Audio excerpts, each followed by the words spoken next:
Fan Studios, secured by DFWSecurity.com. This is Sean and RJ on 105.3 The Fan. Minnesota Wild, what an opportunity. Puck comes in front, they score! Just 8 seconds into the major power play. Tyler Seguin with his 4th power play goal in this series. And that is how we start the Hump Day. Hump Day! That was me. Hump Day. And that was Peyton.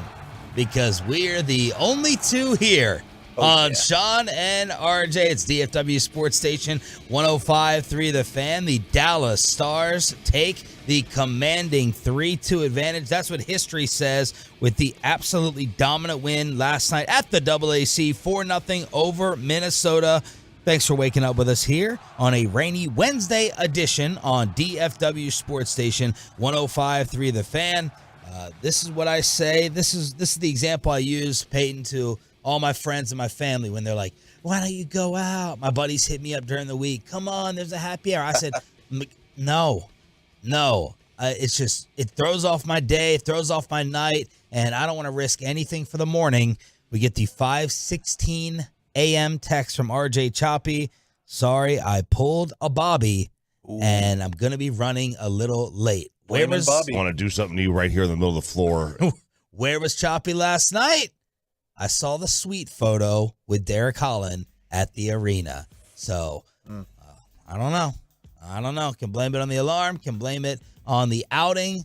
But the shots, maybe. He talked a big game about the shots and stuff, taking drinks with Derek during crosstalk. That's right. That is a great point. So, Bobby's not going to be here on time. So, it's Sean and Peyton to start things off until Choppy gets here. Give him some ribbing on social media and Twitter. Just don't talk about him being too sick to miss Mexico, because we know how that went yesterday if you were tuning in. So when Minnesota commits any mistake in this series, they're getting punished. Pete DeBoer said, look, they're a highly penalized team. We knew that we were going to have opportunities on the power play. I think the power play, Peyton, is probably, and you started tracking this early on in the series, you were talking about the amount of Stars goals that came with the man advantage versus the ones where both teams had equal parts out there. This is the 9th power play goal in the series for the Stars, and Seguin, he's got 4 in this series, stepping up for Joe Pavelski. Well, I mean, we talked about it before. I mean, the Wild are a physical team. They're going to try and pin you against the ice, push you on the ice, up against the glass and stuff, but you got to pay a price for that. And I mean, right with a bang, Fulgiano gets a major penalty. That's 5 minutes, and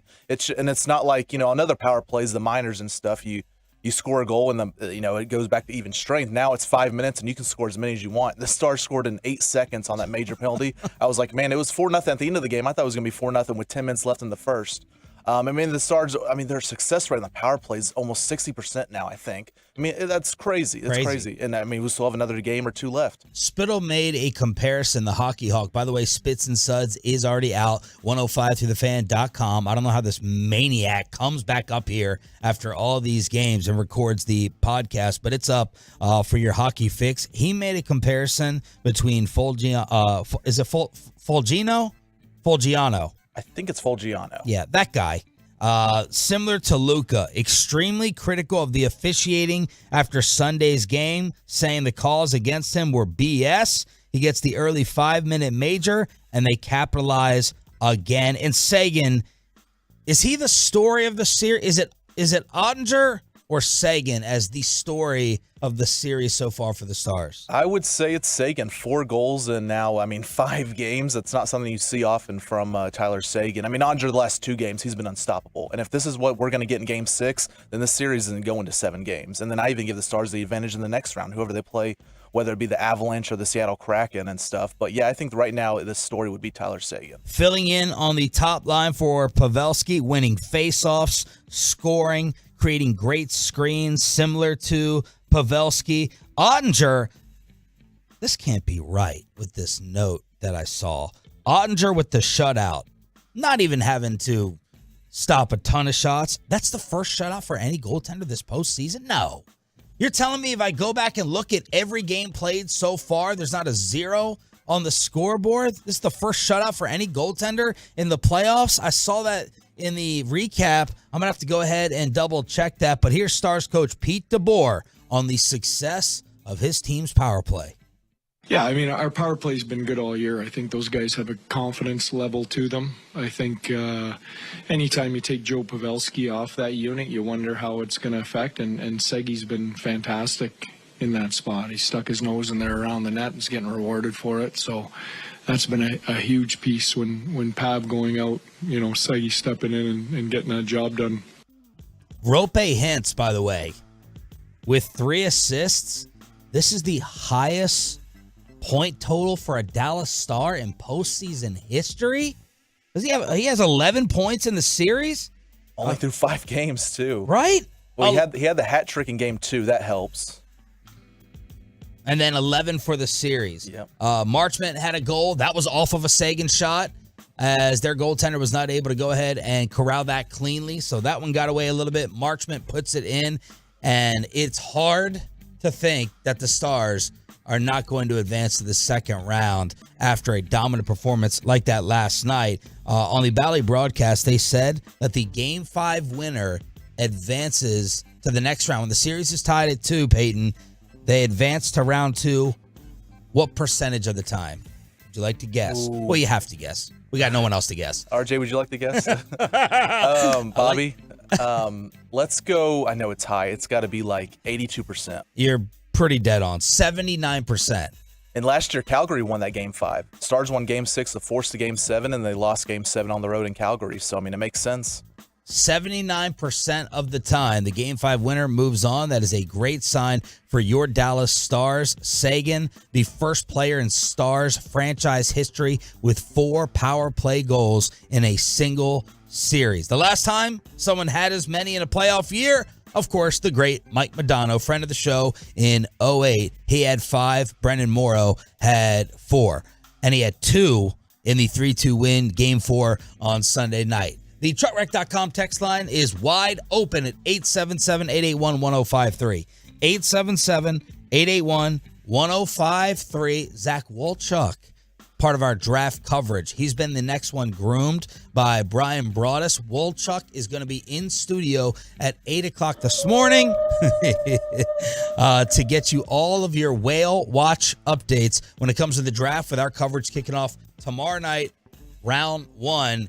And I was just surprised to get Wolchuk up this early, because sometimes I'll text him on a Saturday. I'm like, yo, hit me up. He borrowed some cooking equipment from me that I don't think he's taken out of the box. So I'm going to have to take that back from him live on air today. He was like, how do you cook this? How do you cook that? I was like, I'll bring in some for you. I'll leave it for you here at the station. Is this like a spatula or something? I mean, or like a whole grill, like a big green egg? I mean, what are we talking about? Yesterday we did the segment where you have these, kind of douchey brags. I don't,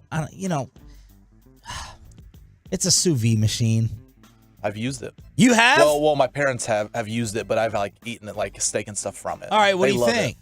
Oh, I love it. Right? It's so weird because it feels like it's the unmanly way to cook a steak. You're and like stuff, boiling meat. Yeah, I don't tell people, like if I take a picture of my steak, I don't tell them it was sous vide, because they go, oh, you boiled it? They go, not really, but kind and stuff. But I mean, perfect steak. Perfect. Oh, really good. Perfect every time. Wolchuk on sodas, eating a ton of chicken, a lot of fish. I'm like, just go ahead, take this, man.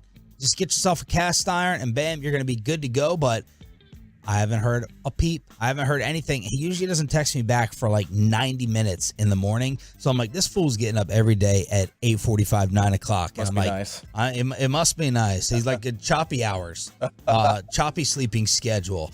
As you said, already in Mexico vacation mode. But Wolchuk will be in at 8, and I think we'll try to keep him through the rest of the show. Try to keep him. You can bully him to do that. Yeah. Broaddus, you couldn't. He's too smart, too old of a guy. Yeah. Walchuk, he's young. You can still do that. I tried to trick him. The rest of these shows don't got to do a damn minute anyway of radio. Today, what do we got? 9 a.m. first pitch? 11 o'clock first pitch for the Rangers, as these KMC people trying to get us to stay an extra hour. But that leads us into another bullpen disaster. Somehow the Rangers managed a worse loss than the game before in Cincinnati. No one's dying, Jason Kidd. The Rangers bullpen is dying. Glad you're waking up with us. Hump Day edition right here with Sean and Peyton getting you started on the Fan. Coming up in the next G-Bag Nation. We'll get a later start.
Barrero scores. Here comes Fraley. The throw is cut near the mound. India with a 2-run single, and that puts Cincinnati out in front 7-6.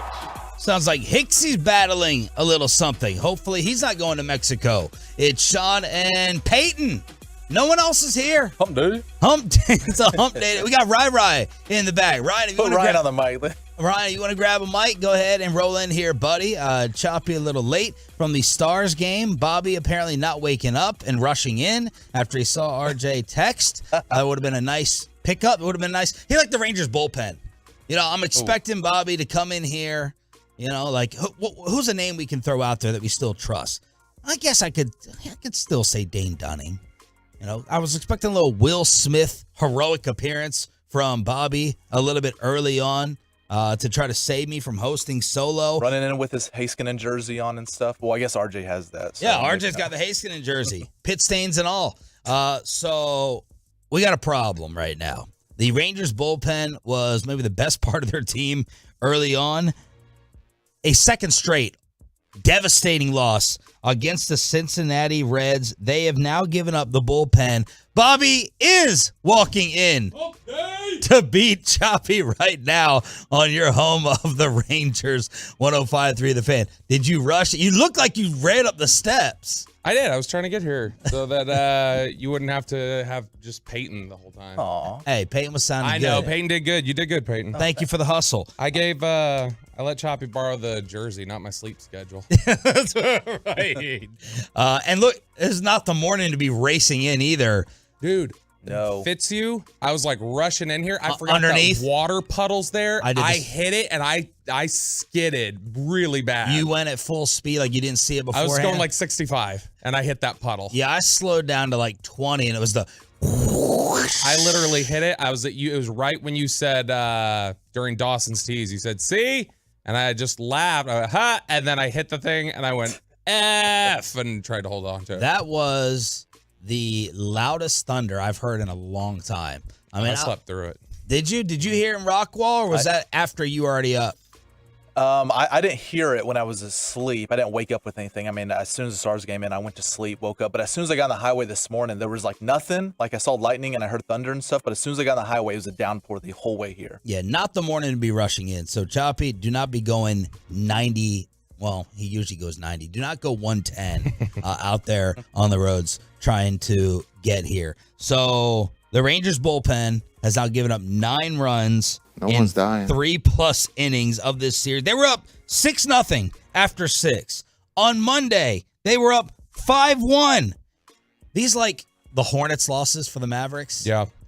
Pretty close. Right? I mean, now these are worse because the Hornets like oh, I don't know. The Hornets ones feel like ended Hornets your beat season. you down, and I think it said something about your mentality when you lost. This one is just unacceptable. You're better than the Reds, and you just blew it both times. Although, and I don't know, we'll get into it a little bit later. This is Jared Sandler's fault. Yep. 2 nights in a row, and I think we have statistical evidence to back it up. But man, the disappointing yesterday thing for I was me, laughing at that. But yeah, it's a real thing. This morning I'm a little irritated with Jared. And it's a real thing. It's not a real thing. It's a real thing when you look at the box score. Did I not send you pictures and evidence to show you this is what happened? The guy, I feel awful for Cole Reagans, because Cole Reagans, who has fought back to get to the major league level and get to where he is, and I was excited that he was going to be able to come out of the bullpen and hopefully show something. And this is like 2 appearances in a row where Reagans has just gotten shelled. And last night, it felt like Bochy stayed with Leclerc too long. It felt to me like he stayed with Reagans too long. But a lot of this last night was just flares, like bloops. Yeah. It wasn't like they were all getting rocked. Yep. And so it's frustrating, but Jared, make the call today, and maybe they win a game. Yep. And now I hope that no one hits a home run. Well, we know the Reds aren't. Their 11 hits went without they've gone 8 straight games without a homer. What's the record like in the last 5 years? Yeah, that's dead ball era numbers. That's dead ball era numbers. 8 straight games without a home run. The last time the Reds went longer without a home run was in 1992. So they dinked and dunked the Rangers to death. Man, I do feel sorry for bullpen guys, and it's part of the reason why I talk about the bullpen is so unpredictable. It's like kicking. It is so fickle, right? You can go out there as a starter, and you can give up 3 runs in an inning, and you can still try to get through 6. You can give up 2 runs. You can give up 4 runs. You have that off inning as a reliever, and all of a sudden you're a bum, and we need to shop, and we need to get a new closer. Yeah. Just like a kicker, right? You miss 2 kicks in a day. Or 4 extra points in the playoffs. Or 4 extra points in the playoffs. Rest in peace, Brett Maher. And that's not a way I would like to live my life. No, gosh. That's such an awful... All that you can counter it with, all they got to do is face 3 batters and their night's done. Yeah, that's the nice part of it, but you have 0 room, no margin for error. There's a clean slate every time you walk in as a starter.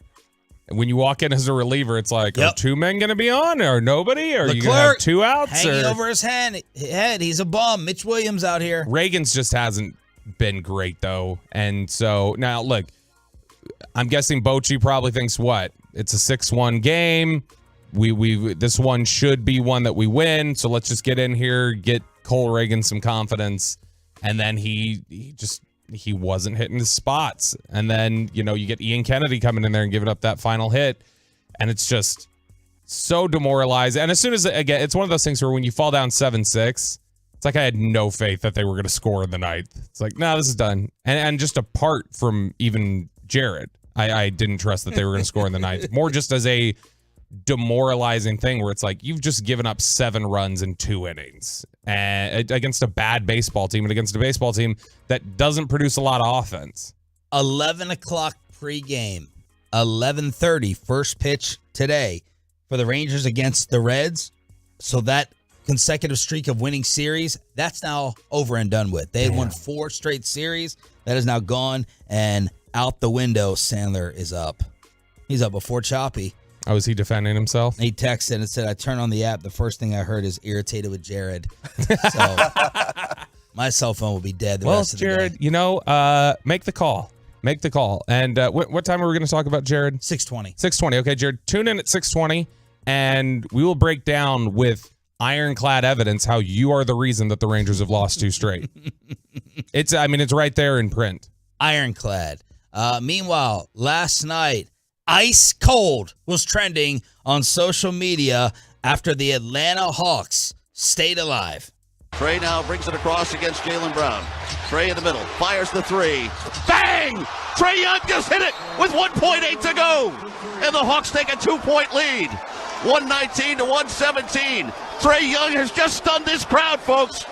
Trey Young has just stunned Boston. Trey Young. Young. Take Bang. That's not yours. That's Mike Breen. Yeah, he can't. Was that Breen? No, that was not. That's Breen's call. Yeah, I was gonna say. Well, that was Horse Breen. But you can't take that call. That's not yours. Hawks radio as Trey Young goes crazy from way deep. This is the good and the bad of Trey Young because he takes that shot and he misses. And I'm sitting here criticizing him this morning. Like, that's why I would hate to play with this guy because he just heaves it from near half court. But he hit it last night, and the Atlanta Hawks stay alive to beat the Massholes. He's Antoine Walker. He's going to chuck it up. He's going to get his shots off regardless of if they look good or not. And when they go in, it's great. And when they don't, it's awful. But I don't know what it is about Trey Young. I don't want to risk, Jimmy Butlering myself like you did. Well, you need He bugs me. I got Butler on my face. You got some Booker on your face that you're going to have to wear too. Well, I get, it's not as bad as what Russell Westbrook has to wear after the way he shot last night. So something about Trey Young just is off-putting. And I don't know if it's just his style of game or it's his general way of being, or maybe it's his hair. His hair really bugs me. You jealous of it? But yeah. Well, thanks, Wolchuk. I could have been okay. Would you rather have your hair or Trey Young's hair? I don't know. You tell me. Hold on. Let's see. I'll take your hair. Uh-oh.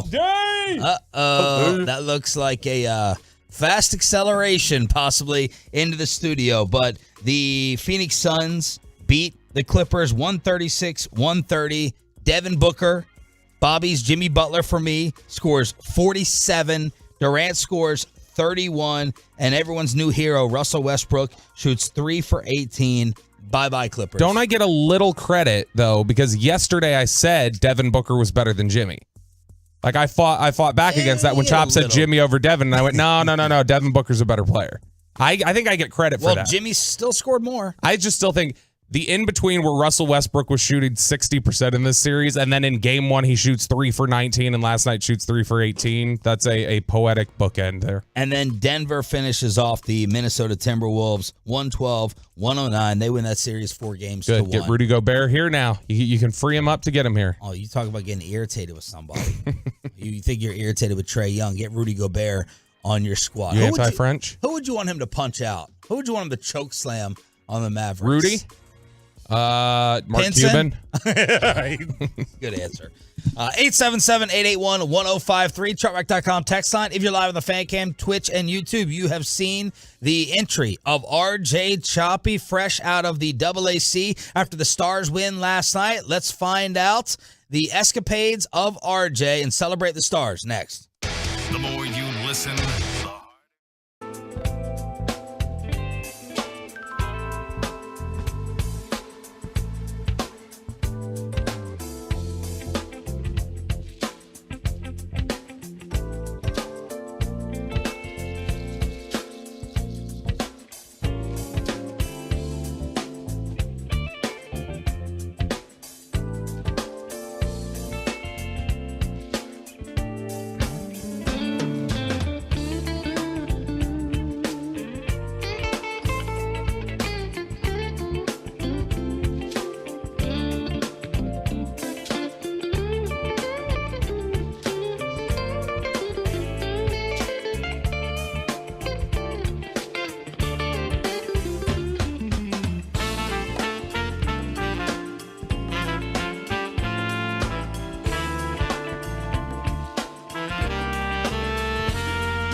in studio, secured by DFWsecurity.com. This is Sean and RJ on 105.3 The Fan. Now Haskinen. Robertson. Score! 2-0 Dallas. Another power play goal.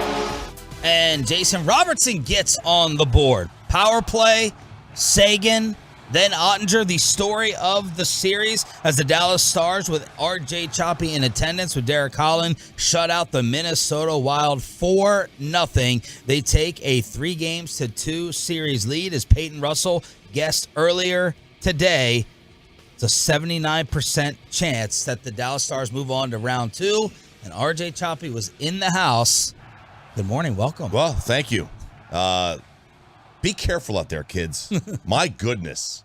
I got from downtown Fort Worth to Arlington in 9 minutes. That might be a record. That might be a record. And then it took me 30 minutes from there because I need new tires. And I was sliding away the entire way.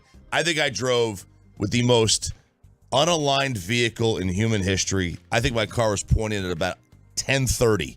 Driving straight the entire time down the highway. It's awful out there. I'll let you cross-examine since we usually bust your balls for being late, so you can have the witness. Stones from glass houses, first off. Got to be careful. But I'm curious about what exactly happened here. You shut the alarm off and then fell back asleep? So I have a system, right? So my alarm is on my... Might want to bet the system. Right. No, it's on the nightstand. Right. It's a system sleeper. It goes, I am a system sleeper. It goes off, and then I have I snooze for about 10 to 15 minutes. How many snooze? It's a 10 to 15 minute snooze clock, or you reset it like 3 times? I have a second alarm. Oh, okay. That goes off 15 minutes later. I take the phone and I put it next to me, and I kind of huddle over it, right there. So I can sleep. I just turn over my stomach and sleep that way. And then I guess I just turned that one off. Bad for your back, by the way. Yeah. Sleeping on your stomach. It is bad for your back. It's bad for my neck, too. So I don't sleep my stomach, but when I roll over, I get good 10 minutes that way. And I think I hit that one off. And then I thought, it's a really good part of the dream. This will be over in a minute. And it was over 35 minutes What time was later. the second alarm supposed to go off? So normally it goes up at 4:15 and then 4:25. What time did you see it? What time did you wake up the second time and see what time? 5:08. Oh. Yeah. And I did not brush my teeth. I did not pee. My pants were on backwards when I got in here. If you were on the fan cam, you got an extra peep show as Choppy just took his shorts off and put them on the right way. Yeah, and obviously Sarah's didn't go off either, or she slept through hers too. Does she get up that early? She is cycling at 5:30. Oh. So she was late to cycling her spin class. What'd you guys drink? We didn't even drink that much. We had a couple of shots with Derek, but that's nothing. Yeah, for you guys, but what did you drink before? What did you drink during? No, we did not drink during. The only thing we drank during was those shots that are an intermission. You think Derek slipped you something? No, I wasn't even that tired. It wasn't that. We didn't get home that late. It was actually an earlier game than a regular season Stars game, which starts at 7:30. Yeah. So, and we've gone to several of those. It was just, And you could have left that one early. Yes. As it was 3-0 basically in the bag. Yep. The 90-minute sleep cycles. If you time them out, if it times out to a 90-minute increment, you won't even need the second alarm. Oh, I felt so bad. I woke up, I was like, God dang it, man. You feel like if I screw up something that's it's just a mistake, whatever, but if it's a controllable thing, it really kind of pisses me off. Yeah. I felt so bad. Peyton, you got something to say? You are usually the most stringent one about being on time. You have zero margin for error. Yeah, I mean, if I'm late, what happens? We start the show, We don't even start the show. We can't start without you. Yeah, I mean, I have a Just routine. kidding, I It's can run the board. As soon as the alarm goes off, I have to get out of my bed before I turn it off. So how many do you have set? 2. Since working morning drive, I've only gotten to the second alarm one time. And what do you have them set at? 3:05 and 3:20. Oh God. Yeah. And this morning, I slept until 3:10. I was like, it's gonna be a nice drive-in. No, nothing's wrong. And then the weather got me, and it took me, I think, 40 minutes to get in. They've got this thing called the 5-second rule. There was a whole TED talk on it one time, and I did it for a little bit, and it worked actually. Which was, this woman says when you wake up in the morning, don't hit the snooze alarm, whatever else. As soon as it goes off, She's like, just commit in your head, like, I'm going to count to 5, and I need to be up by the time I hit 5. I need to be up standing up, because if I do that, if I stand up, the way I've had to do it to make sure I don't sleep in, I've got to set my alarm on the other side of the room. Yeah. So I have to physically get up and go over there and turn it off, and Kristen hates it because then it wakes her up. I'm kind of interested in the Tolos because those listening, part of the 6 a.m. club, you have these similar habits and routines. So tell us what yours is, how it's foolproof, how you sleep through it, how you snooze through it. 877-881-1053, and maybe we can have an exchange of ideas to pick up some pointers at 877-881-1053. All right, take us inside the arena. It was especially early on when Foligno got knocked out for the game with the major. It was rocking. And then after that, it's like Stars got off to an early lead. They had they got the goal right in the very beginning of that penalty.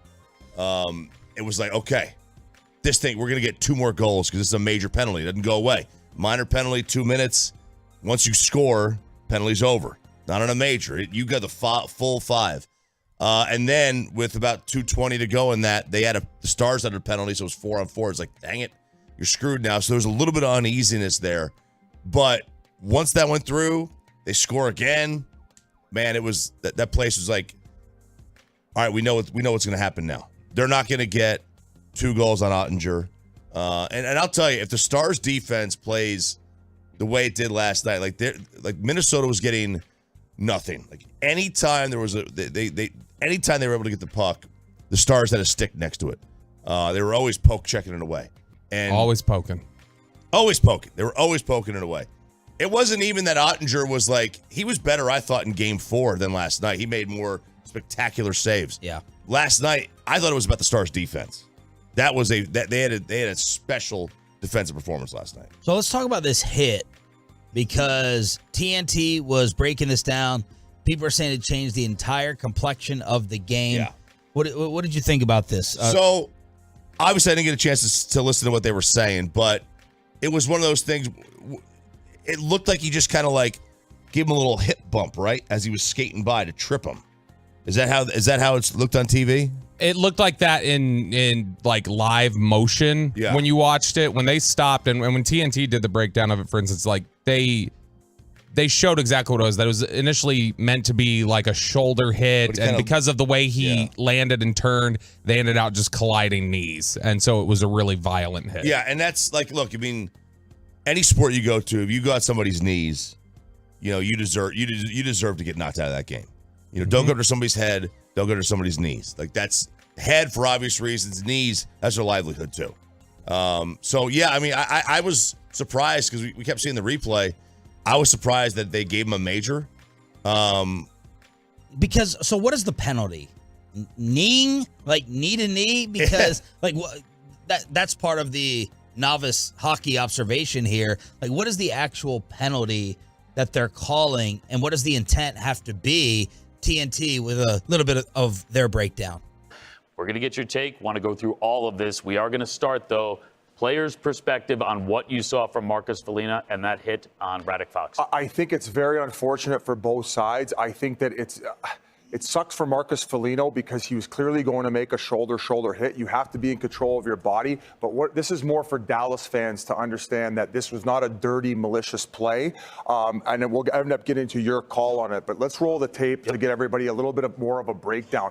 This puck ends up going in the air. And as a player, you can't close your hand on the puck. So when Faxa gets it, it ends up going to his backhand side. And you could see that Foligno's planted, right? So as Faxa comes down to the ice, it looks like it's going to be a shoulder-to-shoulder hit because he's square. But because it ends up on his backhand side, the way that your top hand has to go and bottom hand, he ends up rotating. So it opens up his top part of his body, where the only part that ends up making contact is leg on leg. Now, I get it. As a Dallas fan, you're thinking, this is dirty. This is knee on knee. But me and Ace are going to go through it right now.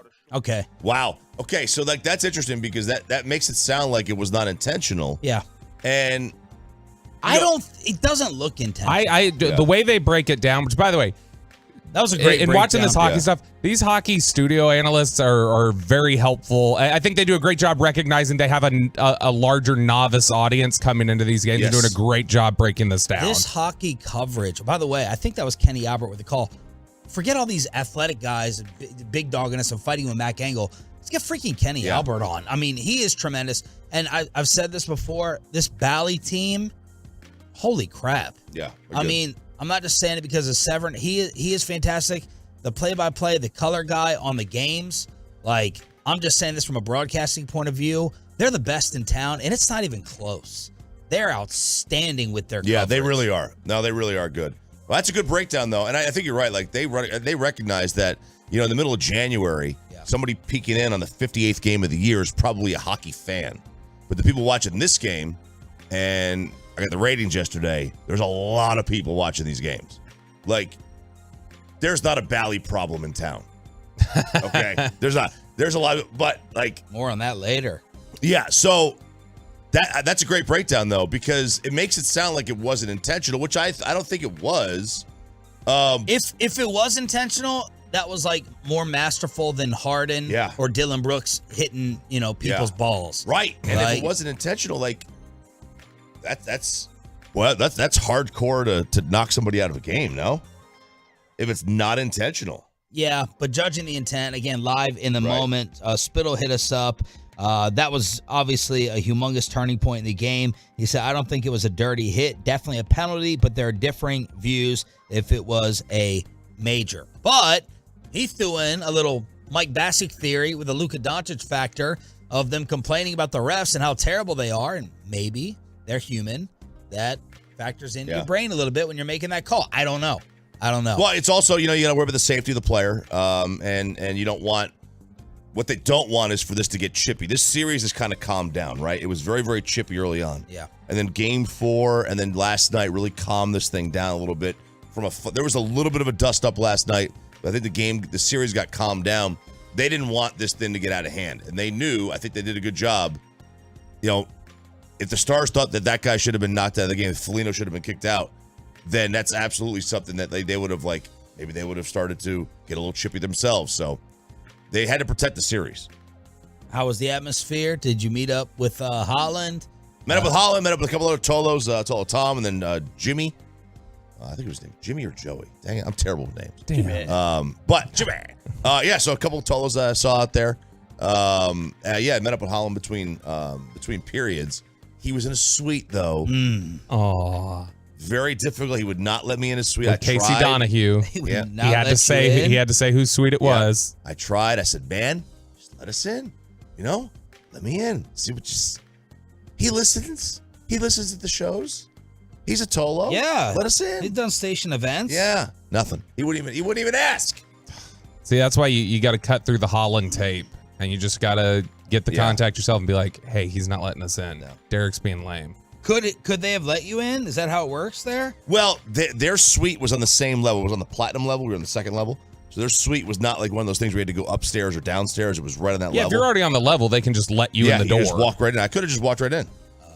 The door's open. I saw the suite. Yeah, that's the same thing that happened to me. I can get on a certain level at the Cowboys Stadium. I was seeing Kelsey Charles from formerly of DallasCowboys.com one time, and she was in Wade Bowen's suite. The country singer, and that's all she had to do. I just wait outside the door until she came over there, opened it, was like, yeah, come on in.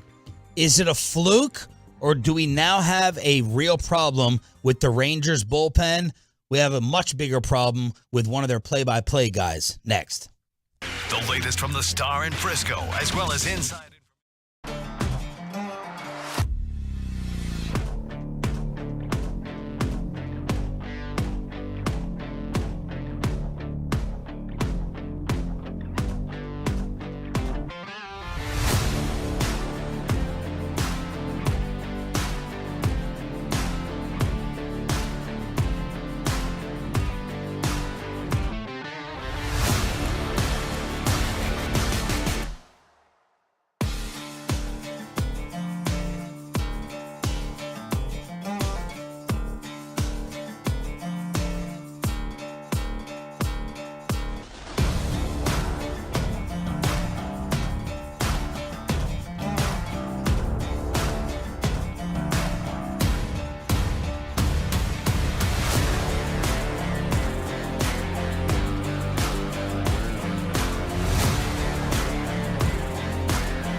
Frankel, there's a reason you need a special license to drive a big truck. So companies that hire drivers and put them in a big truck should be held accountable for what happens when one hurts you. Frankly, you need Frankel and Frankel. Visit truckwreck.com or call them 214-333-3333. Smith swings and skies one in the air to left. Going back on it, Fairchild turns, looks, that ball out of here. Josh Smith, a solo home run to the opposite field. That ball just kept on carrying, and Smith leaves the yard for the first time this season, and the Rangers lead 6-0. What the hell is wrong with this man? That didn't sound exciting either. He's so professional. So here's my night. I'm sitting there. I'm going to cook dinner for the wife. I start off with a Rangers game. Oh, that's so nice of you. I mean, I do it all the time. Some of us have, equal relationships. We just don't. Wow. Oh, man, let me get a big huff of that. You hyphen your last name too, Sean? We got the same Facebook account. Yeah, there you go. I just don't go, woman, go. You Contreras Sharif. Woman, burner, turn on, like Bobby does. Fat woman. So I'm like, all right, Rangers, let's start this off 5:40, okay? So I'm just sitting there in the kitchen, and then I hear the home run on TV. I run over to my phone because I'm looking to see if Peyton and Bobby have gotten the alert from the station that Jared Sandler has delivered on the call. And I hit Twitter with the refresh because I know Tolos are monitoring, waiting for him to come through with the call. I see nothing. I'm like, what happened? Peyton's like, Hicksy's got the early call. Jared wasn't on that one. I was like, okay, fine. Then I go back. I'm sitting there cooking dinner. And then I hear another opportunity right there. Run over to the phone. Crickets. Nothing. Nothing is taking place. Then I'm like, okay, this is 5-0. I'm switching on over to the Stars. Sitting there, getting ready to sit down. Dinner. I go check the phone. Update. Bobby is cursing the Rangers bullpen. I switch it back. I'm like, what the freak just happened? This was 6-1. They blew this lead again. Rangers end up losing 7-6 right here on 105.3 The Fan after they were up 5-1 on Monday. Before we blame the play-by-play guy, Choppy, how big of a problem do we have with the bullpen, or is it overreaction? Well, not that you're able to watch. I wasn't able to watch because I was at the game, but I will say this. You know the old adage, it's never as good as it is, looks when it's going great, and never as bad as it looks when it's going bad. We're probably kind of somewhere in there. Like, this is not a 22 straight scoreless inning bullpen, and it's probably not a bullpen that allows 9 runs in 2 games. You know, so the bullpen, what was the biggest question mark when we had Sandler on the opening day? What was the biggest question mark? Would he do our calls? Outside of that. Oh, the bullpen. It was the bullpen. And that was the biggest question mark going into the season. I think it is a problem. I don't think, as Bassick said yesterday, what are you going to do? It's April. You going to make a trade? Like, those other teams have 3 months of negotiating power over you. Boy, there's not a lot of options like immediate options in Round Rock either. No, so you have 2 options. Either you, A, bring somebody up, which, like you said, not a lot of immediate options, or B, overpay for somebody else's bullpen. And you're looking at now the only teams that are willing to make trades today and give up a big bullpen piece: A's, Reds, teams that are 4-18. Yeah. 6-15. The Reds are 8-15 after beating the Rangers 2 days in a row. So okay, so but you've given them hope. They're not going to trade with you now. So those are the teams. Those are the teams that are willing to give it up. And the question: do you really want somebody off an 8-15 team? Right. I'll tell you what. Aroldis Chapman's back to throwing 101. You could bring him in if you're cool with him. Maybe just not showing up for a game like he did last year. That's how he got knocked off the Yankees or beating up his girlfriend. Hide your wife, hide your kid. Yeah. If you're cool with that, then bring him on in here. But I don't think most people are cool with that. Y'all wanted Trevor Bauer. Call him up. You know what? He's available. Call up Trevor Bauer. We won't need a bullpen. We get complete games around here. Right. Yeah. So, I mean, it is a problem. I mean, there's no doubt it's an issue. And I think it's secondary to Sandler not doing the call for us.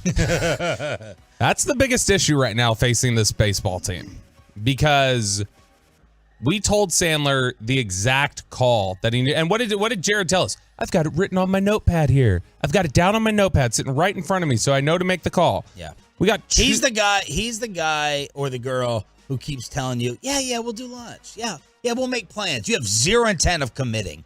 You have zero intent of ever doing it. You're just like, I'm just going to keep pushing this off. I'm going to keep finding ways to cancel. Whatever Bobby does with the Love of the Star podcast, his excuses that Broadus told me about the other day. Ooh, I knew he was complaining about that, Peyton. I told you. Big mouth, man. I told Big you mouth he was Broadus. complaining. So here I am snitching again. You are the biggest dry snitch. It is unreal. There's a very famous clip from BET where I can't remember who said it. He goes, I'm not snitching. He's like, a snitch is trying to wiggle out of something. I'm just telling. Yeah. That's you. You're just telling to tell. He's like, Bobby's got a lot going on, broken down car, my car's great. Sickness, whatever. I don't know what you told him to get out of it. He's relaying it. Anyway, that's what this is. It's Sandler just continuing to push it off. Excuses. This is a He should just tell us this is unbecoming of just say that. Major League play-by-play guy. But he wants to placate us, and he wants to appear cool with the Tolos instead of just saying, I'm above it. I'm above it. I 100% believe I'm sitting in Eric Nadell's chair. It's like, this is not the Gulf Coast League, you guys. Yeah. Come on. Yeah. This is not Choppy's. This is not G high League. A ball. It's Okay. not high A ball. Yeah. Now, but again, haven't we seen this? Doesn't Bill Walton kind of do something like this? Well, they put him on the scrub games. They put him in the Pac-12 at midnight. Yeah, they do. There's Josh no doubt. Lewin used to work in phrases, and Nolan Ryan got him canned. So where's he now? Yeah. I don't know where he is actually. Touchdown Mets maybe or Chargers. something. So give us the. So anecdotal here's the evidence. thing. Josh Young hits a home run in the second inning on, what's today? Wednesday? Tuesday? Monday. Hits a home run on Monday in the second inning. And Sandler doesn't make the call. The baseball gods are a little annoyed, but they are not outright angry at him. Right, not yet. And they say, we're going to give you a mulligan. So much so that we're going to make it even the same guy hitting a second home run, because you promised you would say young moolah, baby, and you promised you would make a call. So you need to do this. So he gets the second one. And by that point, they are in a full-on rage, the baseball gods. Yeah. It is 5-1 after the Josh Young homer. From that point on, the Rangers get outscored 6-1 the rest of the way and blow the game. And Jared tells us, yeah, I've got it written down. I'll make the call. I'll do it. Icky shuffle, So, Thursday, Wednesday, Last whatever. night, Nate Lowe homers, Marcus Semien homers, but Hicksy's on the call. It's not until the sixth inning when Josh Smith homers that Sandler gets his chance. He doesn't do it. The very next inning, seventh and eighth inning, they give up 7 combined runs and lose 7-6. So, from the moment Sandler has made the baseball gods angry by not making calls the last 2 games, the Rangers have been outscored 13-1 and have lost 2 games to one of the worst teams in baseball. I think it's without even giving up a home run. Yeah. Yeah. That's the irony of it. You're not gonna give us a home run call. We're gonna have you get beat down by a team who can't even hit home runs. What, 8 straight games for the Reds? Without a homer. Without a home run. 8 straight games.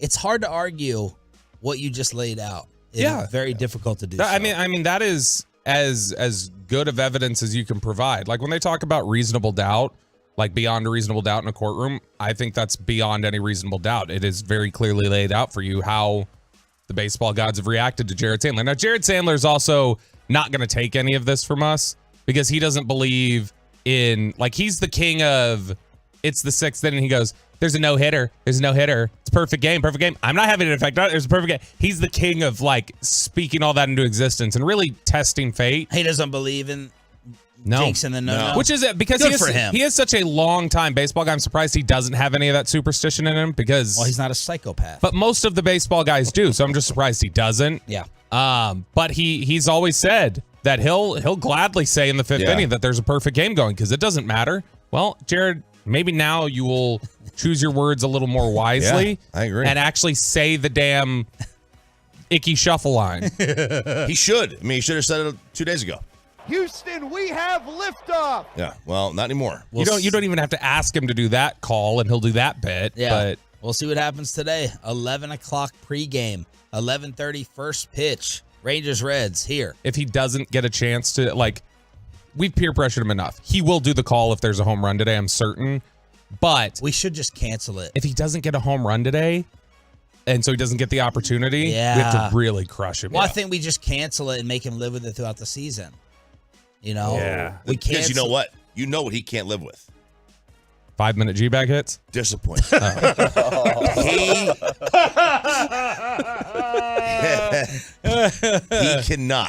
He cannot stand disappointing somebody. Yes. You can guilt Sandler into literally anything. Yes. Oh, so our approach should not be like roasting him in this segment. It should just be like, cancel Jared, it. look, we're kind of disappointed is all. If you know, Sean we thought we were stops closer than that. answering his phone calls. Look, when we donated our time to your charity event, we thought that you could just donate a word. Yeah, we don't go help out the kids. Screw those kids. We skip we no-show the dinners. Yep. Yeah. Like the one that just let the Tolos show up and we're not even there. I have it written down right here to do the dinner. I didn't do it. We all text him saying we can't go anymore. Yeah. Say, we got plans, man. Sorry, vacation. Yes. All right. So there it is. 877-881-1053. Sharpcrack.com text line. Let's get you caught up on some of the draft rumors. The Carolina Panthers are saying we have a consensus. So we are good to go with the number one pick that everyone thinks is going to be Bryce Young. Will Levis odds are out of control. And we have some Richardson QB talk as well. Yeah. RJ. So Carolina says they've got that consensus. They know who they're going to take. And my thought is, well, let me know. Tell us, like, man. Historically, teams have told us when they've decided on it, right? Have they tried to keep it quiet for the league's sake? Maybe in the last couple years, but I think they just haven't known in the last couple years. Historically, like the number one pick can be signed 3 days out from the draft at times, and so the fact. I don't know if they're just being cute with it or the league is saying, hey, keep the intrigue up. We love the Aiden Hutchinson, Trayvon Walker question last year. But maybe the league is telling them, hey, keep it quiet. Because I don't believe, unless they're taking Will Levis, I don't believe that there is a advantage to them keeping it quiet. I think if they're going to take Will Levis, then they can say, all right, we're going to keep it quiet. And that way, maybe somebody goes up and wants to get him. You know, like maybe want somebody else to trade up. If they already want Levis, but they're going to tell everybody they're taking Bryce Young, so might trade up. It really I don't see a bargaining advantage for them to keep it quiet right now. But I don't either. Is it in case someone blows you away with a Ricky Williams offer? Yes. Is that it? I mean, but I really think it's the league telling them don't do it. It's probably the league because the league likes the intrigue of it. But I mean, they never cared in the past. But they also didn't care in the past when you used to tip picks. Now they tell people, don't do it. Don't you dare do it. Yeah. The Richardson stuff. Anthony Richardson, one AFC offensive coach, said that he is scary. And not in a good way. Like he intimidates him? No, that his short pass accuracy is scary bad. That we are talking about an absolute project at the position. Maybe the best athlete ever at the position and maybe the biggest project ever at the position. And that if you draft him, you are really going to put your kind of career on the line. Some teams think he has a bad work ethic. And so if you've got a bad work ethic and there's a lot of work to be done. Now, other teams will tell you it's not a bad work ethic. It's he's never been taught. He doesn't know how to do the work and we will teach him. So, and this is from this is from Albert Breer. This was in his Monday Morning Quarterback. And they said even Josh Allen had solid mechanics coming out, and Richardson just doesn't have that. Like, we're talking about one of the most raw, but most athletic people at this position we've ever seen. Stephen Jones on the strongest position group in this class that the Cowboys can maybe take advantage of, and friend of the show, Bobby's coworker at the NFL Network, blast the Cowboys for being poorly constructed, not giving Micah enough help. That's next, right here, Hump Day Edition. Hump Day. Continuing on the Fan. But first,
Headlines coming up at 7 o'clock. Expressway, 7:20, commercial free. We'll chop it up. And Zach Wolchuk in studio at 8 o'clock this morning to preview the NFL draft. Got anything special for Wolchuk, for your boy? No, he's done. I will say, all bits aside, Wolchuk has done a great job stepping in and doing the work for the draft show and putting in all this work. And he is, I'll say this, if we want to mess with him, hopefully he does. I'm sure he'll wake up just in time to get here barely. Yeah. So if we want to mess with him, just like really challenge almost anything that he says about his players, because he's not really nice. I think it's, We're asking but it's him to fun, come in right? studio I don't think we're worried about being nice to him. I Jared think deserves our ire today, not Zach. I don't know. I think he deserves it. He's gotten pretty soda cocky, and so I think knock him down a peg, make him feel a little self-conscious. But no, I keep having to reassure him. Like he says, nah, I don't want to miss on this. He just gets a little in his head, I think, about his grades, and he's like, what if I'm not doing this right? And it's the same thing Broadus told us yesterday. If you're doing the work, people are going to respect what you have to say. Whether you're right or wrong, the fact that you did the work on it and you genuinely... Do people just blindly respect it? You said that people pick at you all the time over opinions over a prospect. I'm saying the right people will respect what you did. Because there are... At least you put in effort. At least you put in effort. Like the effort. You do the effort and you do the work. People will at least respect that is your opinion. They will not respect I can tell you this. There are people in the Cowboys who... They would not respect the opinion of random Twitter person, obviously, but if they felt like there were analysts or whatever else who are saying hardline opinions about things, it's like, I know you didn't watch it. They will not only just not respect it, they might have some resentment towards that person. Like, you're awful. Whereas if Zach, even if they were to disagree with something Zach said, somebody might think, I disagree with that, but at least he watched him and that's what he thought, and that's fine that he thinks that. Even the most arrogant scout recognizes that, this is a very subjective industry that they're in. Like, there are plenty of scouts that would disagree. Like Broadus, I think, said in 98, he had Andre Wadsworth as his number one player on the board. Like I think Manning was like 8th, right? Like, that's not good. It happens, right? It happens. Even the best scout ever misses. Like, you're going to miss on guys. You're going to miss on quite a bit. Man, Broadus has some great... We should have asked him the story. Have you guys heard his Randy Moss story from Philly? No. The Philly draft was the year that Moss came out, where he was running the Philly draft, and they took Trey Thomas. He was a good player. Trey Thomas was a Pro Bowl tackle, but he adored Moss, and he was like, I want to take Randy. And Jeffrey Lurie sat him down, and he was like, Brian, I just don't feel comfortable taking the kid. We're not taking him. And Brian said, let's get Vic instead. Brian's like, I was really close to just blowing him off and picking him. He's like, I was really close to just turning in the card and just dealing with the He had fall. the power just to turn it in? He was running the draft. He was turning in the picks. Ooh, and so he's like, I was really close to, and he's like, I probably would have gotten fired, but he's like, I loved Randy. And he's like, the stuff about Randy that you found out, he's like, it was the worst stuff you had ever heard about prospect. There were a lot of teams that just were not comfortable having him in the bill. And he ended up being fine, but there were a lot of people. He had some issues. Yeah, there were a ton. A lot of people forget. I mean, I know they hear, he had off the field issues. A lot of people forget Randy Moss was considered a very terrifying prospect to take for a lot of teams. Well, yeah. Look at the Cowboy game where he haunted us. He tortured the Cowboys. Oh, yeah. I was in there. Arlington. It was my first Cowboy game. It was like an amazing performance. 3 catches. He had like 3 catches, like 3 3 TDs. 153 and 3 touchdowns. All right, so Stephen Jones was on yesterday with the KMC Masterpiece. They asked him for the strongest position group in this class. In general, believe it or not, which happens to work good for us, I'd say probably tight ends, through about 5-6 rounds, if not the full draft. And then, probably behind that would be, and usually it's not a surprise, the running backs. There's usually always a good group of running backs to choose from, and probably same holds for receivers. I mean, depending on what your flavor is for what you may be looking for that particular year, there's always a lot of receivers as well. If this is so he's saying this is a really good tight end class. Yeah, it is a great tight end. It's one of the best tight end classes we've seen in recent years. Then does that change how you want to view a tight end in the first round? So here's the problem with the tight end class is that there's probably 6 to 8 starters, like guys who could come in and start like next year in this tight end class, they could all be gone in the top 2 rounds. Maybe 2's a stretch. They might be all gone before the Cowboys pick in the 3rd. Wow. Because the receiver class is weaker at the top and the tight end class is so strong. There's a sense among NFL teams that, organizations are going to look at it and say, we need a pass catcher, and this guy's better than the receivers that are in the class. All right, let's dumb this down. Okay. Scale 1 to 10. Mm-hmm. Tell me what Schultz was, and tell me what Hendershot and Ferguson are. As what Schultz was as a prospect, or what he was when he left here? Right now, today. I know a lot of people are not fans of Schultz. I think he's a solid 8. 8? Yeah. I think I'd say 7. I was going to say I think he's I was thinking 7.5, but I didn't want to ride the fence with a half, so I said 8. All right, Hendershot and Ferguson. Ferguson, I think, is again, you're buying on the ceiling a little bit here and then their progression. But I think that Ferguson's a solid 6. All right. Hendershot's a 5, but the traits are there for Hendershot and Ferguson to be 7s. Okay. And I think that they can achieve that. But the potential and ability of these current draft prospects are just way above that. It's a no-brainer to upgrade. Musgrave, Kincaid, those guys are. You heard Ross Tucker say it with us. I don't know why I'm gesturing to the seat. He was on the phone. But you heard Ross Tucker say it to us that, Michael Mayer is an 8 and a strong 8, and he's going to be an 8. Musgrave, Kincaid, those guys could be 3s if they bust, but they could also be 9s or 10s. And there are a few guys in this draft that have ceilings of you could be a 9 or a 10. Darnell Washington. I'm not a big fan of Darnell Washington at Georgia, but the traits and everything else, he does have that capacity. I just don't think he's as David? I don't think he's as likely to reach that 9 or 10 as Musgrave and Kincaid All right, are. philosophically, Sean, if I told you that you could have... What if I told you? Just non-quarterback. You could have a guaranteed 8. Or you could have a guy who could be a 10 or could be a 3. Bigger boom bust potential. Non-quarterback, what are you taking? 8. Give me the 8. It's the whole it's the whole Quentin Nelson thing. We overthink this, right? I'm drafting I'm getting Zach Martin. I'm getting a Hall of Famer. Yeah. But it's boring. It's guard.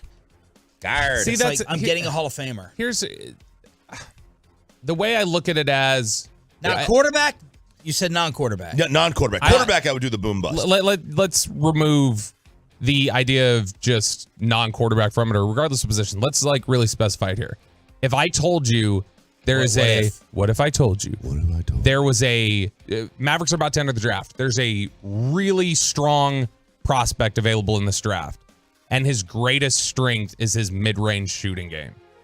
Are you a little I don't need it. That's nice that he's good at that, and that's nice that he doesn't have a lot of flaws in his game, but if his greatest strength is something that isn't where the game is going, and that's how I view Mayer. Mayer's a great mid-range shooter who's solid across the board. Yeah. And to me, it's I don't know that I need that in this day and age. It's the box safety. It's great that you're great at your job as a box safety. Are you relevant to the game enough anymore? I can say the same thing, though, about a running back at 26. Yeah, you can say it about a running back, but the difference we're talking about here is Mayer being maybe the 16th best player, if you strip away position, and Bijan being the 2nd or 3rd. So you're talking about the value just being way too high at that point. How about Brian Baldinger? I don't know whether he was feeling a little something yesterday, or he wanted to get some Dallas Cowboy traffic on his Twitter account. Does these great Baldy breakdowns, NFL Network, but he called the organization poorly constructed because they haven't gotten a D tackle inside to take more attention off of Micah. He's he'd have 20 sacks. What are you doing, Cowboys? They kind of blasted him, called him out for it. Steven yesterday on KMC on how they'd like to use Micah next year.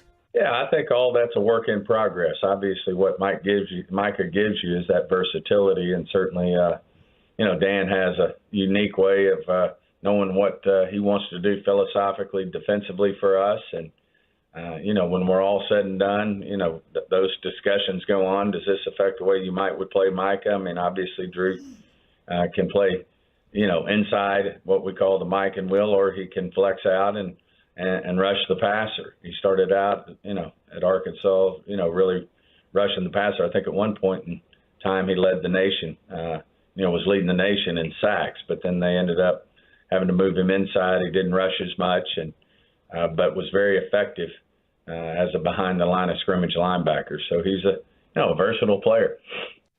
Okay, that was a waste of time.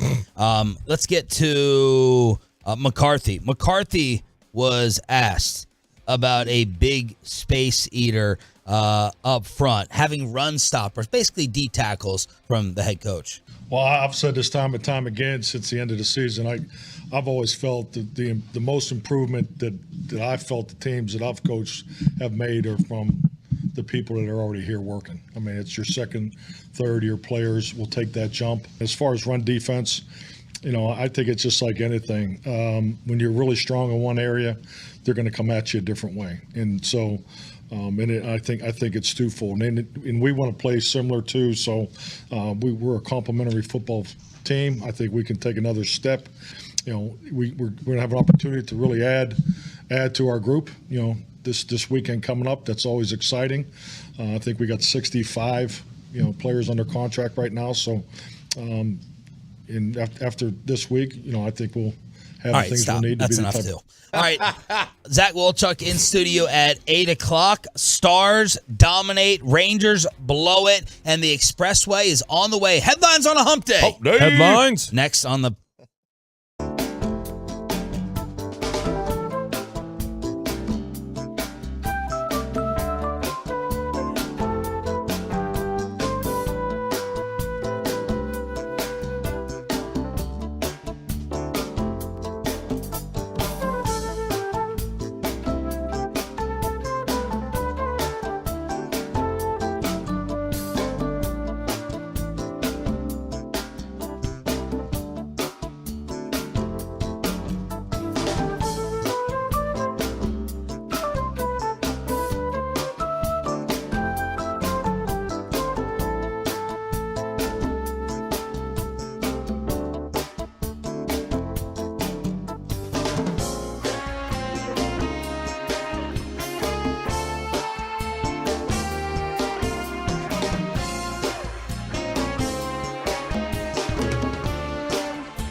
our fan studios, secured by DFWSecurity.com.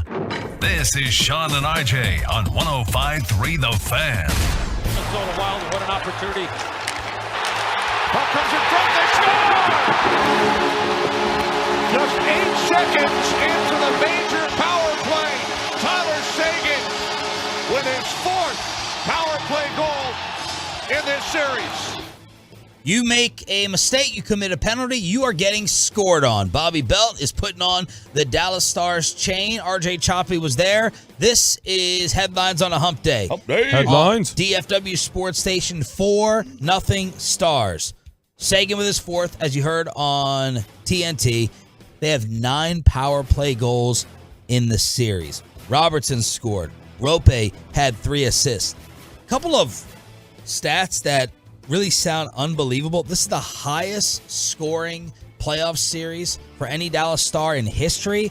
And Ottinger's shutout last night was the first for any goaltender of the entire playoffs. And that's right. I think that's right. That's crazy. Yeah, it is crazy. But it's the world we're living in. And that's why today, if you look at today's game, there is, if you follow hockey analytics, there's a kind of push, not quite making goalies like running backs.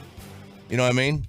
But there's a push to, like, the goalie is not necessarily as important as it was in the 90s when you could do a neutral zone trap, when you weren't allowed 2-line passes, when the game without the trapezoid and behind the net.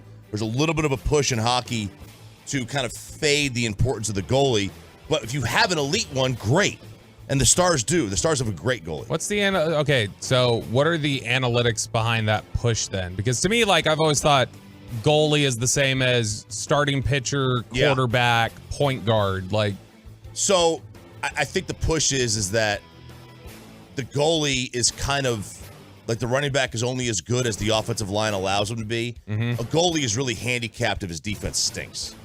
If they're getting a lot of open looks, they're getting a lot of traffic in front of you, like they can't see it. So unless you're Patrick Waugh, the people would say it doesn't matter. You invest in defensemen instead or whatever. I thought you were going to ask, why not just get an offensive lineman to play goalie, as all of us have wondered in our young hockey lives, of just get someone to take up the whole goal. Like Goldberg in Mighty Ducks, right? It's what Cartman did. Y'all are mad because I got a sweet hockey body. I don't know that I agree with that, that philosophy, but I know I've read that a few times about analytics and the goalie. But man, the Star, if you have a great one, then you're just ahead of the game. And the Stars have a absolute elite goaltender, or one that's about to be elite in Ottinger. And I don't even think last night was him. I mean, his defense was fantastic. The Stars' defense was great last night. Yeah, I thought he was better in Game 4. And he was still. Well, Game 4 was special. Yeah, and and even though he gave up a couple of goals in Game 4, he gave up nothing last night. I thought he was, better in Game 4. But the Stars as a whole team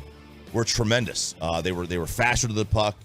They got to more loose pucks. Minnesota got absolutely nothing on the offensive end. Anytime they got the puck in a position to score, the Stars were able to poke it away.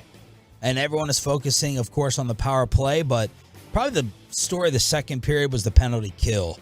The Wild were 0 for 3 with their opportunities. So what was the conversion rate of the Stars on the power play earlier, you said? Yeah, I think they're right around 60%. I think they missed one at the end, so maybe they're slightly below 60%. Pete DeBoer on his team being lights out with the advantage. Yeah, I mean, our power play's been good all year. I think those guys have a confidence level to them. I think anytime you take Joe Pavelski off that unit, you wonder how it's going to affect. And Seggy's been fantastic in that spot. He stuck his nose in there around the net and is getting rewarded for it. So that's been a huge piece when Pav going out, Seggy stepping in and getting that job done. All right, so 7 o'clock puck drop. Did it actually get dropped at 7? Because I was like planning on going around there around 7:20 because of those 8:30 puck drops that were at 8:50. But when I went over there, I had to rewind because it actually did drop. Yeah, it was like 7:03 or something like that. It was pretty tight. Well, because what's the 8:50 drop is because the game before was going long. So I guess they could start it early because of the previous game. Stars can finish this off on Friday. Time. Stars will finish it off on Friday. TBD. I don't mind an 8:30 start on Friday. Yeah. I mean, I'll be doing the draft anyway. It doesn't matter to me. Why is it Friday? So every series, if it goes beyond 4 games, the teams will get one time they'll get like 2 full days off. Okay. Because it's been every other day, but every other team has gotten at least 2 days off. So this is just their stretch. Hockey usually is pretty on point every other day in the playoffs. But I guess you're right. They're doing a travel day kind of thing here. Good. Give us an extra day. I'd rather have a Friday night game than a Thursday night game anyway. The Texas Rangers with somehow they managed to have a more devastating loss than the previous game against the Reds. The 2-1 pitch. Swinging a line drive, base hit into center field. Barrero scores. Here comes Fraley. The throw is cut near the mound. India with a 2-run single, and that puts Cincinnati out in front 7-6. Reds win. And I kind of made the analogy that this was like the Mavs losing to the Hornets back-to-back.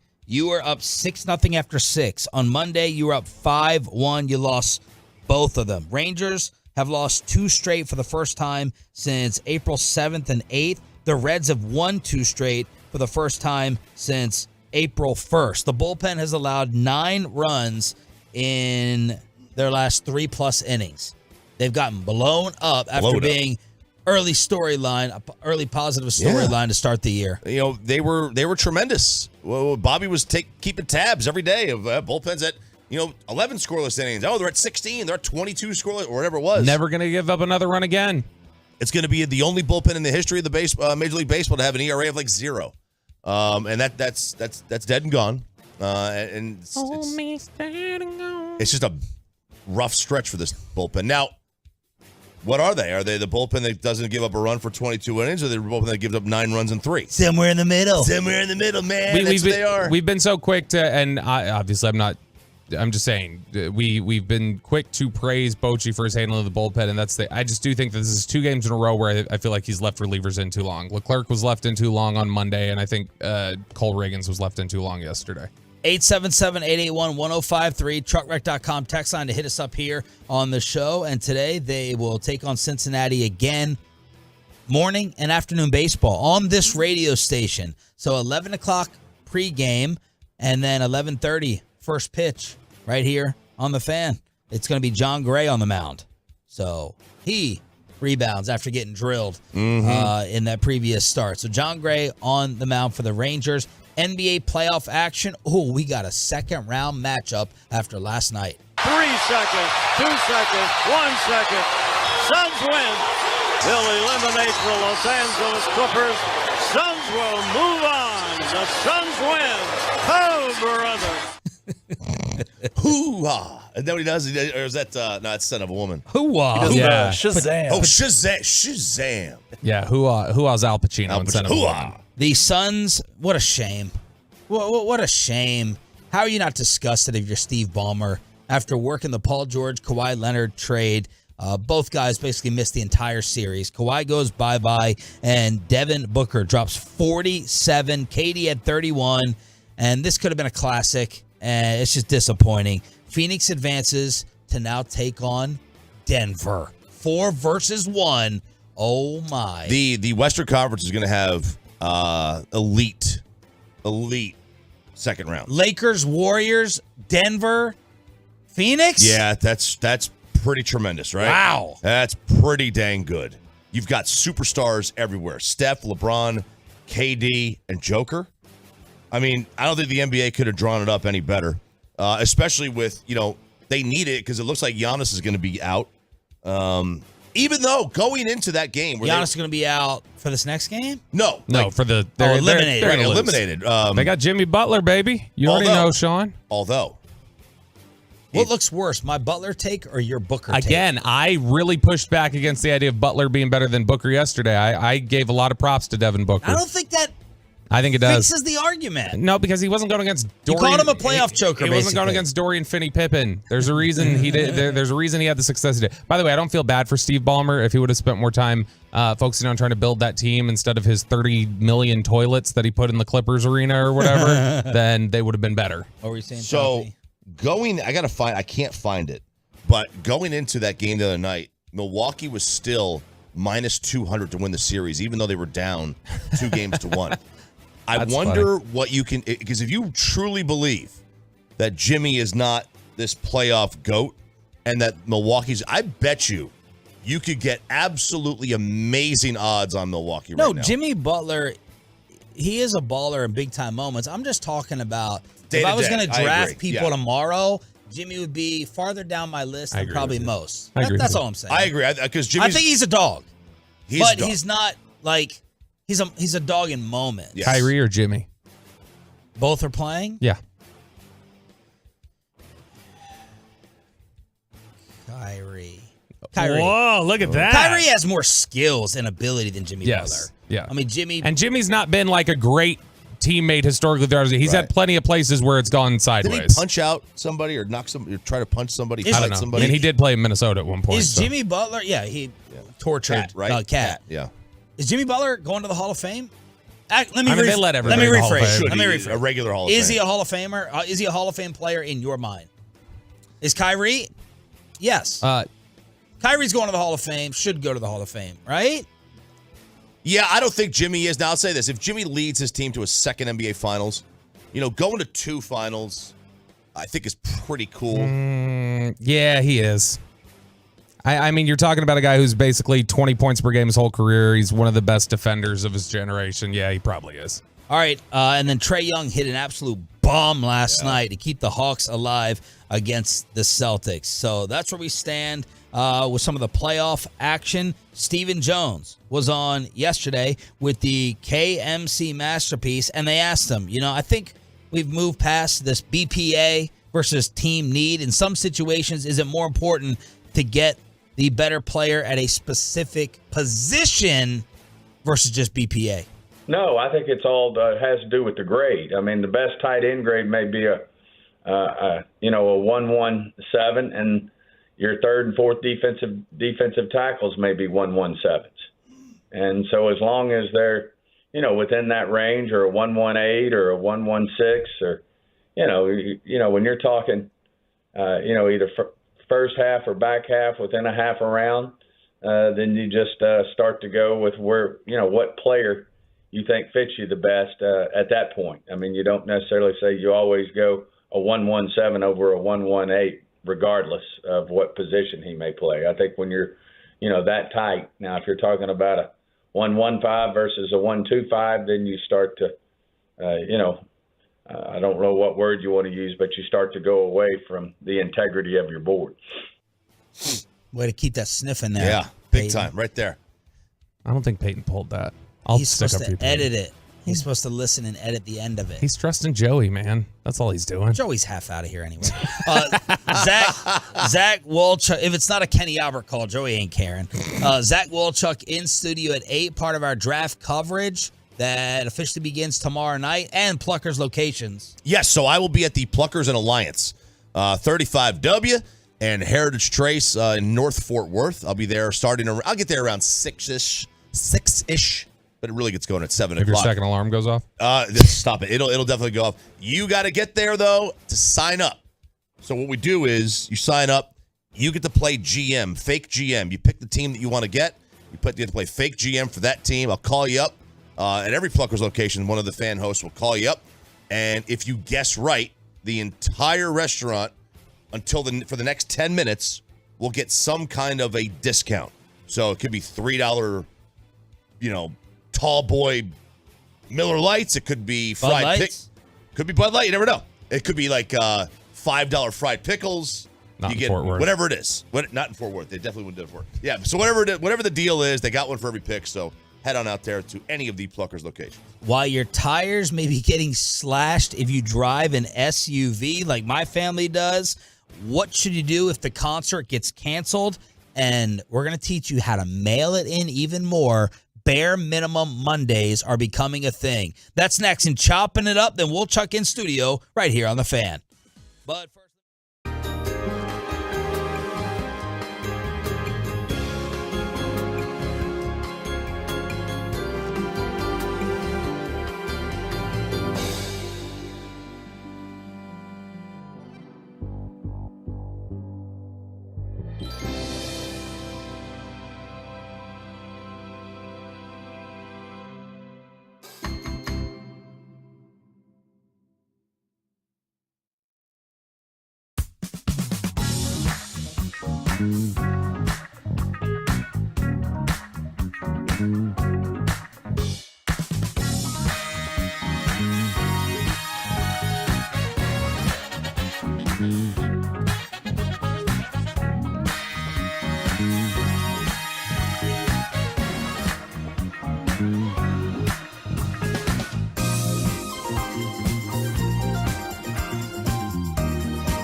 Zach Wolchuk, new draft analyst, been doing all the homework in studio at 8 o'clock this morning here on your home of America's team draft coverage tomorrow night from the Ford Center at the Star in Frisco with myself, Bobby Belt, Brian Broaddus, and those at DallasCowboys.com as well. Best draft coverage around. I tell the wife, go ahead, leave the house. Take him.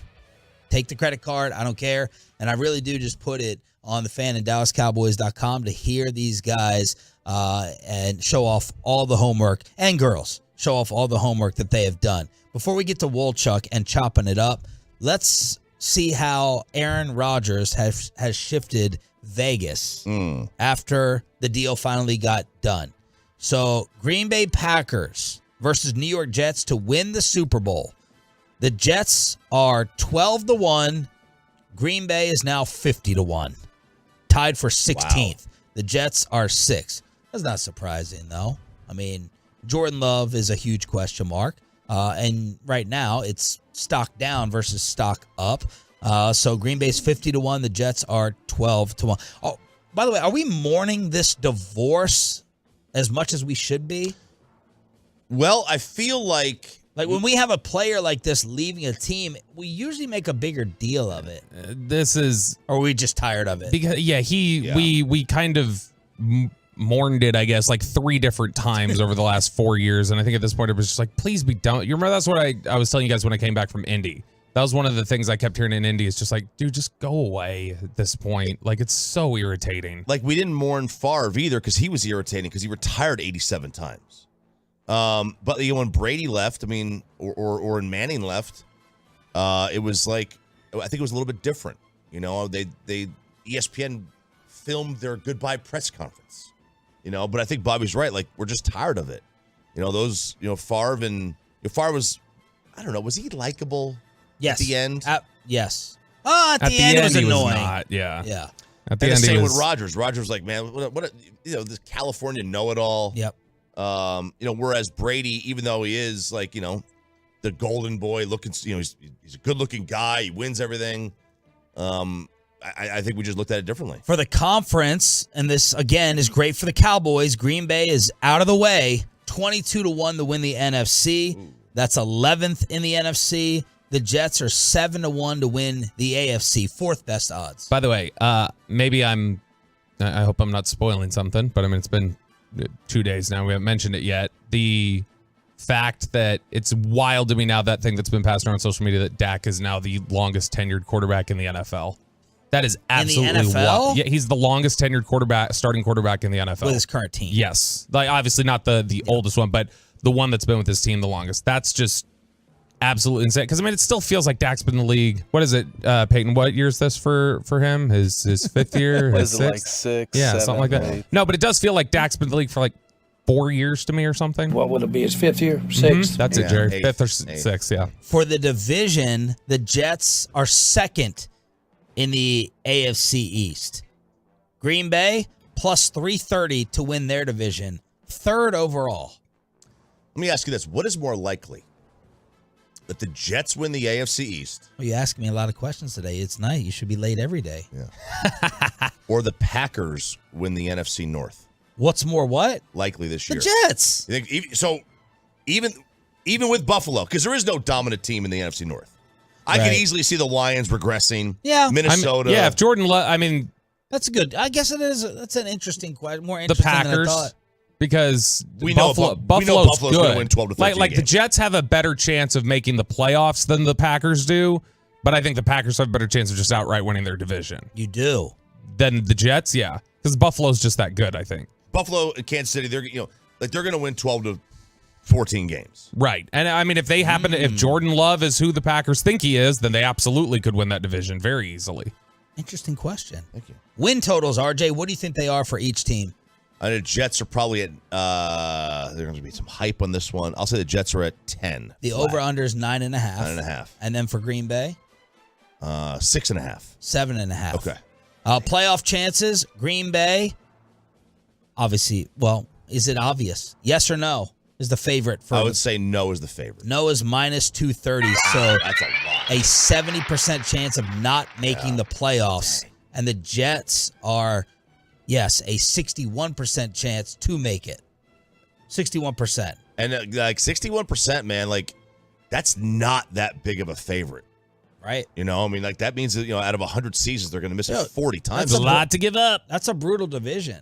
It is. It's a very tough division. That's a brutal division. What were they saying yesterday about the compensation trying to defend it? Yeah, so Joe Douglas and the Jets, they were up there at their press conference and trying to discuss it. He was trending for Zach Wilson yesterday. Yeah, and so he's up there, he's trying to tell everybody, like, look, yeah, you know, this is obviously a lot. You don't always come out of these negotiations feeling like you got everything exactly your way, but you know, we're happy with this. It's like I have always had the approach that if you make a deal like this, it comes off reeking of insecurity for you to be up there trying to argue with the media about why the compensation was fair. To me, all Joe Douglas needs to do is go up there and just say, look, every move we make is in pursuit of a Super Bowl. And we think Aaron Rodgers gets us closer to a Super Bowl.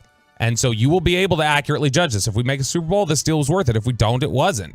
And we can judge this at that time. But like, to me, it's just we believe in this. Just double down on your belief. Don't sit there and try and debate the media into thinking, oh, okay, they got a good deal here. Because the end of the season will tell you if you got a good deal anyway. Just leave it at that and tell them you're confident. All right, Bobby, this next batch of odds is for me and you. Okay, let's go. Bet online with the numbers. And we got to come up with a morning show punishment for the season that Aaron Rodgers is going to have. Not just a punishment. We got to come up with a metric, like how we're measuring this. Here's some of the metrics. Will Aaron Rodgers play 65% of the offensive snaps for the Jets? And, of course, that would turn it from a second to a first-round pick. RJ, the favorite, 65% of the snaps he will play, yes or no? Yes. Yes. Yes is minus 2,000. Dang it, that was going to be my guess. Let me guess, because I was going to guess minus 2,000. No, you weren't. Yes, I was. I dead serious was. 1 to 20 that he plays 65%. Well, it only takes one play, right? One hit. Total pass yards. What's the over-under, Mr. Vegas? Oh, I like it. Sorry, finger slipped.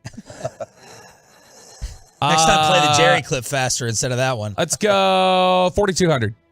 The over-under for yards is 3,800 and a half. I was about to say 3,800. Oh, everyone was just about to say the magic numbers. Yeah, 3,800. What do you think? Over. Over? I think so. That's not a lot, is it? I mean, like for a 17-game season, I think that's not a lot. Okay. Over/under touchdown passes. 24 and a half. I was going to say. I'll say $1. It's 29 and a half. Damn. That's a lot.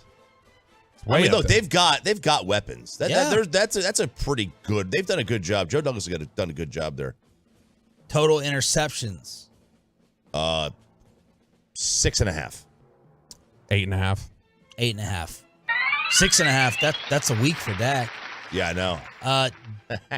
Jordan Love over/under pass yards. Remember, Aaron's was 3,800. 3,600. I was gonna say 3,100. That close. 3,400. 3,400. The over/under on the touchdowns is 22.5, and the picks is 13.5. So that's where we stand with Vegas in reacting to the Aaron Rodgers New York Jets deal finally done. Are we gonna? So what will our bet be? Is it gonna be a Jets record? Is it gonna be a statistical number for Aaron? I don't know. We got to really hash it out. Yeah, because I got gotta to come up with fair terms. It'll take us longer than the Jets and the Packers. Because here's the problem for both of us would agree with this. I think Dak, for instance, even when Dak has not played great, there are certain numbers you could point to that number alone makes it look like he was an elite quarterback. So I got to really make sure I'm picking the right one, that Aaron's not going to necessarily hit that number. If we truly trusted each other, I think we could just at the end of the year be like, he played well enough. If we really trusted each other, I don't really trust you to that degree. I trust you. I just think you're so frequently wrong about Dak Prescott and how good he is that I don't know that I can. My QB judgment's off. Yeah, your judgment's off. I don't question your integrity. I question your intelligence. Let's chop it up. All right, here we go, fellas. Let's have a little fun today. All right, boys and girls, let's get right to it. I got some audio to play. I've got some good stories. And Bobby, I will let you decide what you want to hear first. Do you want to hear why you're beware of your tires on your SUV? Ooh. Do you want to hear about the new hero of the labor movement, or a grown man finding out what a lease is at the age of 26? That sounds terrifying. Let's go with that last one, the lease at 26. Okay. This is some audio. This is from at Just Right Drafts on TikTok. Now, is there anything in your life that you woke up one day as an adult and realized that you had this wrong your entire life? I don't know that I've ever been wrong. That a dishwasher has a filter. Did not know until probably 6 months ago. That's crazy. My wife just talked about that the other day. She's like, I just cleaned this out, and it was freaking disgusting. And I learned it from TikTok. From TikTok. All right. So like anything that you, but this is like what I'm about to talk about here. Like really obvious things, you mean? Really obvious. This is like grossly obvious. So this guy tells this story, and I'll just let Peyton play the audio, that he at 26 figured out what a lease is. Guess who's been paying off a car for 18 months of a 36-month lease and just found out what a car lease is? That is so much money to pay to rent a car for 36 months. Are you kidding me? Oh, how didn't you know? Didn't you read the contract? I did, and I didn't understand the contract. No, it's checking what I sign. They were like, here's your car. And I was like, yippee! The only thing getting me through those payments was the idea that I was going to own it at the end. 0% chance this guy's being serious. There's no way. I don't know. His voice sounds kind of doofy. Autoflex, you wouldn't have had this problem, by the way. Autoflex.com, 234-1234. But he thought he was paying it off to... you can make car payments to buy it, but these are lease payments. But certainly they would say... Do you want to lease or finance? Do you want to lease or buy? And then he'd be like, what's the difference? This is why I ask 4,000 questions about anything that's a major decision. And my wife hates it. She doesn't even come searching for houses with me because, and shout out Kaylin, real estate agent, this poor girl. I mean, we put her through the paces. But I'm dumb to a good amount of things. And I'm not afraid to ask the dumb question. Because I'd rather ask a dumb question and get burned at the end. When it comes to the credit and the finance and the HOA and the this and the that and the percentage and what to put down. And either people are too afraid to ask those questions, or they're just a lot more intelligent, as Bobby already said, than I am. But this guy, he was probably intimidated. None of us understand the paperwork, and none of us are going through all the paperwork. No. That's why you got to ask. So like, I'm sure there's something out there that I just assumed was the right way, and I never asked because it was so assuming of me to do. But this is a guy named Tommy, and Tommy's a grown man. He's 26 years old. He had no idea what a lease was. This is a man with a vote, people. Okay, this guy. No, I'm serious. This guy's a vote. Like, he has a vote in the presidential election. There's a lot of morons. There's a lot of morons. Yeah, who do you think he voted for? I don't know, but I could guess based on his profile. I looked.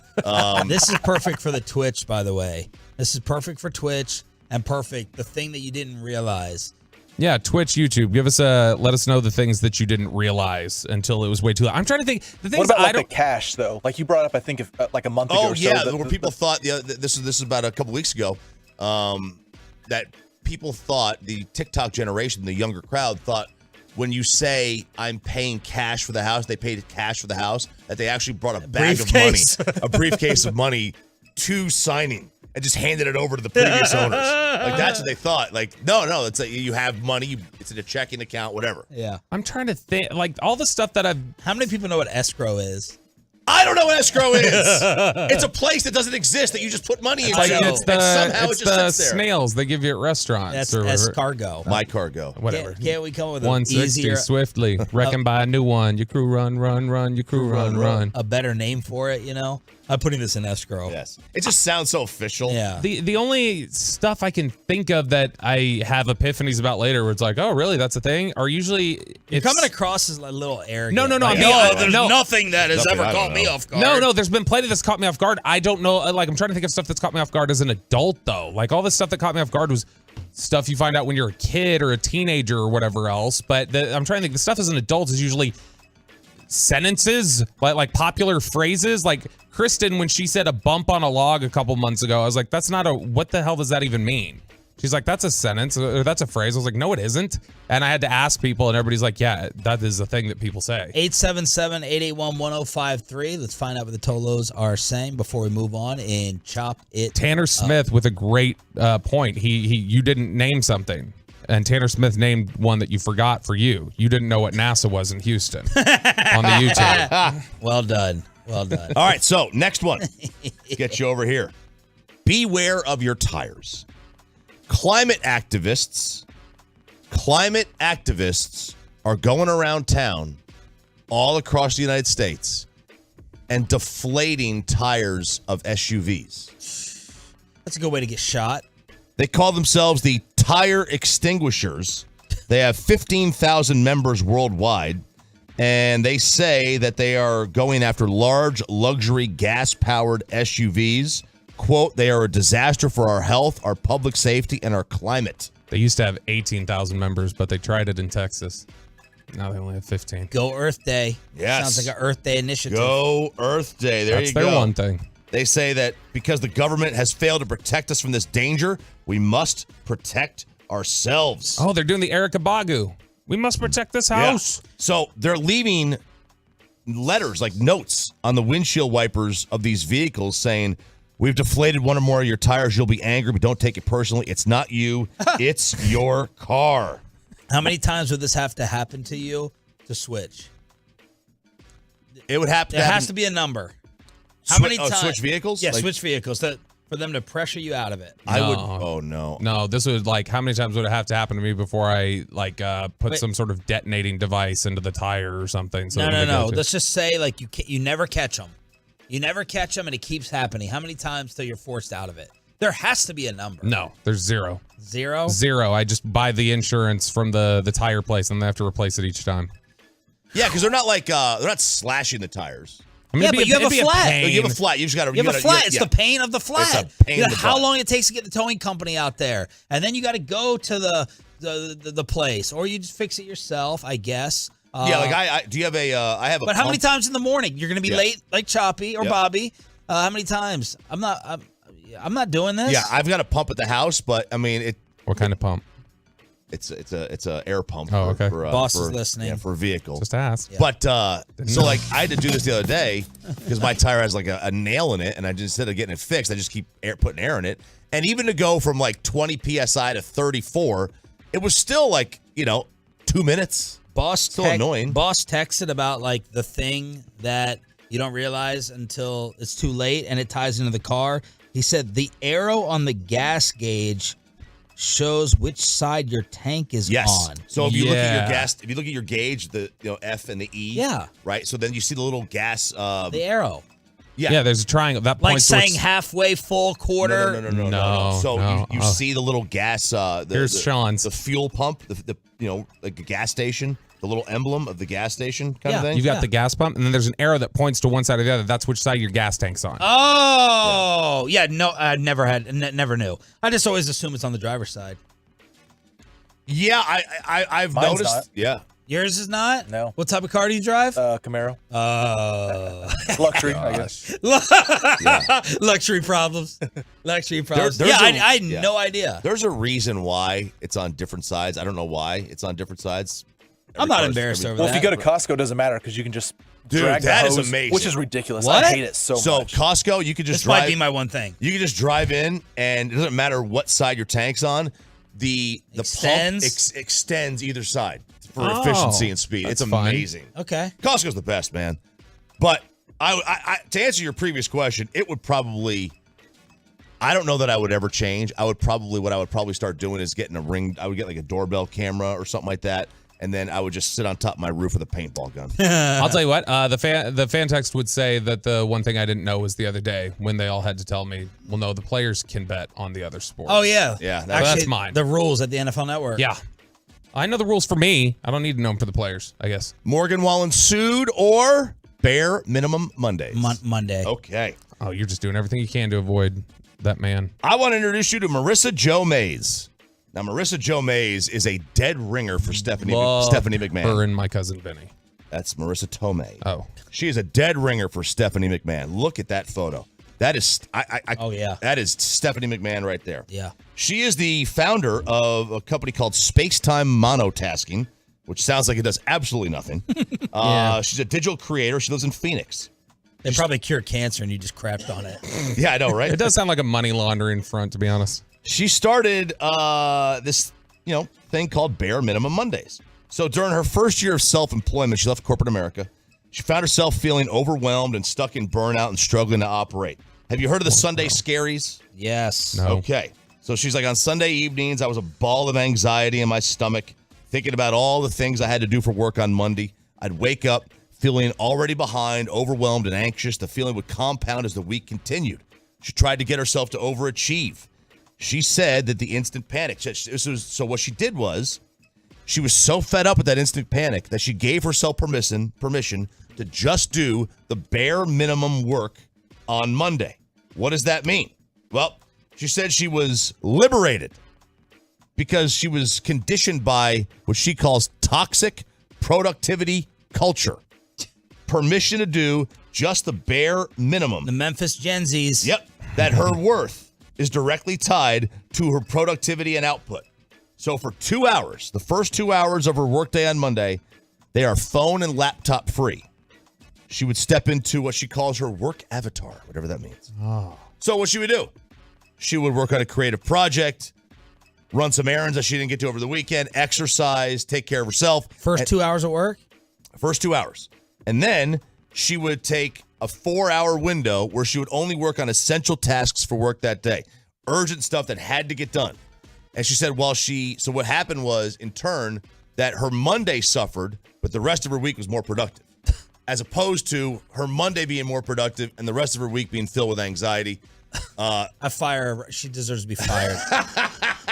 Yeah. It's not an option. It's not an option. What would you prefer? Monday good, rest of the week bad, or Monday bad, rest of the week good? Those aren't the choices. You spoil brats. That's the way a lot of people sit there and view the work world. Yeah, like you should be fired. Maybe you're a firefighter, and you're like, you know what? It's Monday. that fire will go out on its own. It's raining. Yeah. It's raining. We'll be I need fine. to step into my avatar before I even think about putting this out. I'm not using my phone or my laptop or my hose. Like that fire will put itself out. Yeah. Always use the hose. American man. Always. Yeah.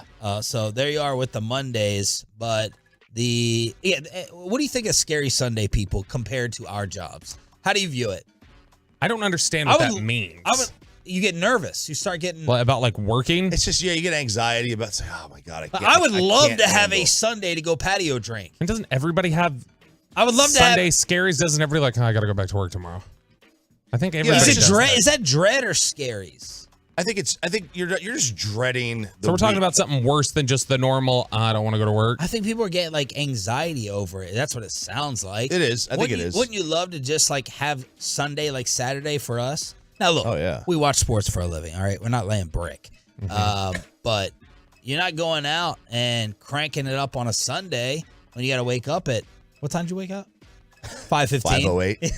5:07. I mean, great time. He wants those 7 minutes. Don't you exaggerate, Sean. Yeah. All right, let's continue. All right, Morgan Wallen. What else you got? Arguably the biggest music star going right now. Ooh, I mean, he's up there right now. Wow, one of them. I think that he'll turn it up. Blow past George. Yeah, turn this up. I love this. I know it's sacrilegious. I do love to this say. song. You think he's gonna blow past? I think he's gonna be the greatest country artist ever. Someone Easily. said something about it may have been me. Blake Shelton would do that years and years and years ago. It was a bad take.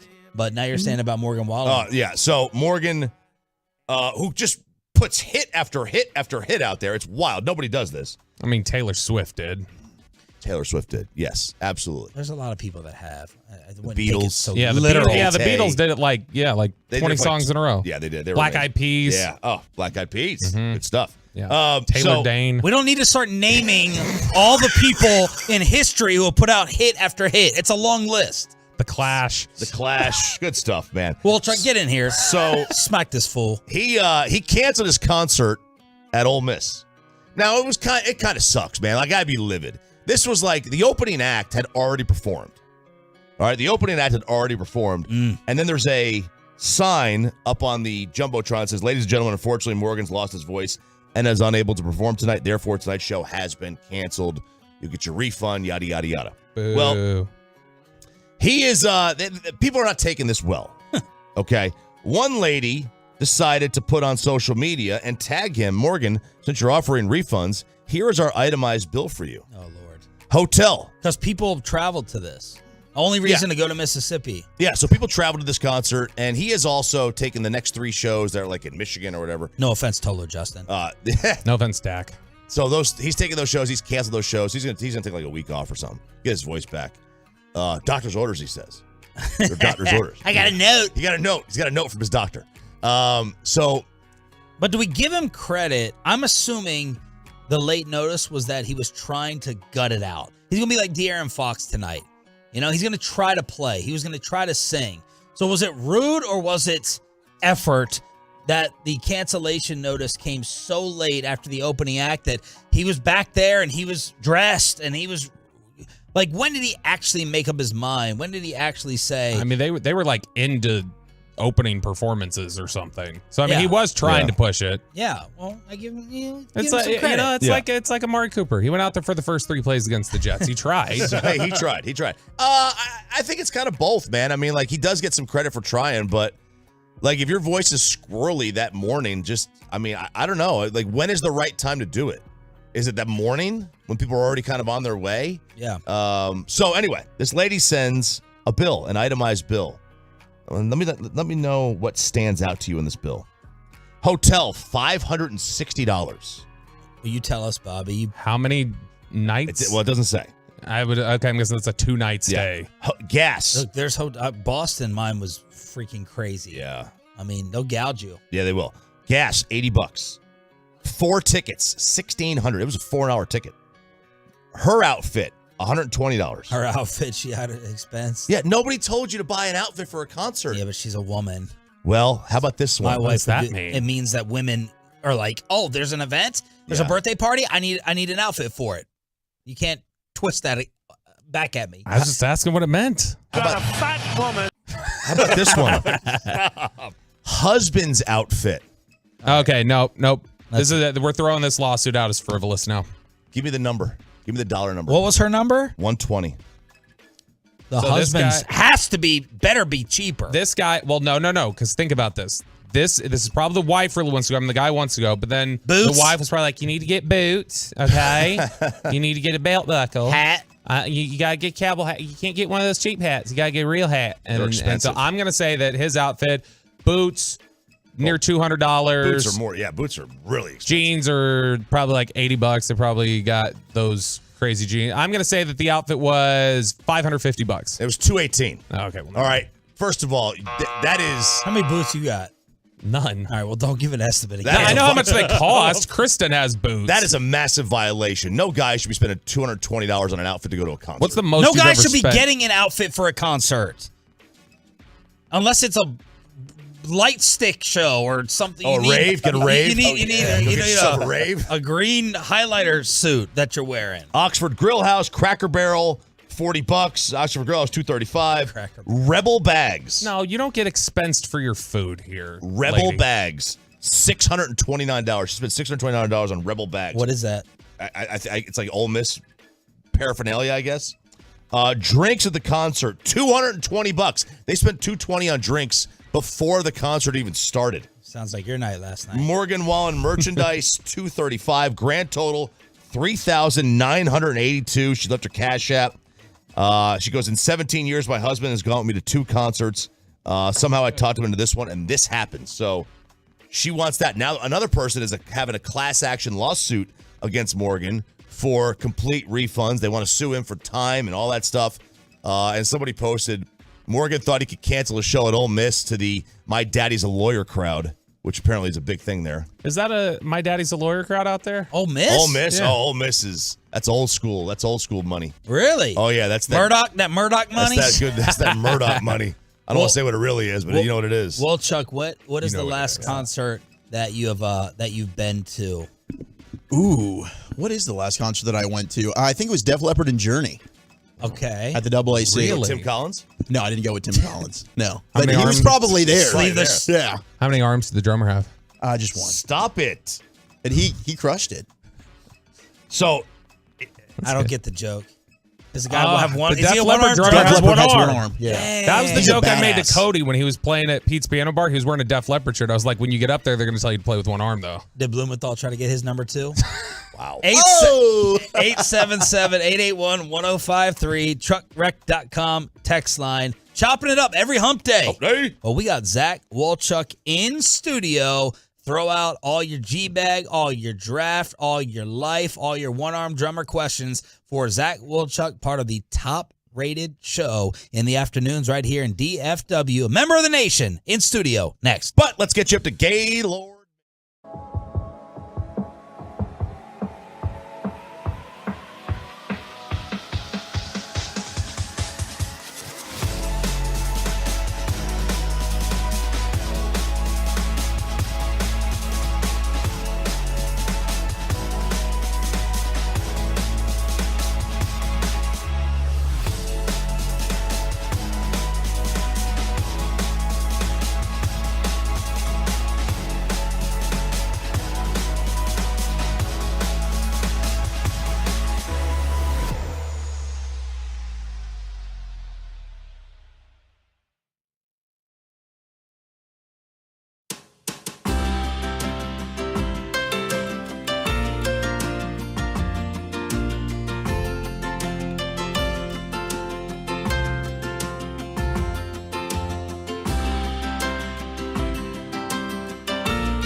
From our fan studios secured by DFWSecurity.com, this is Sean and RJ on 105.3 The Fan. 8 o'clock hour of the Hump Day edition.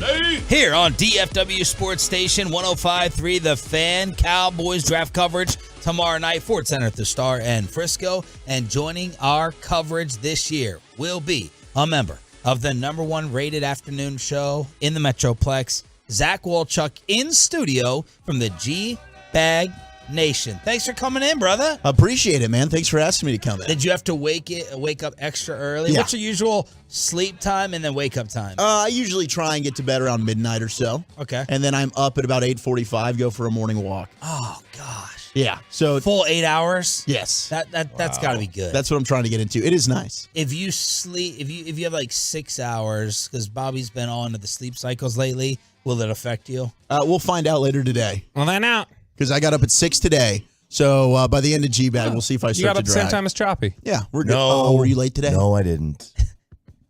Yes, I was late. Hey, you went to the Stars game last night. That had nothing to do That's with it. not, you said it in a tone that excuses it. No, it's not excusable. What the hell? Choppy, show up to work on time. I know. What are you, Bobby? That had nothing to do with it. I hit, instead of hitting like snooze, I hit off on the alarm on my phone. Oh no. And then I just rolled over and thought, it'll go off again, and it never went off again. And I wake up and it's 5:08. I'm like, oh boy. Your handler didn't wake you up? No. Is that what we're referring to her as? No, Sarah's a sweetheart. No, I guess she went right through her Alexa. That's supposed to wake her up. Oh, you just set off a bunch of Alexas around the Metroplex. Thanks. There you go. How would the G-Bag crew, if you guys had to do morning show for a year, how would the G-Bag crew do in terms of getting in here, temperament, all of that stuff? Because you filled in a few times. I think Eric would.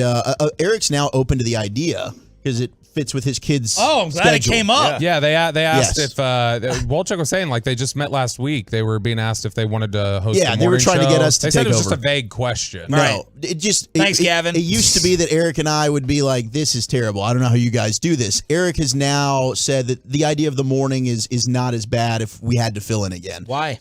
Because the kids wake up at a certain time. So now he can come in, get the show done, then he's with the family the rest of the day. So it just fits with their schedule. Yeah, that's And his not dri- a positive. His Well, drive. he's okay with it. I don't. Maybe happy wife, happy life type thing. I don't know. His drive at 6:30, 7 o'clock at night, I bet, is much worse than it would be if he was driving home at 10 in the morning. Traffic's certainly an aspect. Brian would love it. We love it. Brian loves the mornings. When he came in yesterday, and then when he's filled in and hosted with you, I believe, he loves that. He loves the morning. Dawson would hate it. He's talked about how he hates morning drive. He would never do that. All right, Lucius? Lucius, ooh, that's a good question. I don't think Lucius would like it either. And you? I don't think I would like it. Okay, good. So we're safe, I guess, unless Eric co-hosts with somebody else. All right. How did you, I just want kind of a draft prep refresher on why you're like, I want to take up hours and hours of my life to study tape and get involved in this. I didn't know exactly how many hours I was going to be putting in. It's like you go home and you're watching players, and your life is just consumed from December 1st when Brian was like, this is when we're starting, to now. But I've always... And daily or weekly intake is what? I try and do at least 3 players a night. And that takes how long? What do you have to watch for that? So I try and get 3 games in of each player.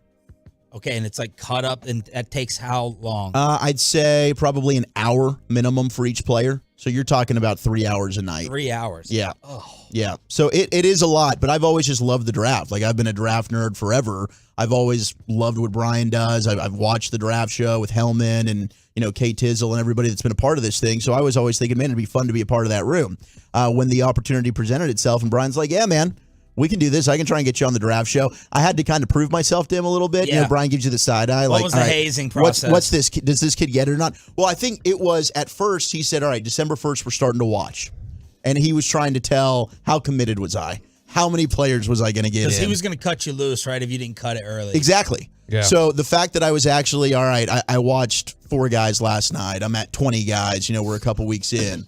And yeah, I know. It always sounds weird. And I gotta rein that back in. Sorry. But he was impressed. I think that he believed, like, all right, this kid's got a good eye, and he's committed to it. How many guys have you run through at this point? 196. I've run through that many. Wow. Stamina, man. What a body count. You kidding me? So did it feel weird to, like, what was the weirdest thing where you're like, I'm going to say something scouty here, but like you're talking about offensive lineman technique or, learning all the different football terms or, what was the most surprising thing for you in evaluating? Ooh, I mean, the quarterbacks are the hardest ones. Like and even when you're putting together the board and the Broadus' stack, Achilles heel, right? Yes, it is because I think he tries to just say I like every quarterback. He likes Joey Harrington. He liked Joey Harrington and Paxton Lynch. But if you say you like them all, you're going to hit on one, right? So that's Brian's MO. But the quarterbacks are difficult to assess because even with Anthony Richardson, I've had some people tell me they think he's a tight end playing quarterback, but he's a freak athlete and he's only had 13 starts or whatever it is. I think he is.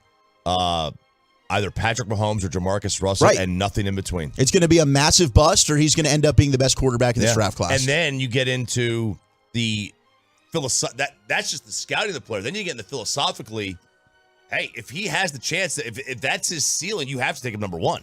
Because that's your goal, right? Your goal is you have one goal as a franchise: find Patrick Mahomes. That's it. We've talked about that on G-Bag. Would you rather just go ahead and take maybe a more safer prospect in Bryce Young?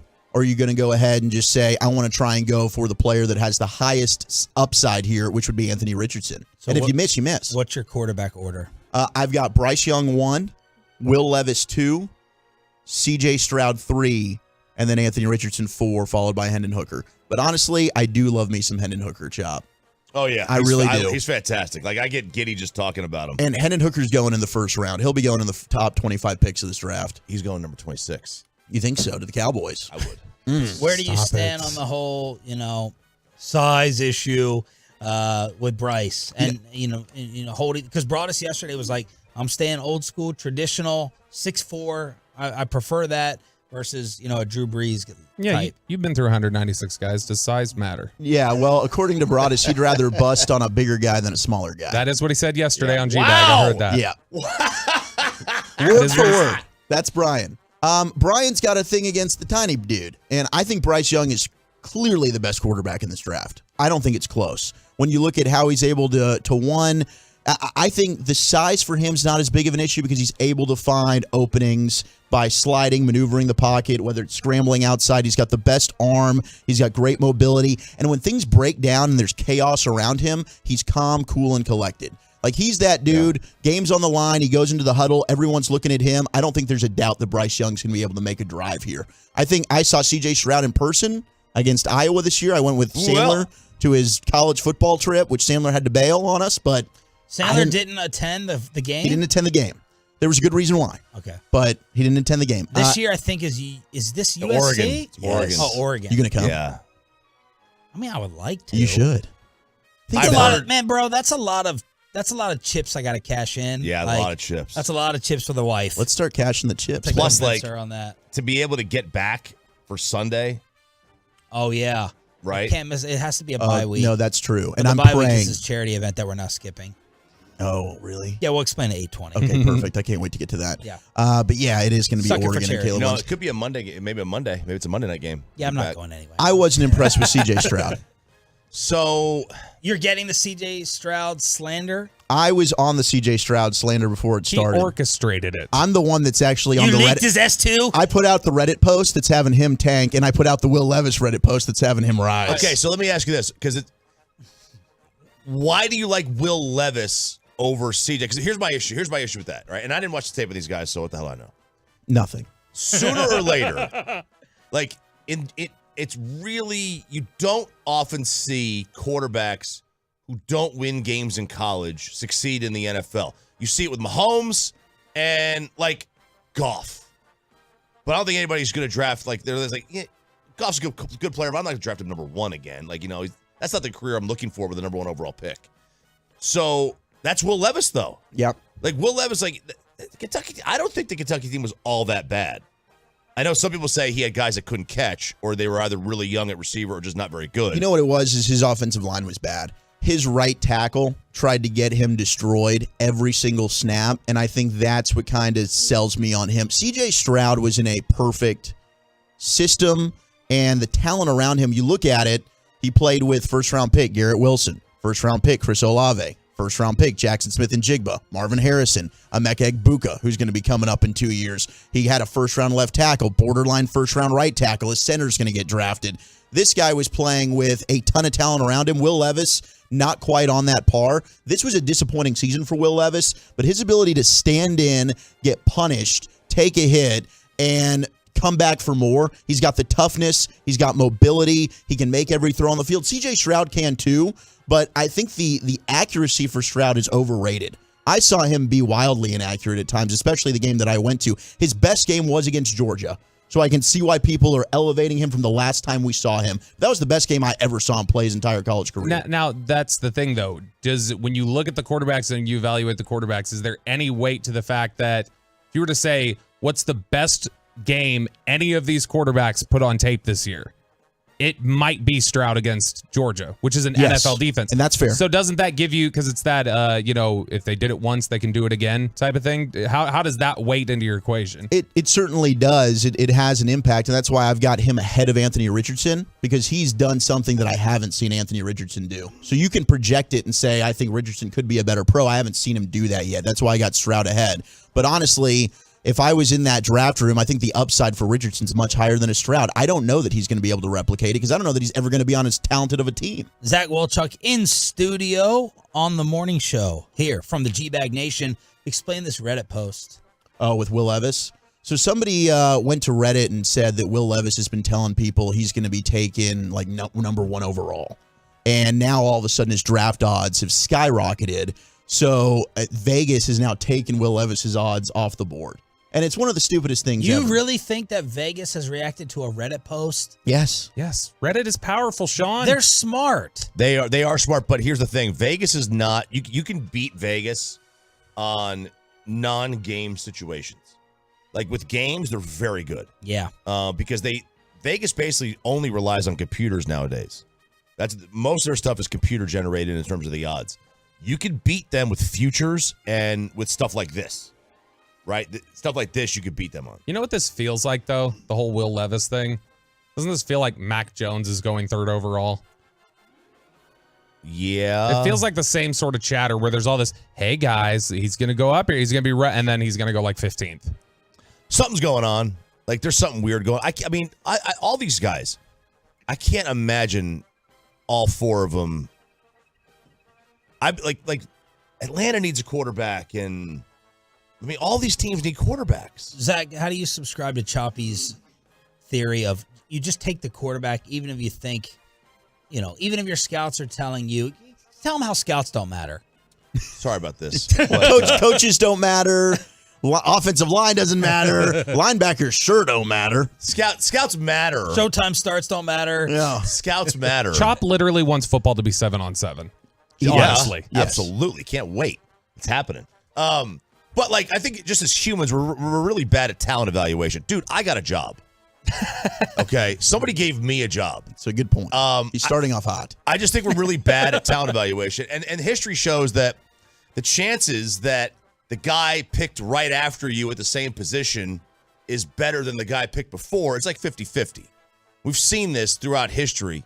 So your evaluation, and this is why I just take the quarterback, and if he hit. Now, this is only a theory. I know this doesn't, in the real world, where these guys have to worry about their jobs, doesn't work. But, I would take Anthony. If I was the owner of a team and I had the number 1 pick, I'm saying, give me the guy with the highest upside and the biggest bust potential. And if he misses, I'll just try again next year because I'll have the first pick again because I'll be that bad. But you can't do that as the GM. I get that because you're going to get fired. Right. But the owner could. The owner could. What do you think about that? Well, it's just not realistic. Like, a team's not going to give up on a quarterback after 1 year. So I get what you're saying. Like, a team like the Cowboys, where your general manager isn't going to fire himself, could do that, theoretically. But if the Texans feel the way that you do about Stroud, should they take him? No.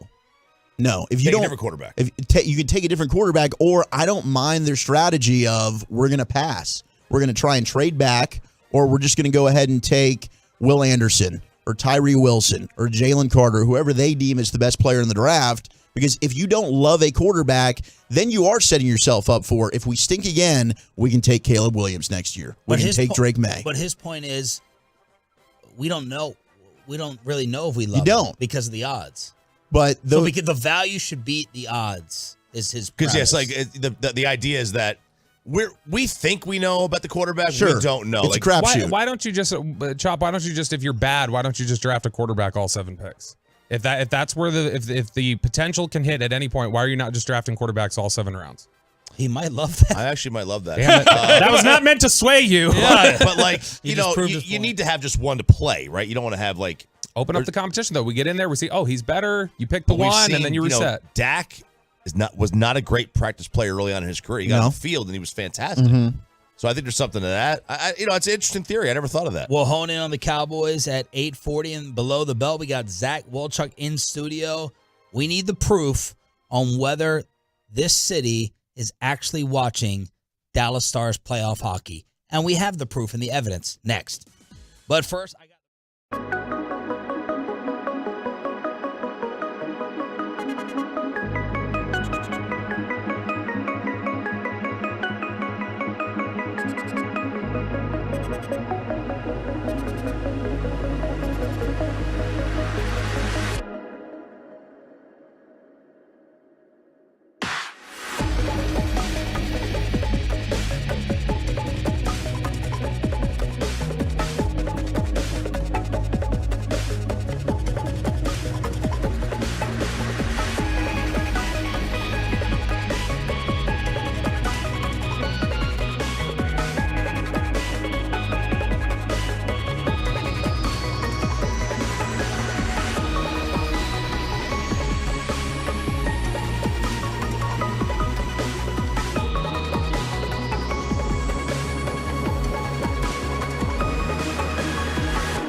a reason you need a special license to drive a big truck. So companies that hire drivers and put them in a big truck should be held accountable for what happens when one hurts you. Frankly, you need Frankel & Frankel. Visit truckwreck.com or call them 214-333-3333. Now Haskinen. Robertson. Score! 2-0 Dallas. Another power play goal.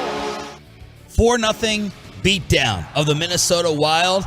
Game 6 is going to take place on Friday night, and they now have an 80% chance to move on to round 2 after you went to the AAC to watch it live. It was a really fun atmosphere, especially early on when Foligno got knocked out of the game on that major penalty. Yeah, bleep that guy. Yeah, bleep you, Foligno. Yeah.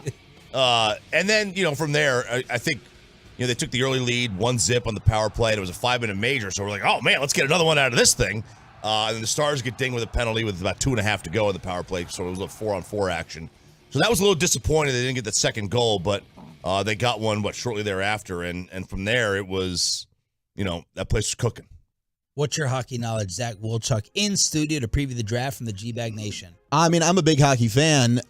This Stars team, as I'm clearly look at your the chain. necklace. You kidding me? Yeah, look at that. Look at this bling right here. I got to go to game 1, not with Bobby. Bobby didn't invite me to the suite. Oh. Yeah, remember I told you I had to go up to the pores to get him. Yeah, I was about 3 rows from the roof. Okay. But nosebleed seats, right? That's where I should be. That's Up fitting. in the yeah. nosebleeds. On brand. But I love the Stars, and I always have growing up here in Dallas. I think that they are the best venue to go to here locally. Like Stars games, and I get it. Like you mentioned the ratings, and we'll talk about the Stars, and people be like, nobody cares. You can't really do it until the playoffs. So I get Stars fans' frustration of, hey, why don't you talk more hockey? But when you go to the American Airlines Center, that place is always rocking. It's by far the best home advantage in DFW. From a crowd standpoint? Yeah, I agree. I mean, it's not even close. I really agree. It's a Cowboy game. You don't know what you're going to get. No, you know how many fans of the other team are going to be in there because it's a destination. Dude, it's really tough for teams when they go on the road against the Wings, though. Reggie's going to call the hotline. I just gave him props. There's no reason to be like that. I will say You're the onto advantage something. with the You're Stars. not wrong, Bobby. I don't know if you felt this way too last night, or if you felt this way when you went. It's got to be the highest percentage of any venue I've ever seen where the hometown fans are wearing jerseys. Like I've never seen 90% of a crowd wearing home jerseys. You see it in hockey all the time. I went to a game in Calgary, as they say it. Calgary. And Not Winnipeg? I had never seen more jerseys at a stadium or sweaters than I had. Yeah, at that one. it's a sweater. Get it right. It was remarkable. Colts are like that too. Indianapolis is weird like that. Everyone is in a blue Johnny Unitas jersey. Zach, is it a man card violation that Choppy wore Bobby's jersey last night? Would you ever ask, now that you are soda finished, would you ever wear or ask Wolchuk for his jersey, or do you have to buy your own? I think you should have bought your own to support the team. But I will say it's not a man card violation because I did do this. I brought my own jersey. I went to Vegas to see the Stars play against the Golden Knights. A buddy of mine had an extra old school Sergei Zubov jersey from the year they won the Cup, which are the sexiest ones. What's the number? 56. Good job. Yeah. And I loved Zubov growing up, so I'm like, dude, could I wear the jersey? And he did, and I got a ton of compliments on it and just pretended it was mine. And I tried to keep it afterwards, but he wouldn't let me. I have one, but it's old. You let Holland shame you. I did. Why does Derek care? I don't know, because Derek's the one who owns a Reggie Bullock jersey. He's going to be super niche and he asked me to bring my... Is it signed? No.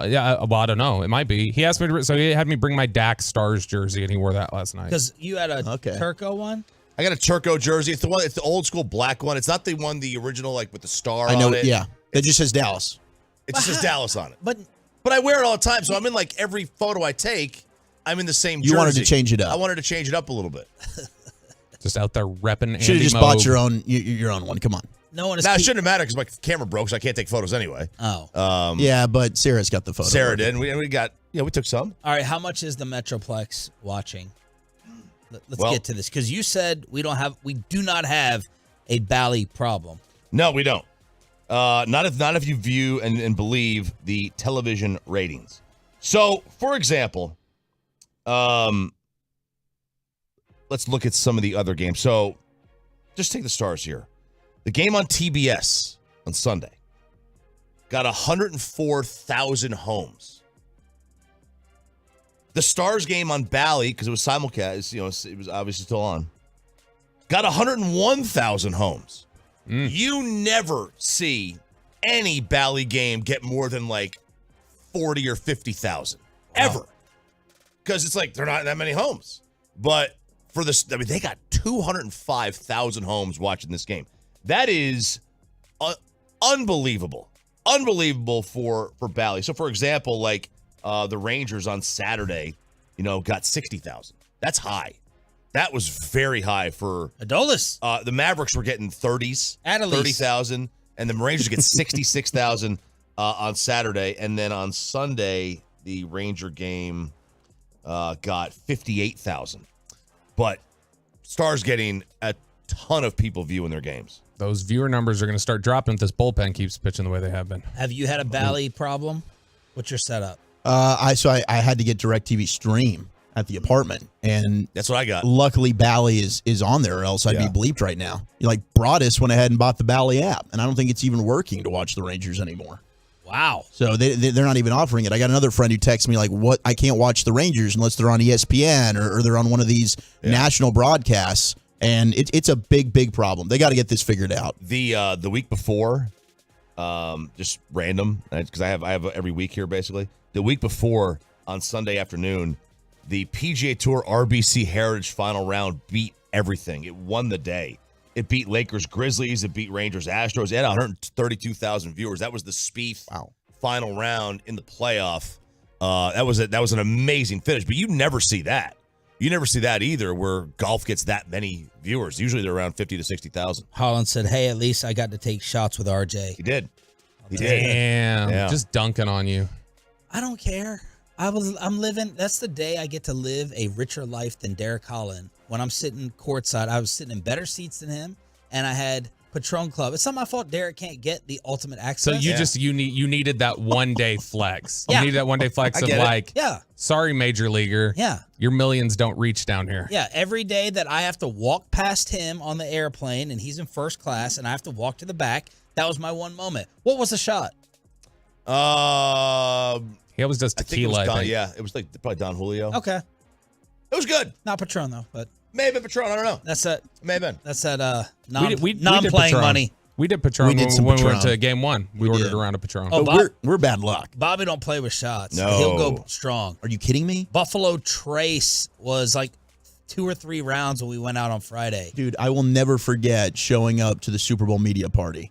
Bobby immediately comes running up, and he was already hammered. Yeah, I was texting you guys. Help. Yes, you're like, please get here, please get here. I didn't realize how bad it was. You thought I was annoying on the drive up there. You didn't know what annoying was. Oh, my goodness. Yeah, it was rough. Real quick, people are watching Kings Warriors, 192,000 homes for the Game 4 on Sunday afternoon. That's a lot of people. Tremendous numbers.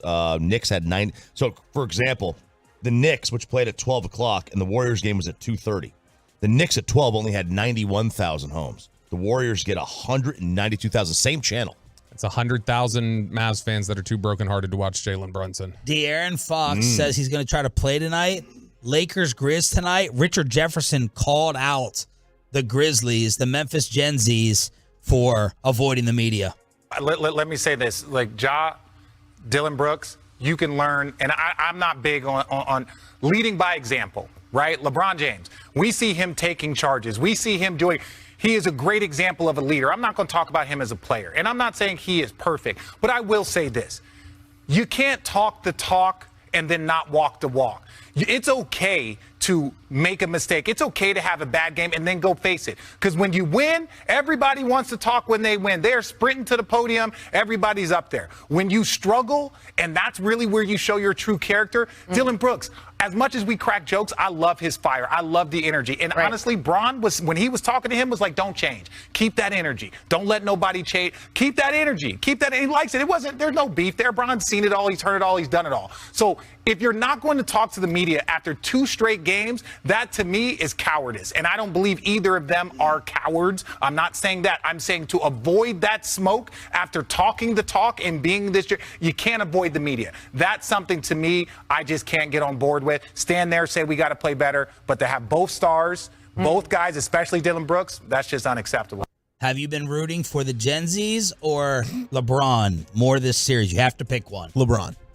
Wow, you hate the Grizzlies like Choppy. Yeah, I mean, yeah, baby. I don't. It's not a hate thing. I just think it's with the Mavericks out of it now for a rooting interest. I think it's more fun to have the superstars move on, and it's nothing against Ja. I just think the LeBron storyline. I want LeBron versus Steph again.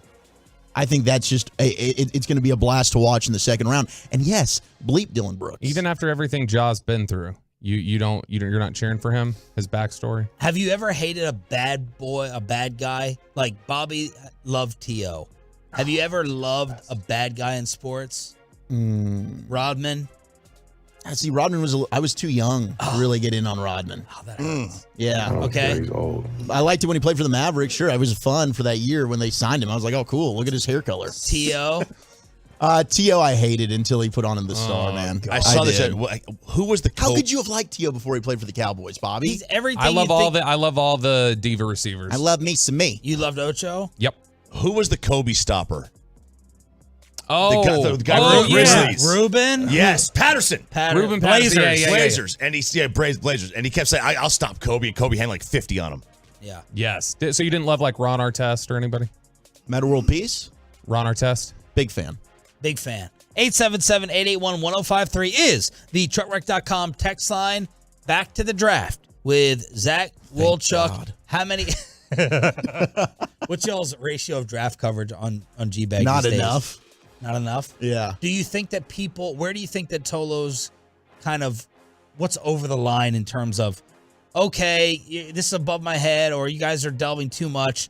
I mean, like 3 or 4 years ago, the guys would just mention, it was all scout draft room talk. They're just mentioning guys by last name. And I'm like, yo, you got to explain a little bit more who they are. Like, I know you guys have your little club, but you got to explain it to all the rest of us. Where do you think that line is? It's probably like day 3, guys. When you start talking about rounds 4 through 7. It's like, hey, man, Jackson Hayes, that left tackle out of Michigan, that kid can really play. And people are like, who the hell are you talking about? Probably when you get to Shepherd quarterback Tyson Bagent. Yeah. Shepherd. That's a college. Yeah. Do you have bangs, Bama bangs? It's one of those like bounce houses in the background of the college tape kind of places. All the best and worst case scenarios for the Cowboys with Zach Wolchuk next and Below the Belt. But let's get you over to the greatness of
Odyssey app. Heads up, Tolos. Our path to the draft coverage is brought to you by Pluckers. On night 1 of the draft, the fan will be at all 8 DFW Pluckers locations. They have some cool specials and prizes all night long, and it all begins tomorrow night. It's a little bit below the belt. Don't make me take off my belt. Don't make me take off my belt. We're not. Zach, you like that intro? I do. But I love when Bobby just, time for my segment. Hey, guys, I'm here. Hey, it's like the Kool-Aid man just busted through the wall. Peyton, do you have, did you ever hear the alternate open that Peyton went and got for us? No. Oh, jeez. Peyton, do you have that one? You're going to have to give me a second. Okay, you can have a second. Come on, Peyton, be on the ready. So, Okay. I didn't even get to do my I love you, tease. Peyton. Didn't even get to do my tease because you guys just jumped in to mock me. Do it. And this is my segment. I don't want to do it now. I don't want to do it. No, I want to hear it. I want to. Come on. Nope, too late. Best and worst case scenarios for the Cowboys in the draft. Before we jump into that, I got it. Okay, go ahead and play it, Peyton. It's time to go around the National Football League below the belt style with Bobby Belt. How terrible is that? Yeah, right? that one's not good. Yeah, it's not good at all. I like it. Did Peyton Your voice top that? 10 intro sucks, Walchuk. Whoa! What'd he say? He said your top 10 intro sucks, Well, Walchuk. Spitzy made that one, so you might want to. Oh, no, you can't say that. Let me hear that when you get it so we can interrupt Bobby a third time. So before we jump into these best and worst case scenarios, RJ Choppy, I know we're going to be out at all these Pluckers locations. RJ Choppy has already mentioned he'll be at the Alliance location in Fort Worth on Thursday night. Where will you be at? Addison with the General Gavin Dawson. Oh, so it's like half the G-Bag crew. Yeah. Oh, that's good. Half of us. And then Friday and Saturday, you'll be on the draft coverage. I will. As Sean takes off and sleeps through the weekend. Yeah. Just living it up. Well deserved. Before we jump into the scenarios here, somebody on the fan text has been asking us about this guy for the last couple days, and so this is a good chance to bring it up. Charlie Jones, wide receiver from Purdue. What are your thoughts? Good player. And if you watched, I saw 3 games of him against Penn State, Michigan, and Syracuse, and he gave Joey Porter Jr., who I think is the best corner in the draft, some problems in that Penn State game. He can win outside, even though he's not huge, which is the theme when it comes to this wide receiver class. He's got great footwork off the line, good route runner, shows the full route tree, can high point the football, really good on digs and posts, works back to the football to get in line with the quarterback's vision during scramble drills. Woo. You know, he makes I'm getting some goosebumps right here. See, he put in work. Yeah, he makes things easy, and he looks effortless at times. Like, this is a dude that was a target machine. Aiden O'Connell was looking his way. He also had a good tight end, Peyton Durham, as well. But Charlie Jones is a player, mid-round wide receiver. If you want to take one, I'm a fan. Does Chiafalo get upset that you know more football than him now? Yeah, he's upset about it. Is he? Hey, that's what I happens. gotta start calling him Pippin. When you have I'll start calling him Bill about time you came around, Yeah. Sean. No, he's got 3 kids. I mean, he's just not able to watch as much as he used to. So we've got Bleacher Report has this list of the 3 worst case draft scenarios for the Cowboys at 26. And I think this list is interesting because at least 2 of the 3, I don't think they're bad scenarios at all. And then the other one I'm kind of mixed on. But Okay. I'm interested for your thoughts on this, Zach. The first one, that is a worst case scenario according to Bleacher Report, taking Jahmyr Gibbs, Alabama running back, at number 26. Now, Choppy is ready to have an aneurysm if they take Bijan Robinson. Why? So because he thinks running backs don't matter, he wants to play 7-on-7. There is I am a very forward-thinking individual. He watches more football than all of us. I would only if I was a GM. It's about replacement cost, right? That's why Sure. So the replacement cost of a running back is very low. You can find one very cheaply on the open market, and that's why you wouldn't draft one in the first round. I would only draft a quarterback, wide receiver, tackle, edge, corner in the I get first. it. You don't agree in the devaluation of running backs? I do in the top half of the draft.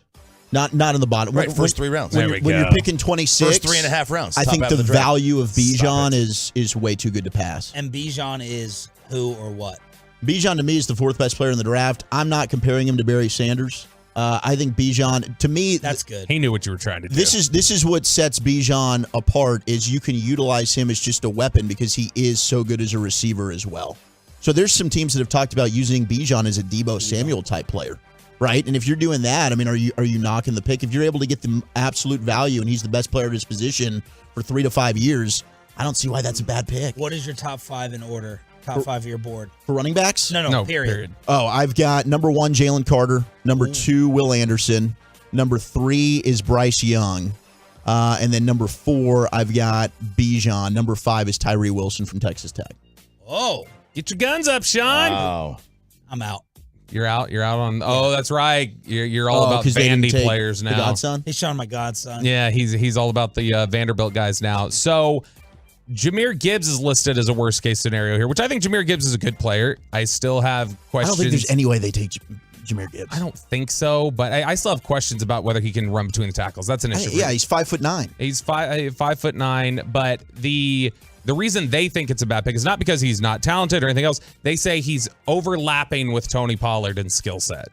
I think that is not a terrible evaluation. I don't think it matters because I don't see Tony Pollard being here for more than a year. Well, Stephen Jones told us during the press conference the other day we'd like to sign him up for 3-4 years. What would be wrong with having 2 Tony Pollards? You gotta have thunder and lightning. Yeah, I don't think that's... And plus, Pollard has shown he can run between the tackles in a way that Gibbs has not. I just don't think... to me, there's a big drop-off between Bijan and Jahmyr Gibbs. I've got Gibbs as my 31st best player. I got Bijan at 4. But then I got Zach Charbonnet from UCLA at 45. And then I think the third round's really the sweet spot where you can take Roshan Johnson from Texas, Kendra Miller from TCU, or Tajay Spears, who I love from Tulane. So the second scenario, worst case scenario for the Cowboys, is not picking somebody, it's passing on somebody. Michael Mayer, tight end, Notre Dame. They say that this would just be a nightmare scenario if he got all the way to 26 and they let him go.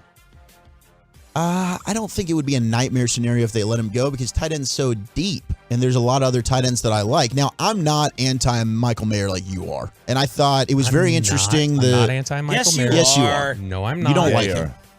It's not. See, here's the thing with Mayer, right? He's clumsy. He doesn't look smooth. Dalton Kincaid and Musgrave, who Bobby likes a lot from Oregon State, they are way more fluid. They're faster. Mayer's production, though, is also there, and it's effective. It's just not effective in the same way. It's like Luka and Ja. Ja's sexy. Luka's slow. Some people say he's boring, but it's effective. Michael Mayer can stretch the field, but he'll ping-pong off of guys, right? I'm not saying he's Gronk, but he's the closest thing I've seen to a Gronk. Yeah. Where it never looked really sexy when Gronk was doing it, but my gosh, he's lumbering, but he's hard to tackle in the open field. He's a menace in the red zone. That's what I see with Michael Mayer. So your order of tight ends is what? Top 3 or however many you can run down. I've got Kincaid 1, Mayer 2, Wrong. Musgrave 3, Washington 4, Tucker Kraft at 5. Man, Washington's interesting because, Bowers was the main guy at Georgia. He was. And I wonder how often you see that where, the backup turns out to be 3 years ago, a better pro than the starter. 3 years ago, Noah Fant and TJ Hawkinson when they were coming out of Iowa. Yeah. Well, TJ's not bad. I think TJ's but Kyle Pitts in this class would be definitely the top tight end. Yeah, he probably still would be. Kyle Pitts would probably... I would guess NFL teams would probably have Kyle Pitts as the number 2 overall player in this draft. Yeah. So you think that would be a bad scenario to pass on Michael Mayer if he's there? What is he Well, it on your depends who else overall? is there. What's he on your overall list? He is 22. Can I ask you something, Bobby? Yep. If you think Mayer, the tight end, is too old school of a player, why are you cool with drafting a running back there, which has gone completely... Is such an old school thought? Because it's we're talking about at the position stylistically, what are they? The tight end position is not old school. His style of play is old school. Bijan Robinson, you can debate the value of the running back. His play style and his ability is so above the league average running back that I don't think applies to Mayer. Like I said, Mayer to me is a well-rounded mid-range, a well-rounded guy who is an excellent mid-range shooter in the NBA today. That's what Michael Mayer reminds me of. And that's a good player, but it's how well does that fit compared with the guy who can just, isolate, get to the rim, shoot the 3, and that's what I think Kincaid and Musgrave are. The third nightmare scenario, according to Bleacher Report, taking Denton Ryan's own Arkansas linebacker Drew Sanders at 26. Man, this is... See, I got to call a lot of Drew Sanders games in high school. Wow. I've gotten. Maybe you can replace Sandler. Actually, do what we asked. Oh yeah, well I would have that young moolah, baby. About time somebody took one of his jobs. I like Drew Sanders. See, here's the thing with Drew Sanders. He's not a prototypical off-ball linebacker. He's going to give you some pass rush ability. A lot. Which is actually the opposite of what we saw from Micah coming out. You didn't see that from Micah, and then now he's arguably the best pass rusher in football. So Drew Sanders, I don't think is a terrible pick if you get wiped out, because he does have some versatility and he can be utilized in a multitude of different ways by Dan Quinn on defense. Okay, so that does it with Bleacher Report. Now just for you, best case scenario at 26 on Thursday. Darnell Wright, tackle from Tennessee that would end up being a plug-and-play left guard. Now, is that because Darnell Wright, is that because there are other best case scenarios you just don't think are that realistic? I don't think Jackson Smith-Njigba, who I love from Rockwall, is going to make it there. And I don't think Joey Porter Jr. from Penn State, the corner, is going to make it. I don't think he'll get to 26, but there's been a lot more chatter about him starting to fall down the board little. It's very weird. But Darnell Wright, I think, is one of the more underrated tackles in the draft. And he played his best against the best talent. Will Anderson from Alabama, B.J. Ojulari from LSU, two of the better pass rushers in this draft. Darnell Wright held his own. I think, and it's not a knock on Terrence Steele, who I think has been an exceptional player and has gotten better every year from where we thought he was. But Darnell Wright would probably be your best right tackle when you drafted him day one. Is it hard to evaluate offensive linemen? I don't think it's not as hard for, I don't know. To me, no. I think that I played it for a little bit. Whoa. Very lightly. Very lightly. Where? I wasn't good, okay? What school did you go to? Plano Senior High. Ooh. So I was playing at Haggard Middle School, baby. Okay. All right. There you go. Your middle school reps. We're going to bring Luca on to evaluate I was all sitting mechanics. in middle school, put the ball wherever I wanted. All right, worst case scenario. Worst case scenario? Yeah. Who's the Cowboy possible target that you're like, please no? I'm not. A lot of people love Will McDonald. I don't want Will McDonald at 26. I think he's a good trade back scenario. And that is who? Edge rusher from Iowa State, who's got a lot, long arms, bendy, freak athlete. I saw some warts when I watched Will McDonald, and I also think that there are some certain things when it comes to we love warts. The background, like the mental makeup. I think there's some questions there. Really quickly, Will McDonald or Lucas Van Ness from Iowa? Van Ness is way more. I'm not into Van Ness. I'd rather have McDonald. Okay. All right. And then the likeliest scenario. The likeliest scenario might actually be Will McDonald. I think it's Michael Mayer, tight end at Notre Dame. Yeah, I don't know if Mayer's going to make it. I think Kincaid definitely is not on the board. I think Jacksonville would snag him. Calls for Zach Wolchuk at 920. Oh, yeah. You don't get that type of treatment on G-Bag. Heck no. All your draft calls, all your G-Bag calls, all your football calls for Wolchuk at 920 here on Sean and RJ. Is it the bullpen or the play-by-play guy on the home of the Rangers? Next. But let's get you over to number one air in the IRS. That's right.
our fan studios, secured by DFWSecurity.com.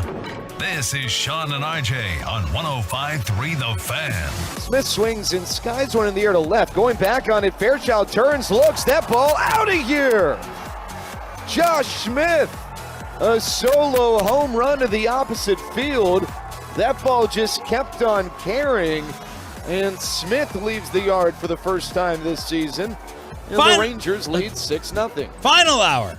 Fist pump time. On the Fan Cam, Twitch, and YouTube, we got Zach Wolchuk, part of those Rangers broadcasts in studio. We'll take Wolchuk draft calls from the Tolos at 9:20. Crosstalk with KMC at 9:40 as you're going to have Rangers baseball today. 11 o'clock pregame. 11:30 first pitch on this radio station. And you can blame the bullpen, or you can blame the play-by-play guy for what happened yesterday again to the Rangers. They blew a Houston, we have liftoff. They blew a 5-1 lead on Monday, and yesterday they were up 6-0 after 6. The bullpen has surrendered 9 runs in no work. 9 runs. It has been brutal. Wolchuk, is it a big problem or a blip? Right now, I'm going to go with a blip because they were so good for the majority. Up until these last 2 games, you weren't worried about it.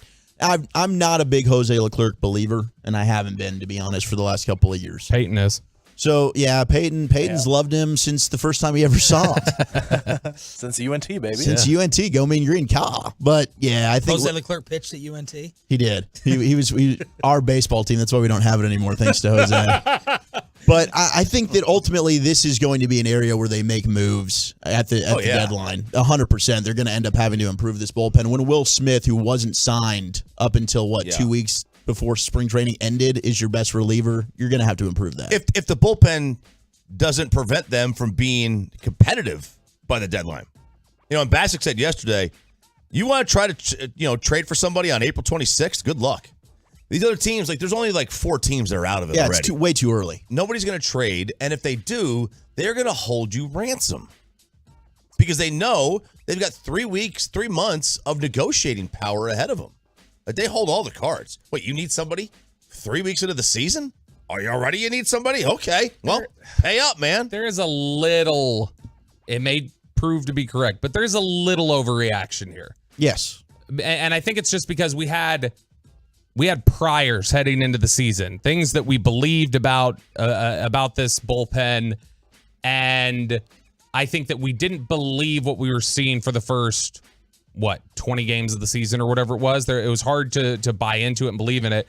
And so now when we see a 2-game sample size, we go, there it is. We've been waiting on it. There it is. And so I just think it's really easy to fall back into that and feel that way.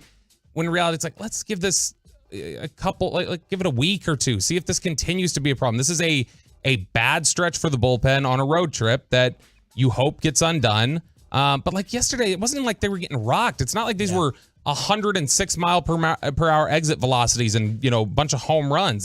They were getting kind of dinked and dunked. The hit batter hurt too. I mean, Bochy mentioned that twice. I think he had an 0-2 setup, so that was happening. I had switched off. I was out. I switched over to the Stars. And then all of a sudden, Bobby's blowing up the group message, dog cussing Sandler and the pitchers. And I was like, what the hell? And it's 7-6, just like that. So you can blame Cole Reagans, or you can't blame Cole Reagans. You have to blame Jared Sandler. Because if you've been following the show, we've talked about this. Jared Sandler Are you aware of this, Zach? Have you seen this? Have you heard about this? Yeah. Jared Sandler promised, swore. He said, I swear on my life. He doesn't.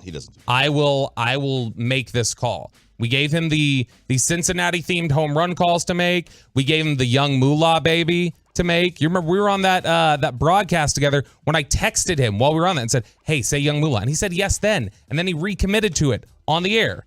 Well, the first night, Josh Young gets 2 home runs that he is calling. Doesn't make the call. Doesn't make a Cincinnati call either. After Kentucky. Gave us Kentucky. Yeah, gave us Kentucky. Big deal. Wow, what to do? Factual. One of the 3 Commonwealths. He gave us a Commonwealth. He didn't even give us a state. He gave us a Commonwealth. And it's just factual. He's like, that ball was hit to Kentucky. Yeah. Kentucky literally facing out towards the outfield is Kentucky. And so anything that's not fouled back is hit to Kentucky, even a bunt single. Jared. A ball that bounced off the catcher's chest protector and bounced in front of the plates towards Kentucky. Oh, that ball bounced off his chest to Kentucky. Yeah, that's the way it works. I agree. I look, silver lining here. They've only thrown 4 innings. Like that, they're keeping their innings down. Yeah, that's great. Keeping the pen fresh. And so after the young, he angered the baseball gods so much for defying the morning show that they get outscored 6-1 the rest of the way. They lose that game 7-6. Then last night, he gets only one chance at the home run call. It's that Josh Smith sleepy call we heard there. Doesn't make the call. Oh, a sleepy call. Yeah. Oh, he's really going to get wound up. Sleepy. All right. He's still just in the East Coast jet lag. So gets the Josh Smith home run, doesn't call it. The very next inning in the 7th begins the meltdown of them getting outscored 7-0. So since Jared Sandler has defied the baseball gods, they've been outscored 13-1. Fact. It's a fact. So this is Jared Sandler's fault. Now, Zach, you kicking some serious ass. Now you know him very well. Yeah, too well. You've worked all these games for years with him. He beats me. Do you think that, what do you think he's really thinking about this? Because he's a professional. Yeah. You think he's like, I'm never going to do this. I'm just placating these guys. Yes. I'm just a piece, right? That's exactly what he's doing, because I asked him, I was like, how much pressure do you feel to work in these calls? And he just shot it down. I don't feel any pressure. I'll do what I want. Wait, did he say that to you off the air? Or did he say it in cross On the air during cross. You can go back and pull it. What? Yes. Because I wanted to put more pressure on him, because I love this bit. I think it's great. We tried to do it with Babe Laufenberg during the NFL season when we used to have him on nights. We'd try and give Babe a word to work in. Would he do it? Once in a while. Typically, Babe didn't do it. Yeah, or he'd forget or something. Yeah. But Look, I get it. Like, Babe, I understand if Babe's got a certain standard, everything else. Jared Sandler set the bar with Houston, we have liftoff. This was not our idea. He was the one working in corny calls to begin with. Right. We just Moolah, suggested some others. It's a great call. I have a theory. Here's my only way out for him. He was ready to make one of the calls. Well, we did get a message. I think one of them got shot down by the boss. I can report this. Which one? What? Yeah. The boss canceled one. And I think. Do you have sources on this? I do have sources. Oh my gosh. I do. 2 sources? Oh, were you there? I only have one source. Well, it's kind of 2. Yeah, it's 2. And I was not there. But PETA would have maybe gotten upset. So the Harambe one? We had to cancel. Oh, of course. I mean, no, That was we a were never going to joke. go with. That was not even in the running. No, maybe he was thinking that's my only That was not possible even in the excuse. running. He literally told us, I have the Icky Woods one written down in front of me. It's on my notepad to remind me. Fine. I got a little string tied around my finger so that I can remember chili, to make like it. the only problem is they use meat. That's it. Like, so maybe PETA would have gotten on that one, but we were never. Harambe was never in the cards. So because Jared failed at his bit, Choppy broke out the recorder last night at the AAC for the Stars win. Now I hope this comes across well. There's a little bit of innuendo in here. I wanted to. This is before the. Did you not just hear below the belt? Yeah. This is before the game, not before the belt. This is before the game. I ran into. We were sitting at the restaurant, and I see at the table next to us was 3 Minnesota Wild fans. They were young ladies. So I was like, all right, let's see if there's anything. Did they have the accent? Not really. They weren't Not as talkative. not Joey's type. Did they say bag like big? Big? No, they weren't, and they weren't lubed up yet. Alcohol, Bobby. I was acknowledging what you said. But I wanted to just, talk to them about, Minnesota and being a Wild fan. I'm joined by some Minnesota Wild fans. First off, are you from Minnesota, or are you just fans of wild people? We're from Minnesota. You're from Minnesota. What part of Minnesota? Minneapolis. Is Minneapolis the biggest city in Minnesota? Yes. Okay, it is. Yeah. All right. Question. Do you know how many lakes to the nearest 1,000 are in Minnesota? 11. It's the land of 10,000, but there's more than that. So you guys just can't add. Yeah. All right. It's incorrect. 11,842 is just 12,000. Nearest 1,000? Yeah. Yeah. Did you guys go to the University of Minnesota? St. Thomas. University of St. Thomas in St. Paul. University of St. Thomas. Okay. So are you Gophers? Like, do you guys root for the Gophers? I mean, I root for the Tommies more than the Gophers, but yeah. The Tommies? Do you guys put it Y's on everything at the end of Minnesota? All right. Do you know how deep a gopher normally digs? 6 feet? 6 feet. Bear in a body. Is it dead? 3 feet. I don't know. That's deep. Okay, like That's deep? let's go like 2.5 feet. 2.5 feet. No. It's 6 to 12 inches. Isn't a gopher like 6 to 12 inches? I don't know. How the hell do I know? Now, do you guys think that 6 to 12 inches is sufficiently deep enough? No. No? No. Wow. Hang on a second. Come on. Do you think is that? No. No? What am I dealing with here? All right. So, how deep is deep enough? I said 2.5 feet. 2.5 feet? Oh my gosh. Oh. Ma'am? Sure, it's 2.5 feet. 2.5 feet? So Next uncomfortable. question. All right, we're done here. Next question. I got enough. Well done. Yeah. Well done. Were they blushing at this point? Very. And they were like 23, so I don't know, Props to your girlfriend for allowing this. Oh, she pointed it out. Oh. She's like, go on over there. Boy, getting hit in the liver just knocked somebody out last week. Man. So there you go. I'm blushing. Yeah. And I'm brown. Right the rib cage. 877-881-1053. Truckwreck.com text line here on DFW Sports Station. Zach, you are the most recent one in the dating game. How would you have done in that scenario? What's it like in these streets out there? It's tough, man. It's tough out there. It really Now is. you're in Plano now? I'm in Plano. What's the Plano scene like? Plano scene's I wanted to move out there. The wifey wasn't having it. very milfy. A lot of cougars. Like Lisa the MILF waitress at Baby Dolls. Lisa the MILF waitress. I was trying to set her and Brian up. Well, you kind of. Yeah, we played the I audio. wanted to get her to say Brian was hotter. It didn't. It sounded Not what like, it sounded like. you were trying to Oh, come on, guys. reestablish right there. No. You let him have a little bit, and then you wanted to shut him down and Well, remind because him. he wasn't interested in anything. I mean, Brian was shooting everything down. If you paid for a lap dance, He would not have. I asked. No way. And I tried, and it didn't happen. He would have been like, "Oh, Bobby's right." He would have found some other guy at Baby Dolls and said, How many times did he address the women in the room as ma'am? and every Thank you, time ma'am. one came up, I'm sorry, ma'am. Was he it's uncomfortable? like, I feel so bad for these girls. All he just kept saying was, "I'm so I'm glad like, I Brian, they're didn't have making a daughter." lot of money. He said, They're okay. he's like, let me teach you how to watch tape. Let me get you to a better life. He was scouting a few. That was fun. 877. Give me a brought a scout at Baby Dolls. You give me a scouting report, 2 sentences. Ooh. Or some terminology. Short, stubby, squatty body. All right. Oh, wow. Nice hip fluidity. Yeah. All right. We Those have hips don't lie. gotten uncomfortable All right, enough Shakira. in this segment. Got a fat woman. 877-881-1053. The truckwreck.com text line. We're going to play you what a real segment intro sounds like and take your Dallas Cowboy draft calls for Zach Wolchuk. Line them up right now. 877-881-1053. Anything you want to know about the boys or the draft tomorrow night with Wolchuk on the Diamond Factory Hotline next. But let's get you over to the all-new Platinum Ford location in Terrell.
Injury Lawyers, Frankel and Frankel. There's a reason you need a special license to drive a big truck. So companies that hire drivers and put them in a big truck should be held accountable for what happens when one hurts you. Frankly, you need Frankel and Frankel. Visit truckwreck.com or call them 214-333-3333.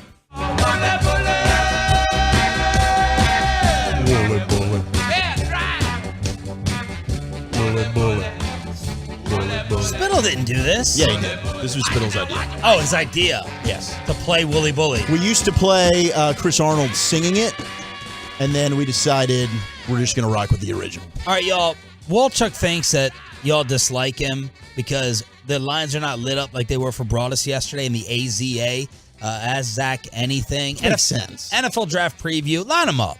Ask about the Cowboys, whatever you want. 877-881-1053. 877-881-1053. Well, let's remember, not all the calls were just to ask Brian questions. No, I would ask him about... Some of them were just to troll Brian and be mean, so... Oh, the long snapper bit? Yeah. Yeah. How'd you hear about that? I listened. I told him. He tolos. Oh, nice. All right, light it up for Walchuk. What were you saying about the segments and the nosebleeds? Oh, no, I was just saying that when last time I was covering for you, I was in the Twitch and I was chatting with some of the listeners there, and I was like, oh, yeah, I'm hosting tomorrow. Is there any, like, segments you guys want us to do or anything you guys have been looking for? And the Twitch lit up, and they demanded to let Peyton do 60 Seconds of Trash, which is an old Nosebleeds bit. And I got to say, that's got longevity. The stuff Zach and Eric were doing 7 to 11, that's still very popular with people on the text and the Twitch and the YouTube. They loved those We segments. have the no offense to you guys, but we have the best nighttime listening audience in the city. This goes back to Arnie. It was a cult following. Why do I have a line open? KNC obviously went to middays. The Get Right finished number one. You just talk about the nosebleeds. The nighttime follow. I think Romo called in. That's the only time Tony's good enough to call in and got that dip. I think he called in to Arnie. Hey, this is Arnie. And there's more evidence right there. I have a theory. It's true. I have a theory as to why. 7 o'clock rolls around and everybody's just bunch of drunks. They're starting to feel a little loose with it, and they're like, it's night. What's the matter what I say? And it just becomes kind of like an animal atmosphere. How much more did you all cut loose at night versus drive time? Really, we haven't changed much. I mean, there's a little bit, like that 10 o'clock hour, 10 to 11, it was pretty much off the rails. We really just said whatever we wanted. And I don't know if the launch was listening or not. Yeah. There were some times where it was... He likes that type of radio. We probably shouldn't have said some of the things we said. But we've tried to keep it the same. And Gavin or Lucius will try and rein us in. Or Eric's getting dumped. Which I think... Routinely. The bosses told us about. All right, Zach, the Tolos are now showing the love. Love you guys. NFL Draft Preview, night 1 tomorrow. You all are going to be at Pluckers as well? Yeah, I'll be at the Pluckers in Fort Worth at Alliance, really, the Alliance location of Fort Worth. I think Eric will be at the City View. Yes, City View location. And so you? I'll be North Fort Worth. Addison with Gavin Dawson. Andy in Corpus Christi. Start us off, Andy. You're live on the Fan. Hey, how's it going, guys? Hey, first off, want to give a shout out to the insufferable Twolos. Hey, Wooly Bully, got one quick question for you, man. If Jack Campbell falls to the second round, I kind of look at him as a non-injury prone Sean Lee. Ooh. What are your thoughts on that one? Yeah, I like that. I'm a big Jack Campbell fan, and I was really impressed with Jack Campbell in coverage. And where's he play? He is a linebacker from Iowa. And if he falls to 58, I think that's exceptional value to get him there. I don't think that he will, because I think he's the best off-ball linebacker in the draft, because I think Drew Sanders gives you a little bit of pass rush ability. But Jack Campbell's ability to drop into zone, take away slants, disrupt the receiver's route, and he's a sure tackler. At 58, he'd be a home run pick. Chad and McKinney, you're up next. Chad, you're live on the Fan. Hey, good morning, gentlemen. Appreciate all you do, all the platforms, Appreciate everything. So, Cowboys are doing a good job of hiding what they're doing, I feel. Mm-hmm. What are your thoughts of trading up, trading back? For instance, Indianapolis has every fourth pick in the draft, trading back to them at like 35. Just curious your thoughts. I don't think there's a player that you move up for unless it's Skoronski from Northwestern, and I don't see him necessarily sliding.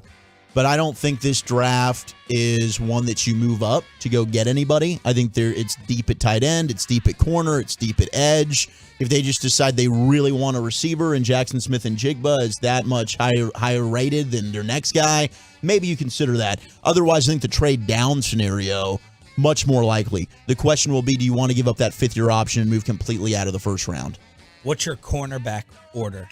So I've got Joey Porter Jr. at 1, Christian Gonzalez from Oregon, local kid from the Colony at 2. I love Emmanuel Forbes from Mississippi State. He's the skinny guy that weighs like 160 pounds soaking wet. To me, it's not an issue. He played in the SEC big boy football, and injuries were not a problem for him. I think he'll be okay. Devin Witherspoon at 4, and then Cam Smith from South Carolina at 5. Cameron in Dallas is next up. Cameron, you are live with the morning show on Woolchuck. Go ahead. Hey, guys. Hope y'all are having a good day. First-time caller, so I'm glad to be here. And I heard Waltrip was lonely, so I wanted to call in and get some company. Oh. So just to talk about for the draft picks, leading up to it, I've heard the name, obviously, Bijan Robinson to be taken in the first round. Offensive line, wide receiver, and even corner. But how come I feel like we haven't really given any love or talking to the defensive tackle position? And every year when we get to the postseason, that proves to be a liability for us. So when are we going to take a defensive tackle? Great question. Call, guys. Great call. Yeah, it's just the Cowboys don't seem to put a premium high in the draft on defensive tackle. And the only one that I would take in the first round is Jalen Carter.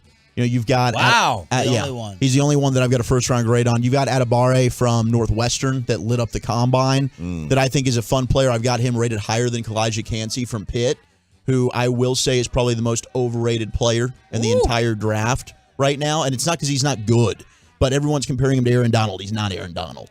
So I got a second round grade on Cansey. They need a bigger bodied defensive tackle. Did you hear what Baldinger said yesterday? Yes, and Baldy's right. Baldy's right. So, like Mozzie Smith About not getting enough help inside to free up Micah. Mozzie Smith from Michigan, if he's around at 58. That's worst case scenario at 26 to me. Okay. If they took Mozzie Smith. 26 is too rich for me as well. Like, I got Mozzie Smith as my 49th best player. At 58, I'd be okay with it. I like Jaquelin Roy from LSU in the 4th round. I think he'd be a really good pick. Alex and Terrell, you are up next on the Diamond Factory hotline with the draft tomorrow night. Go ahead, Alex. Hey, Sean. Hey, RJ. Hey, Zach. And hey, Bobby. Hey, Terrell. Hey, I just got a question. So, you know, Dak was in the 4th round. Do you have any quarterbacks that you think are going to be sleepers that in the late rounds that you think might be really good? Thanks, guys. I know who Zach loves. I love Hayner from Fresno State. Okay. Yeah, Hayner's got a little something there. Yeah, no who doubt. else is in the Pink Eye Academy? Hayner's in the Pink Eye Academy. You got to be below the 3rd round, I think, 3rd or 4th round. I think I would put Hayner in the Pink Eye Academy. Yeah, okay. I love Jaron Hall from BYU. There it is. I'm a big fan of Jaron Hall. And he does seem like he patterns his game a little bit after Russell Wilson. I think he's a little bit bigger than Russ. He runs very similarly. Like, he's got the athletic ability. He can push the ball down the field.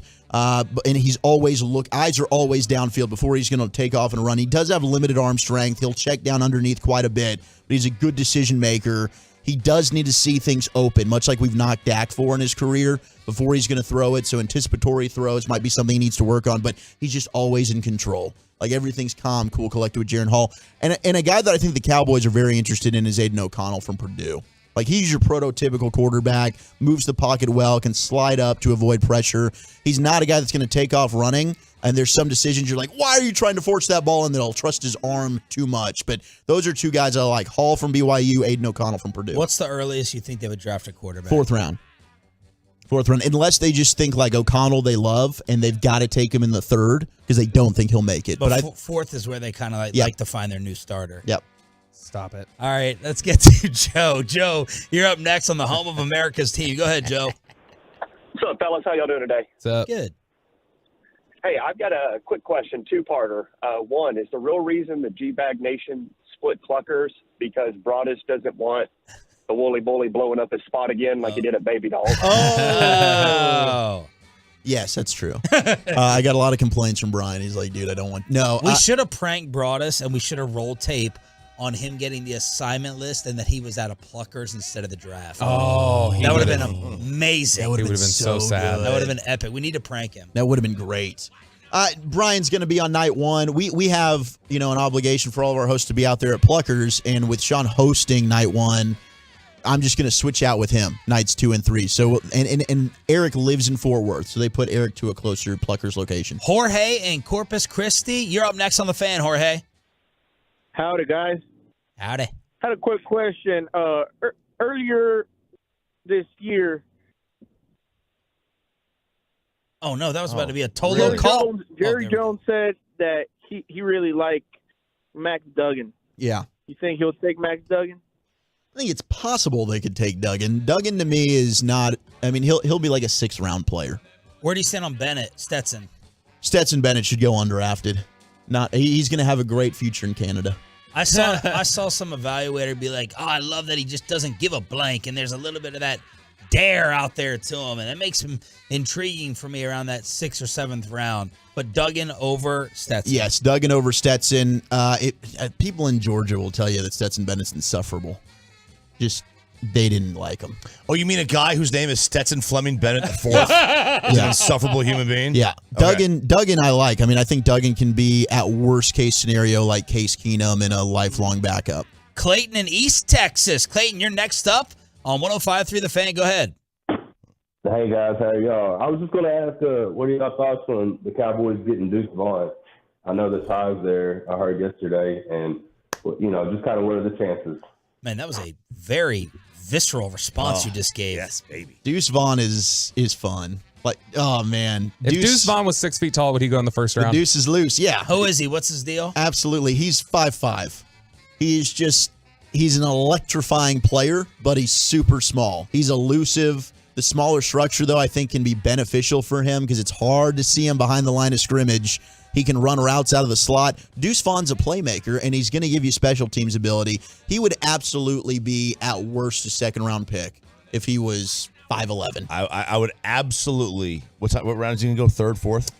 Man, 5th. 3rd would probably be the earliest, more like 4th, 5th. Yeah, I would think he's a day 3 take guy. him in the 4th or 5th over Bijan in the 1st.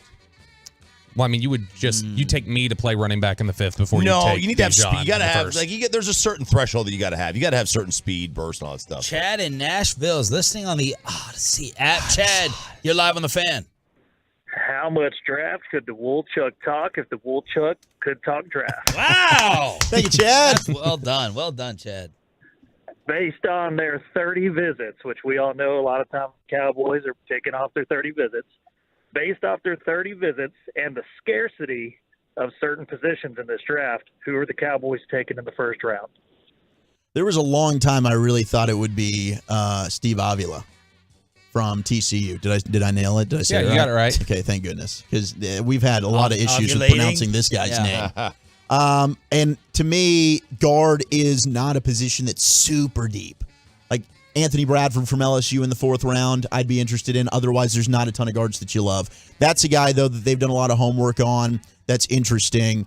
Drew Sanders from Arkansas as well. I feel like if they get wiped out, Denton Ryan product, he's one that they could take too. But those were the 2 guys during this entire process. I was like, man, they very likely could be the pick at 26. I wouldn't be surprised. Zach Wolchuk, number 1 afternoon show in the Metroplex, the G-Bag Nation, on your draft coverage starting on Friday and at your Pluckers location in Addison tomorrow night.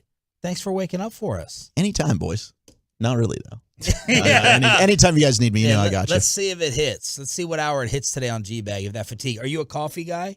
I am a coffee guy. Okay, so you get to spittle good stuff later in the afternoon. Oh, my gosh, the best. All right? Yes, his stuff always smells outstanding. Does it? Zach? He loves his own brand. Yeah. Zach Wolchuk in studio. Let's stop before anyone gets in trouble. I need that laugh. That's reserved for Mike Bassick and the KMC Masterpiece. We crosstalk with the fellas. Next. But let's get you over to Boomer Jacks, your official game.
Now Haskinen.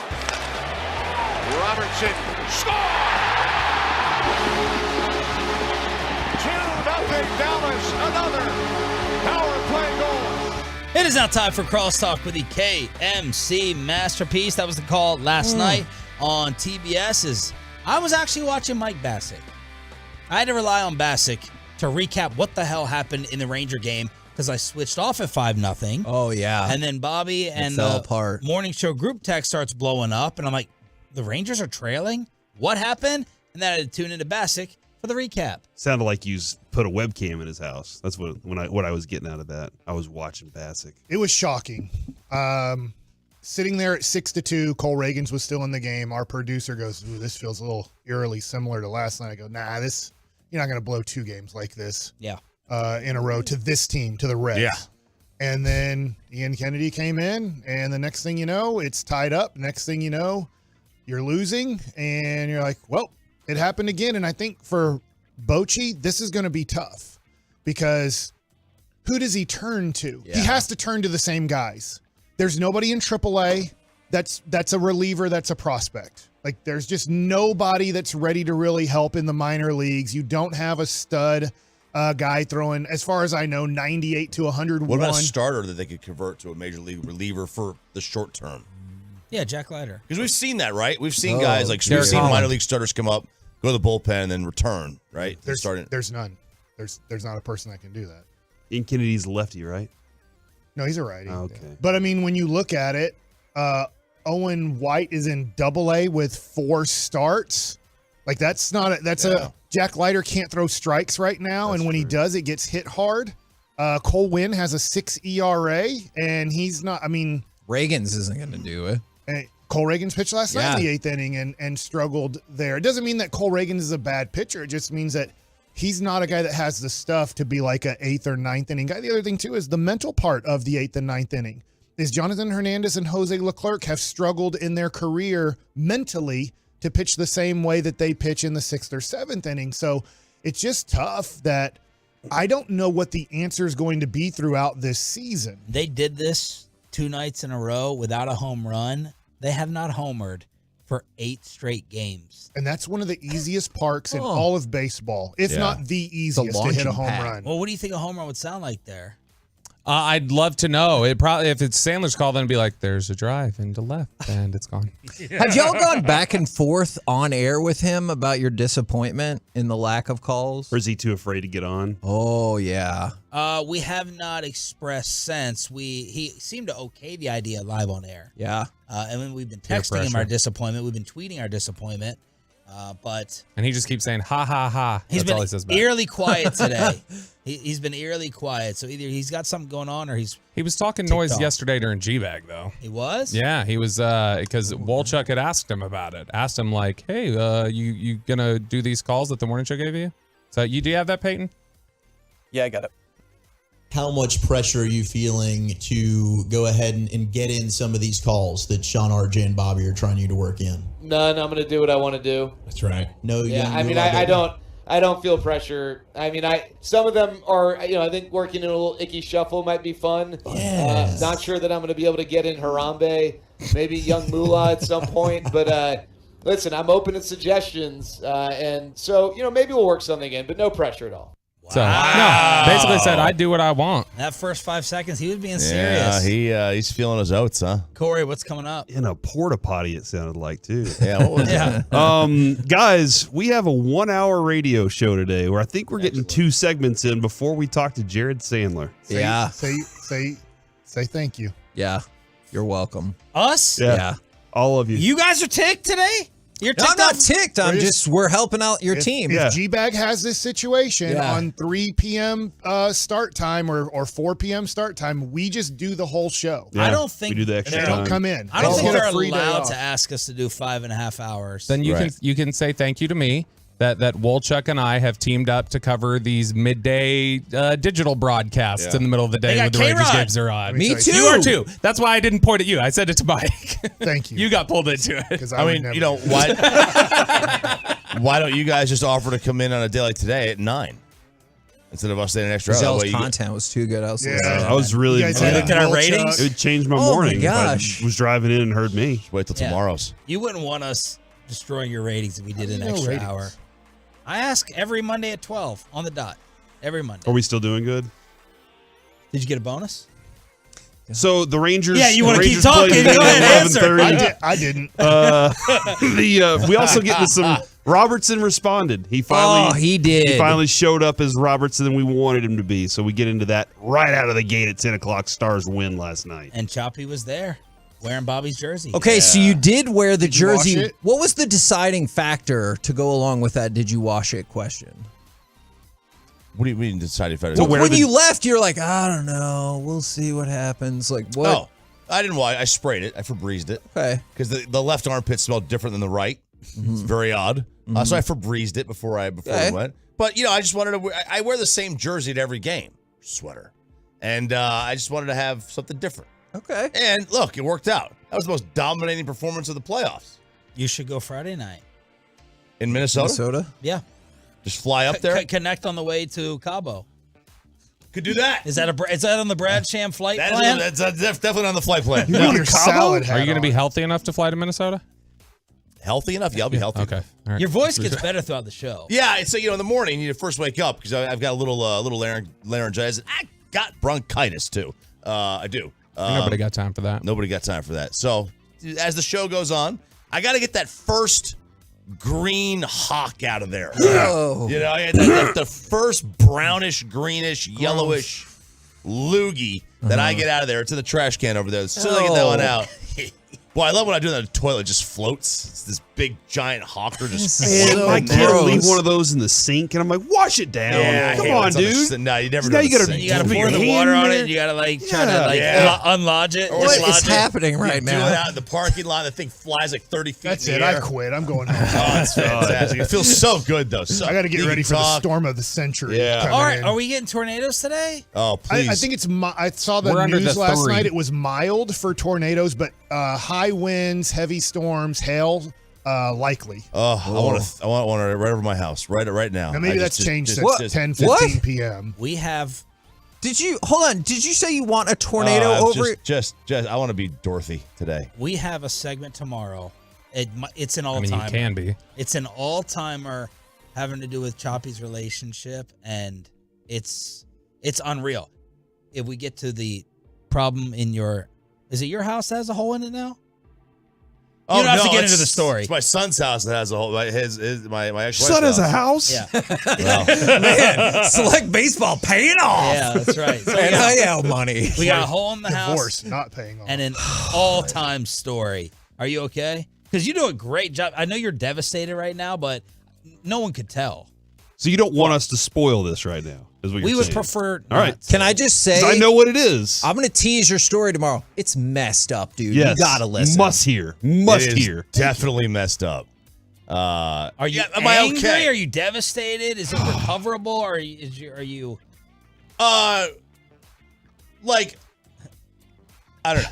I am Fair. devastated. I am devastated. Like I am so. I'd just be mad. I'm not even. furious. I am way beyond the point of anger. I am not angry at all. I am just like completely at a loss for words. Feeling defeated. Like, I feel so defeated. I feel like because I had this whole thing, this elaborate thing planned out, and now I am so defeated. Yeah. We'll brainstorm. I with don't you. get depressed very often. This has got to be. I don't know. I hope you can't tell over the radio. I try to compartmentalize. Cannot tell. Like a sociopath, but It was the extra sleep that you got.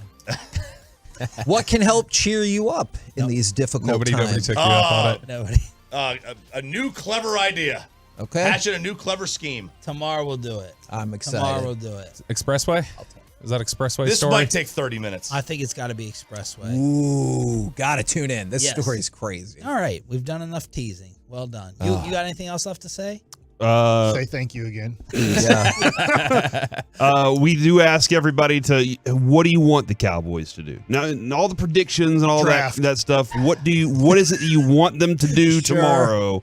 Which pick do you want? I was really enjoying the draft talk this morning with Zach. That was good content. With Zach. Sean has heard that Zach's been doing really well, but I think even Sean was caught off guard when he started rolling off his scouting reports. When they all read like scouts, I'm impressed. 3-2-6, does this and traits this, that. When I was talking to him at spring training, sounds like it really resonated with you. blah, blah, all this content. I mean, it's impressive when somebody does like complex math equations. You don't understand it, but you can still be impressed. Yeah. That's okay. I got you. In spring training, we were just kind of hanging out. And he was like, "I got to watch 3 tonight," and I was like, "Oh man!" So we were just kind of hanging out, watching a basketball game, and he's talking, and I was like, "Man, he's done his work." You delved in this a little. I did. I do sometimes. This year, I gotta. Next year, I'll get back into 26 pick. Yeah. But yeah, I'm very impressed with the work that Zach Wolchuk has put in and what he knows. It's really good stuff. He's been a good student. What do you want them to do? How many of these guys do you know compared to first-round NBA prospects?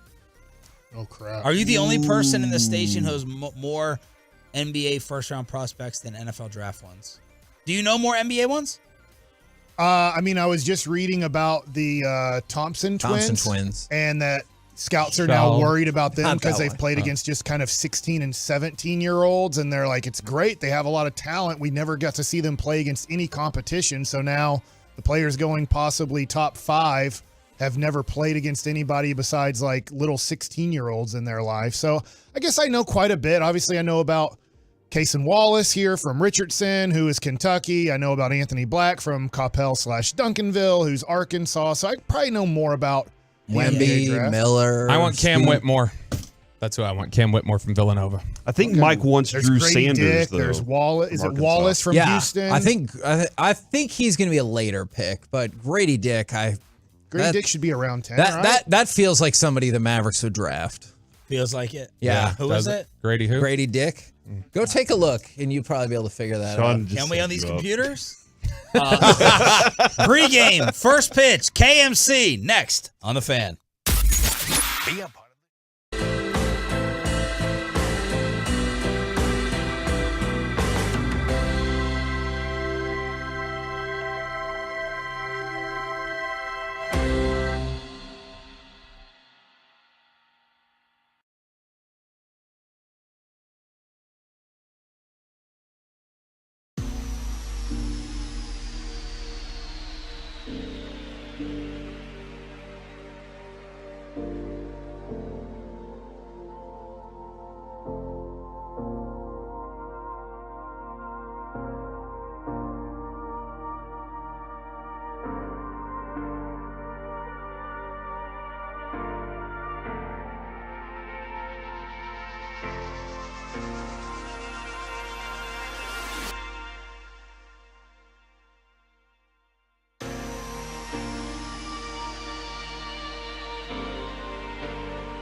enter. Hi, Babe Laufenberg here from my friends at Permapeer.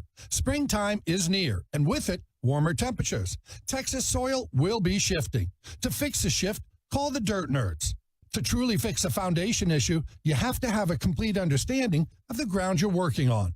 The science for a long-lasting repair is based in the dirt, and the Dirt Nerds have you covered. Visit permapeer.com. That's Permapeer, PIER.com, and schedule your free foundation review today. Your turn it on, leave it on. Home of America's team is 105.3 The Fan. Cholo, baby. KRLD FM and HD1, Dallas Fort Worth. Always live on the free Odyssey app. From our fan studio, secured by DFWsecurity.com, it's the KNC Masterpiece on 105.3 The Fan.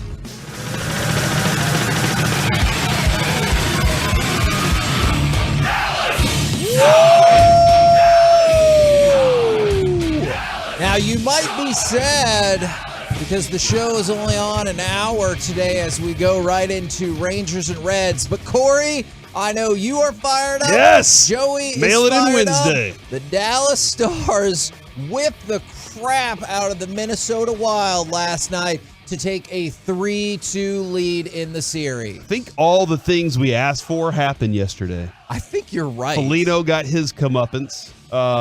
You got that. You hate him, I don't hate you? that guy right now. And it's crazy that Dumba took out Pavelski so early, and I was like, that's the villain. And then Foligno was like, hey, hold my beer. I'm the villain, guys. And he has. He's been that guy that's just skating into stupid stuff. And then he did another one last night, gets kicked out early. I was a little, Joey, I know this is wild.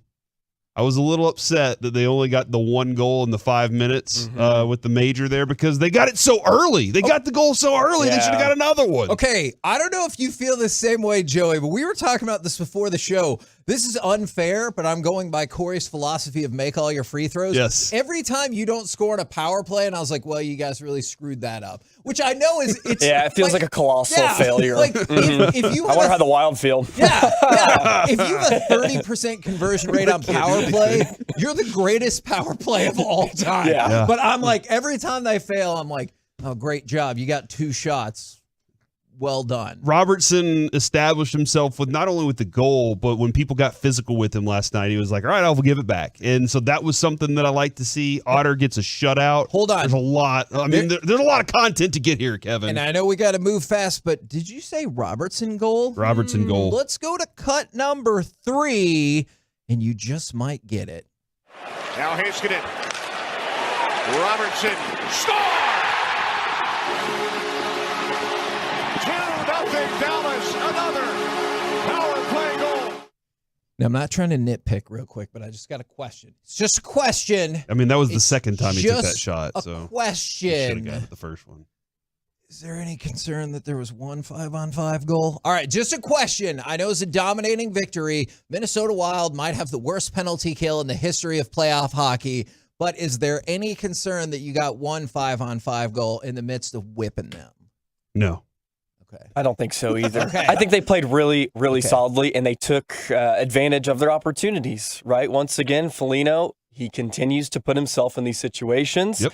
And as DeBoer says, they take penalties. We will try to score every time. And it keeps working in our favor. Yeah, he's a Dumba. Yeah, Okay. for that one for sure. No, that's I mean the Stars, what have they been exceptional at all season, Kevin?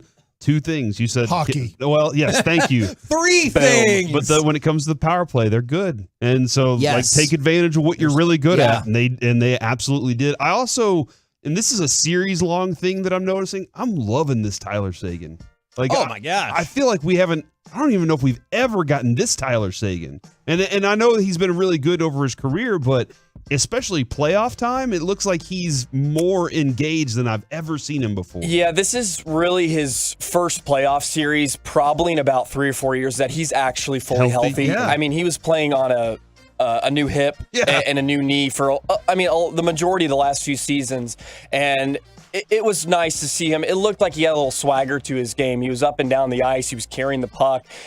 And you could see the confidence kind of exuding from him, which is really nice. And it helps with Pavelski out right. He kind of gets inserted into that net front area.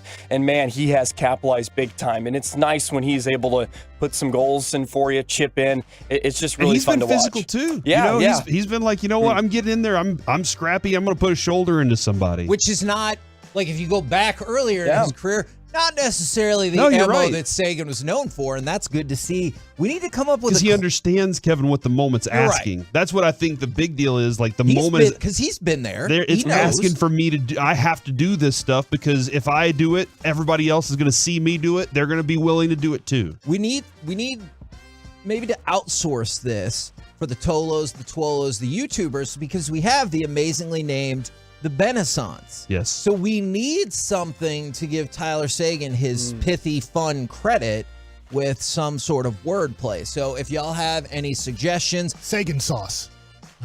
Okay. Hey. You know what? Out of the gates hot. Ben Affleck once told Matt Damon, don't judge me by my terrible ideas. You judge me by my good ideas. And I'm going to take that. Like, that was a good idea, Mike. Thank you. All right. Man, I couldn't tell from the 2-1-4, and Seattle's tied with Colorado, Game 5 tonight. I've already put the call in. If you advance to the next round, it will be against Seattle. Because it's the ability to have the freedom to express the bad ideas and get to the good ideas, what I'm saying. Like, Mike put that out there, and now everybody's starting to think, how can I top Mike on this one? So it's nice. I appreciate you contributing the ideas. Now, Tyler, the hockey man, Sagan. Okay, so... You know, Mike's on one today. We're workshopping. we're only on it for workshopping another 30 minutes. Going home. I like okay. it. Sagan Genesis. Sagan Genesis. It's pretty good. I really like that. That's a pretty couple good. people have said the Saganator. It's Tyler time. So I might be Sagan Genesis, might be my leader in the clubhouse if we're not going with, what was your second idea, Mike? That was really spot on. Tyler Skater. Okay.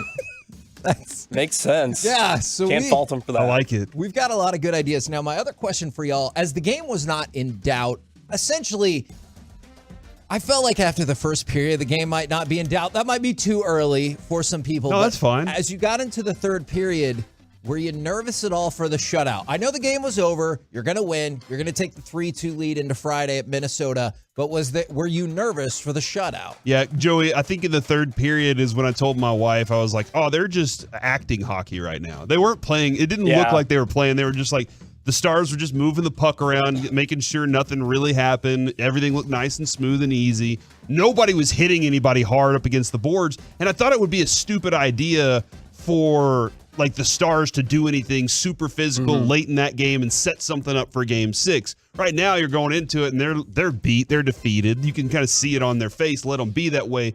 Don't give them any sort of spark. So I really did like that part, but I would expect late in Game 6, if they're down, the Minnesota Wild are going to get real physical. But yeah, man, I think in the third period, I absolutely wanted the shutout for Otter. I wanted it for the team. They needed to say, you know what, this is the mark of us right now. Yeah, this was pretty much a reverse of Game 3, almost, where the Stars really shut it down. And I was really interested in the first 5 minutes of the period because that's when Minnesota is going to bring their best. It's going to be a wave, and the Stars survived it. I was like, all right, this one's kind of over. It just felt like it. Minnesota didn't have their game in number 5, and then Otter just shut it down. But also, they didn't get a lot of great opportunities. It was kind of a chill night for Ottinger, and it's good because sometimes in the regular season you get some shutouts taken away from you late on some 6-on-5 goals and whatnot. So it was nice to see him get that first of his career. One of the things I loved, and I know we've been kind of tracking these two side by side, mostly like I think they're associated because of the Rookie of the Year a couple of years ago. But we talked about Robertson not only getting the goal, but tallying up another assist. So 2 points in this game. But Kaprizov, once again, did a big bag of nothing, man. And I'm saying like beyond just he didn't have any points on the board because obviously none of them had any points on the board. I thought he did a big bag of nothing again. And you heard the heat after Game 4 about people asking what's happened to Kaprizov. I don't think he did anything yesterday to dispel that. I think he's still hurt, frankly, because he came back from injury late in the season, I think with like 2 games to go. And I think that's still hindering him a little bit because he just does not seem as fleet-footed as Okay, he has been at that's times. fair. I think he's still dealing with a little something. Obviously, a lot of people are at this time of year. So you still need your guys to produce. But he just doesn't look quite right. So I think he still may be dealing with somewhat of an injury. But hey, you still got to shut those guys down, and they are doing it excellently. Feel free to just go ahead and bash him anyway. Yeah. Now, let's go ahead and go to cut number 2 because we had mentioned Tyler Seguin, and I want to play this goal for a very different reason, though. For the Minnesota Wild, what an opportunity. Puck comes in front, they score! Just 8 seconds into the major power play. Tyler Seguin with his 4th power play goal. Now, what I think about this that is interesting is the Stars, 3 different people scored the first 3 goals. I know Delandria obviously had the empty netter as well, but assisting on every single one of those goals, Mr. Rope Hintz. He now has 11 points in this series, which sets the franchise record for most points ever in a playoff series. Think about how wild that is. Like, I know we will, kind of take a cup. Yeah. I mean, let's go get it done. This is a team that has had some playoff battles. You have had some epic players come lots through of here. Hall of Famers. Yes. And in 5 games, Hintz is already, I think he has 7 assists in this series. I want to say something along those lines. He has already set the Stars record for most points in a single playoff series after game 5. Fantastic work right there. All right, Kevin, I got a couple here. Okay. All right. Sagan down economics. Okay. I don't know if everyone will love that. I see the appeal. Appreciate Sagan. Is that a bad one? Okay. I like this one that we got in on the text. Sagan Ritual. Okay. That's pretty I like good. that one. Saganation X. That one's kind of tough. Okay. But you're kind of going to That's go with the that's a degeneration tongue twister. thing. That one's No, kinda I get tough it. to Yeah. through. So those are the ones I've come to. Mike, I think that we can continue to top this. So we just keep going for it. All right. You keep pushing out there, man. Tyler, the C-Gun Sagan. The C-Gun. The ray gun. The C-Gun's better. I do really like Sagan Genesis just because also, like you mentioned, new knee, new hip, the procedures. It does almost feel like this is like another version. Tyler, Texas Sagan. Look, we got a lot of ideas, and that's what I appreciate. Texas Rose himself. Tyler Rose himself. I appreciate that people are participating already. When you look at this, and I don't want to dismiss any of these names. I appreciate the participation. Tyler, the compiler. Do you think they close it out on Friday? I know we'll have a couple more days to break it down and everything, but just gut instinct after that ass kicking. Yeah. Do you think they close it on Friday? I think the shutout for one. I think Minnesota's going to be a crazy place. So first period, I'm not going to be too the Stars in my mind need to go up there prepared to weather the first period storm. Just get through that first period with a goal. Not allowing a goal would be really nice. It'd be 4 straight. Was that 4 straight periods then of no goals allowed? Yeah. So that would be nice to have. But you got to weather that first period storm in Minnesota. But anything after that, I think, is all Stars. I don't think that they come back without being up. Now, without winning this without series. winning this, and I'm thinking Pavelski's there to help shut it down. Ooh, I like that. Joey, concur? I would love for him to be there. I don't know, but I would love. My gut feeling is too that they kind of close this one out. It just feels like with the referees and all that situation, the officiating, I think they're kind of gotten in the heads of Minnesota a little bit, and the Stars can really take it to them here on Friday night. It's hard to carry momentum into each game. We've seen it, especially in this series. It's kind of up and down what team you're going to get from both sides, but it would be nice. I think Otter, he has that little mindset, hey, I'm going to go into my home state. I'm going to shut it down. I'm going to stick it to him. Now, if I'm going to bash this particular... You're not going to ask me with my hockey expertise? You feel like we close it out on Friday? I mean, come on. We'll find out. Oh, my God. All right, if I'm going to bash this particular basketball player as we try to cram as much content as possible into a 1-hour show, I need to praise him when he does something good. Let's go to cut 8 right here. This was from last night. Trey now brings it across against Jaylen Brown. Trey in the middle, fires the 3. Bang! Trey Young just hit it with 1.8 to go. And the Hawks take a 2-point lead. and the Hawks would, in fact, win that game 119 to 117. I am shocked that is going to a game 6. There is no way in hell I thought Atlanta was going to win, and I even thought going in, Boston had a shot at sweeping it. Now Trae Young's clutch. Trae Young's a winner. That I will. Okay, I'll dispute that. Forever young. He can be clutch to be sure, and he absolutely was last night. He won them that game. That is a good one. He won them that game, and now it's 3-2. But Mike, I know what's caught your attention is the Phoenix Suns over the Clippers. The Phoenix Suns fans and the Phoenix Suns themselves on Twitter are like taking shots at Luka Doncic for beating the LA Clippers. And I'm like, you didn't play the Mavericks. I get they didn't make the playoffs. Are we that far? What did they post? They posted like Devin Booker celebrating like a scream or whatever. And then they show Luka taking a picture with two people like on a beach, showing that, oh, how things change so quickly in the NBA. And I'm like, well, I get it. You got to play a minor league basketball team because both of their guys are dead with injuries that are major players. Even Tyronn Lue after the game was like, what? Take the best two players off of any team. You're going to lose every series you play in the playoffs. And he had to tell everybody, no, Kawhi's definitely hurt. Because people were asking, and he's like, no, he definitely. I'm just shocked that Phoenix won a first-round series against the LA Clippers, and they're like, take that, Luka Doncic. Like, I get it, man. It was embarrassing for the Mavericks. I don't think that Mark Cuban's that embarrassed, but it should be. But you didn't play the Dallas Mavericks.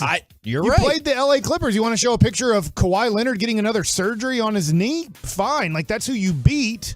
You didn't beat the Dallas Mavericks. Kevin, did you bring this up that the Atlanta's arena is double booked for a Janet Jackson concert? They moved that to Friday. They did move it to Friday? Okay, all right. I just saw that. And then also Taylor Swift's playing at Mercedes-Benz Stadium on Friday. You'll never move that. You'll never move a Taylor Swift concert. Yeah, that's probably true. So the Suns close it out 4-1. The Nuggets close it out 4-1. But I think what has a lot of people's attention tonight is Lakers, Grizzlies, and Bucks and Heat, and Kings and Warriors. With all due respect to the Knicks and Cavs, that feels like the least priority matchup for tonight. Sure. This is a loaded NBA slate tonight. And I guess De'Aaron Fox is going to play with a broken finger. Even with the tip of his broken finger. That's got to be tough. He's not a very good outside shooter, but he's made some clutch threes in this series. I just can't imagine with that. And the other thing, too, is, let's face it, Draymond Green's you might hate him, but he's a smart basketball player. You don't think when he goes in for a layup, you try to swipe at the ball and take a foul hitting his hand and see what happens? No, I think you're right. I mean, if you knock him out, I know people hate hearing this. You knock him out of the game. If De'Aaron Fox can't play, you win the series. And that's a trade you make all day. We're the KNC Masterpiece right here on 105.3 The Fan. Coming up next, forget your official prediction for now. What do you hope the Cowboys do tomorrow night in the NFL Draft? 877-881-1053. We'll do it next right here on The Fan. We have you covered.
Because he has all the hot water he needs. Now you can catch the feels with a Navien tankless hot water heater. Imagine all the hot water you want for as long as you need. No wasting money and energy. No more cutting that shower short. Just hot water all the time, every time. So feel good. So good. With a Navien tankless hot water heater. Visit tanklessmadesimple.com to learn more. Get in the zone, AutoZone. Welcome to AutoZone. What are you working on today? Thinking about gas mileage. You know, changing your oil with a full synthetic oil like Pennzoil Platinum can help your engine get more miles. Right now, you can get 5 quarts with an STP Extended Life oil filter for only $37.99. Get started on your next job today with the parts you need when you need them at AutoZone or AutoZone.com. Get in the zone, AutoZone. Restrictions apply. It's Zach Wolchuk, and I found the pain-free fix to my receding hairline thanks to my man, Dr. Michael Bailey at Elite Skin Center. Introducing Almatet, the newest treatment for regaining thicker, fuller hair with a pain-free ultrasound-based technology that revitalizes hair follicles, promoting hair growth, all in a relaxing massage. Guys, it's really pain-free, and it's just 40 minutes. Don't let hair loss hold you back anymore. Visit EliteSkinCenter.com, schedule your free consultation, and you get $500 $200 off when you mention Tolo. That's EliteSkinCenter.com. It's 105.3 The Fan, brought to you by Baker Brothers. Tank water heaters don't stop working. They leak or can even bust. If yours is over 8 years old, it could be at risk. Replace it with a new one from Baker Brothers Plumbing, Air, and Electric. Call or visit us online today. Baker Brothers makes great service fun. This segment on the KNC Masterpiece is brought to you by Frankel & Frankel. There's a reason you need a special license to drive a big truck. So companies that hire drivers and put them in a big truck should be held accountable for what happens when one hurts you. Frankly, you need Frankel & Frankel. Consultation, it's always free. Visit truckwreck.com. Play action for Thomas. Rising the throw, Kincaid again. And this place erupts. KNC Masterpiece right here on 105.3 The Fan. Could it be Dalton Kincaid? Forget your official predictions. We'll get into that tomorrow. What do you hope happens for the Cowboys tomorrow in the draft? That is hopefully somewhat reasonable. Like, I'm not going to say you have to pick somebody that's only projected at 26 or later. You can project a little bit, but don't tell me, like, I hope we get C.J. Stroud. Yeah, I hope they trade up and get Will Anderson. Are you saying I can't hope for that? Because think like you now you're have defeating the capital purpose. to make that happen. Something maybe a little bit more realistic, because there's a player on the board that I know you like that I do believe is realistic. Okay, all right. But Will Anderson, just completely not realistic. I'm going to say no. All right. Unless they come out with an announcement tonight that Will Anderson is only going to play 3 years of football and then retire, then maybe you got a shot. It sounds bad. It's not sexy at all. This isn't sexy at all. Okay. I hope they get an offensive lineman. I hope that they get an offensive lineman that secures the left guard spot so Tyler can move out to the left and move on about our business and protect Dak up the middle. Because You're thinking about Avila out of TCU, or do you have somebody else specific that you would like, or just addressing offensive line? Offensive line is the key there. But this morning, listening to Zach Walchuk, he has, I think it was Darnell Wright was the guy that he hopes for. I think that's the one. So that would be nice if something like that happened. Okay. Or Will McDonald. Tennessee? Maybe Will McDonald, the Iowa State defensive yeah. end. But I thought it was Darnell Wright was what he wanted there. But there are a lot of options. I want to keep the offensive line. If Joey Porter Jr. was there, I'm all in. Okay. Because now, think about this for a second. You still have Jordan Lewis. All right? So that's your slot corner, unless you're just no, Deron Bland has stolen that. Yeah. You got Diggs on the outside. Gilmore has the potential of getting hurt. And if Gilmore or Diggs, let's say Diggs was to get hurt. Oh, God. I feel very confident sliding Joey Porter Jr. back out there alongside Bland and Gilmore. Man, I do not hate the cornerback group of Diggs, Gilmore, Bland, Lewis, and Porter. Holy smokes. He's built 100% to play in Dan Quinn's defense. I think you got a shot at him. I think, to your point, we haven't talked enough about the lack of depth for the future cornerback position.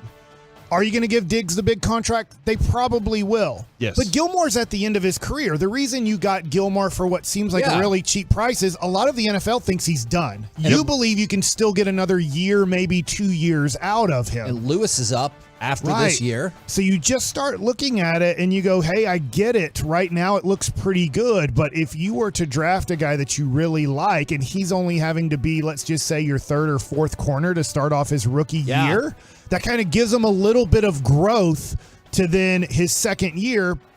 If let's just say Gilmore is done and you're like, gosh, he wasn't as great as we thought, he just jumps into that number 2 cornerback spot. So I really like the Cowboys looking at corner up in this draft because I can't trust Kelvin Joseph, and Nashawn Wright doesn't look like the guy that he looks like the guy they completely and totally overdrafted. He was considered a 7th round undrafted player, and it looks like that's what they did in the 3rd round. I think that's the player I was talking about. I think that's the one I really want. I think you've got a shot.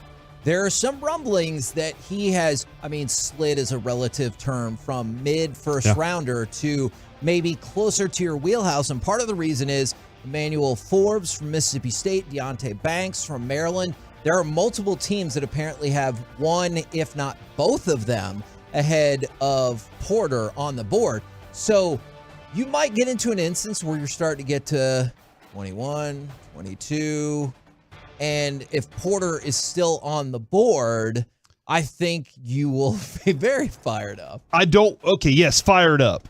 There's no way I really don't want them to move up for anybody. I don't want them to trade up. I don't want to trade up for anybody. Agreed. Mostly because, as we talked about last week, they are in a position where they don't need all of the draft picks.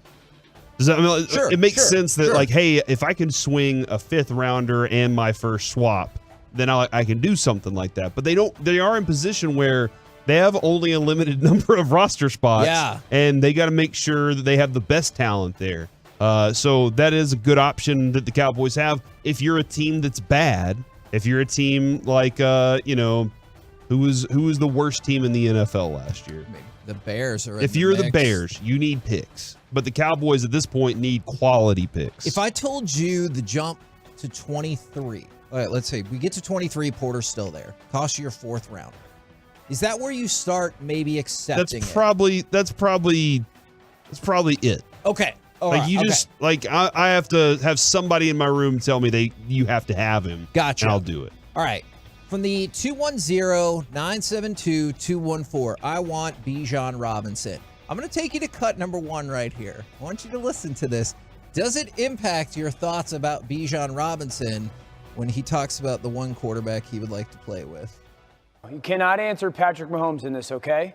If you could pick any quarterback in the NFL to line up with and go play with, who would it be?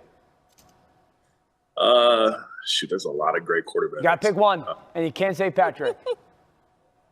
Jalen Hurts. Nice. Hey. Yeah. Why? Corey looks so mad. Why?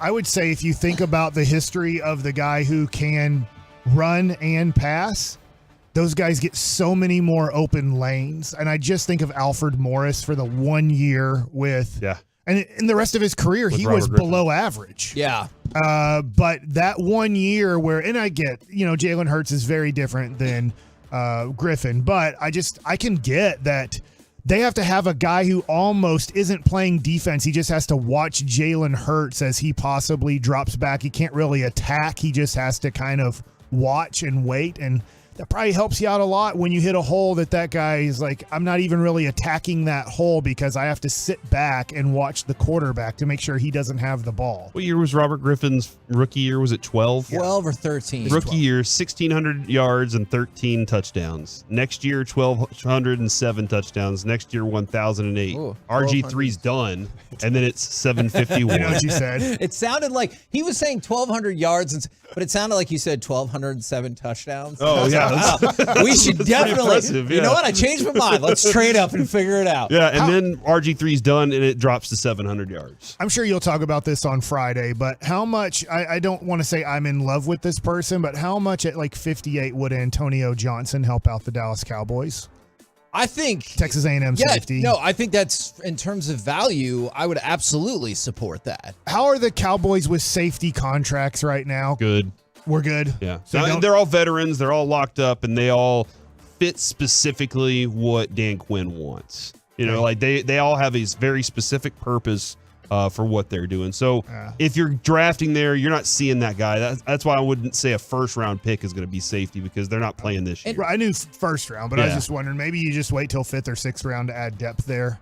And they might. That's what they do usually. And that's what people who are asking about a quarterback, I think best case scenario, you're looking at a late round pick there as well. And you could absolutely get Antonio Johnson in the 2nd round. I would wonder about potentially, I said good value. That's probably not the case. I just really like him. I think maybe he lingers into that 3rd round even, perhaps. Johnson does? Yeah. Okay. And so I think you got a shot there. I do want to say I agree with something that you said, Corey, the most.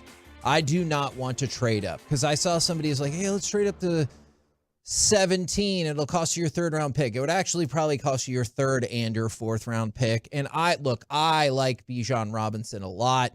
I'm not interested in that move. If he's there at 26, I do believe they will take him. And they desperately need a running back out of this draft. I think they do too, for Tony sure. Pollard is a little bit older. I get the wear and tear isn't on his body, but he's coming off a major injury. And he's on a 1 year. He's on a franchise. You would like to, in a salary cap world, have your running back making $3 million or less.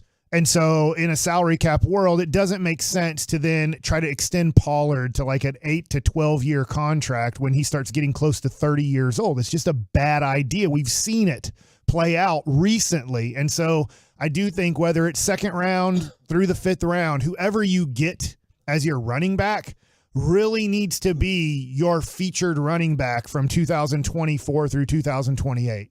I know, Kevin, like we have some really good dudes on this team right now, like good people. If Jalen Carter was to slide out of the top 10, out of the top 15, I don't know if that's going to happen. Sure. But let's say that does. The reason I would make a move to go get him is because that would be the humbling experience moment. I lost out, top 10. I lost out top 5. I got humbled. Or if he fell to you at 26, that would be the most glorious thing. But that dude right there would be a game changer. Humble Kelvin Joseph. That is true. I will tell you this, though. Kelvin Joseph, there is a lot of projection on that talent. That's a dude who started 9 games. For Jalen Carter, I will tell you this.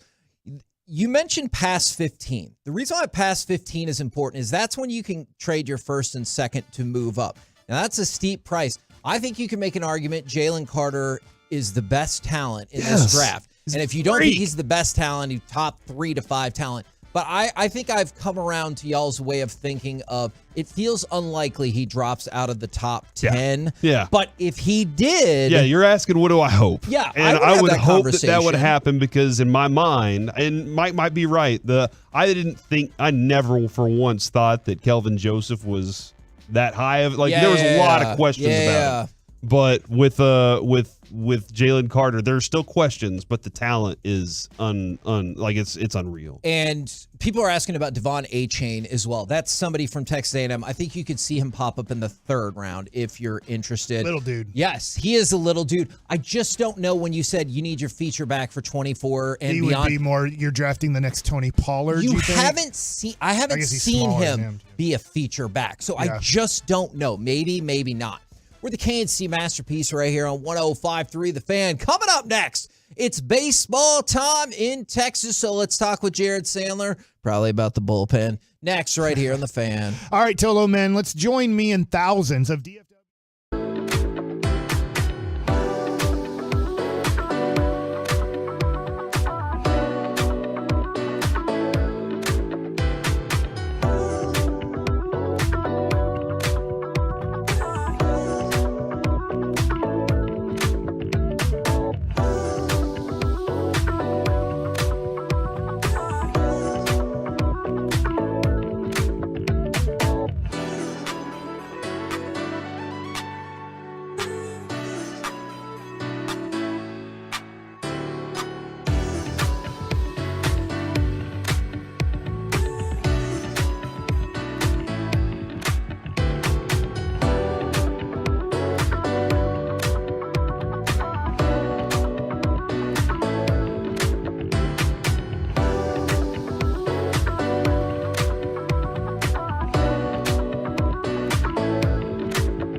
Tickets to the Ducks Unlimited Expo, 877-881-1053. We used to call my grandmother's house Ducks Unlimited. She had ducks everywhere in her house, dude. Like, still does to this day. There were thousands of them. Actually, my sister counted. I think she counted 2,400 ducks. What? Yeah.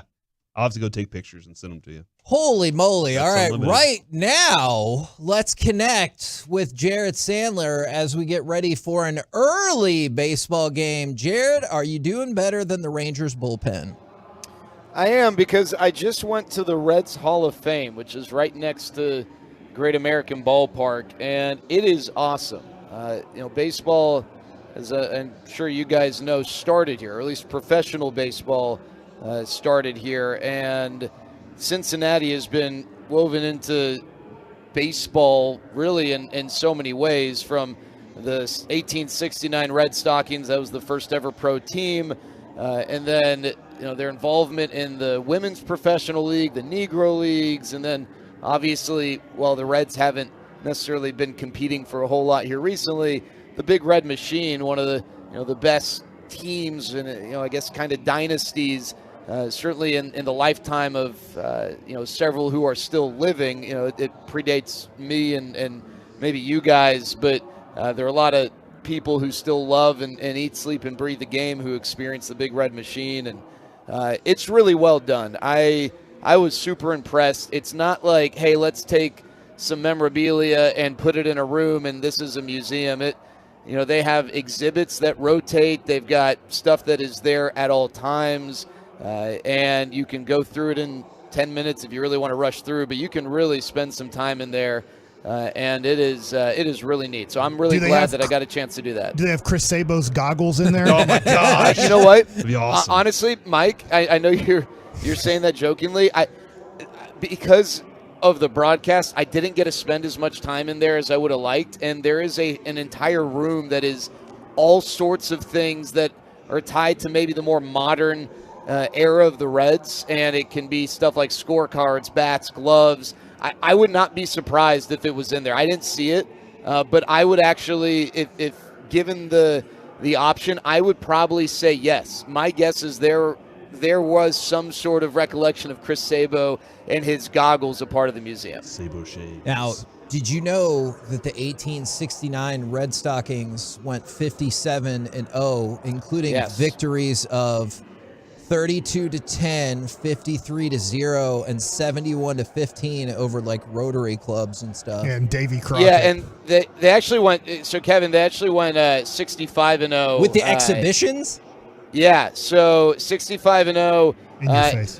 The investors, I actually remember this from the Ken Burns documentary.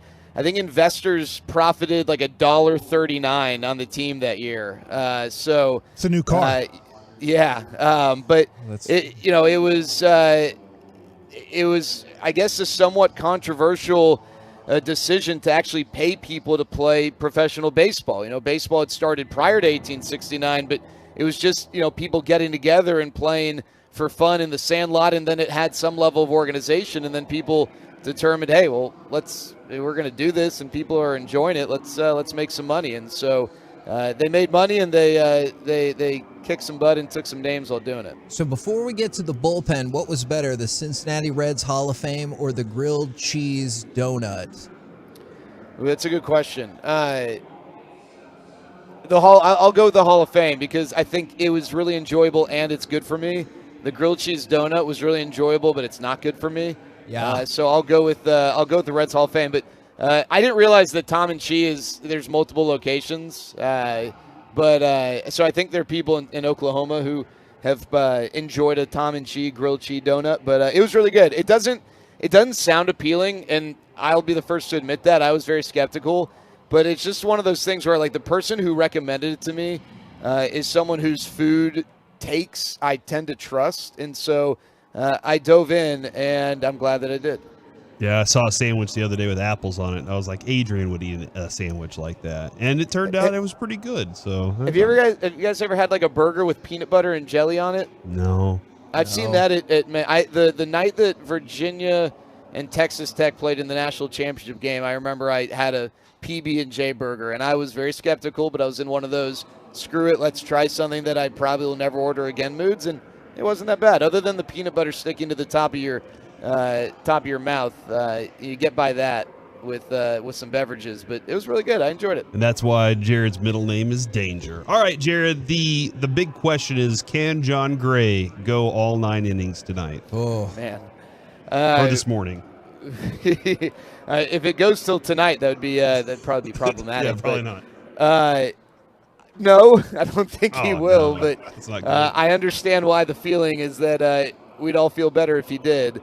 You know, the Rangers bullpen prior to this series was second in baseball in ERA, and it has not represented itself that way here over the 2 games of the series. And, you know, the reality is the Rangers have gone off to such a good start, but they've played so many lopsided or non-save situation type games. And so we haven't seen this bullpen tested day in, day out in, you know, high leverage tight spots late. And the irony is that the Rangers had big leads in both of these games, and they weren't able to get the job done. I think a lot of this is, you know, I heard RJ say something intelligent this morning. Nice. Which, you know, you remember those moments. They don't happen very often. Oh, my God. And he just reminded folks that it's never as good as you think it is when it's going well, and it's never as bad as you think it is when it's going poorly. And I think that probably applies here. You know, the Rangers bullpen was not the second best bullpen in baseball. And their bullpen isn't as bad as, you know, people probably feel over the last couple of days, but there's no doubt that this bullpen is one that needs help. And whether that comes from someone like Yerry Rodriguez or Mark Church in the minors, or moves that get made as the season unfolds, the chances of this team going to the playoffs with this exact bullpen isn't incredibly likely. But that doesn't mean that they can't be good enough in the interim to try and get by. And they need someone to step up and help bridge the gap in those leverage middle inning situations. And I wouldn't be surprised to see Jonathan Hernandez maybe get a shot in the 9th inning as well, when the matchups are favorable more so for him than, say, a guy like Will Smith. Do we think, I guess, do you think that mentally he's ready to take on that attack? I know you didn't say he will be 9th inning guy every single time, but like mentally, can he handle that pressure?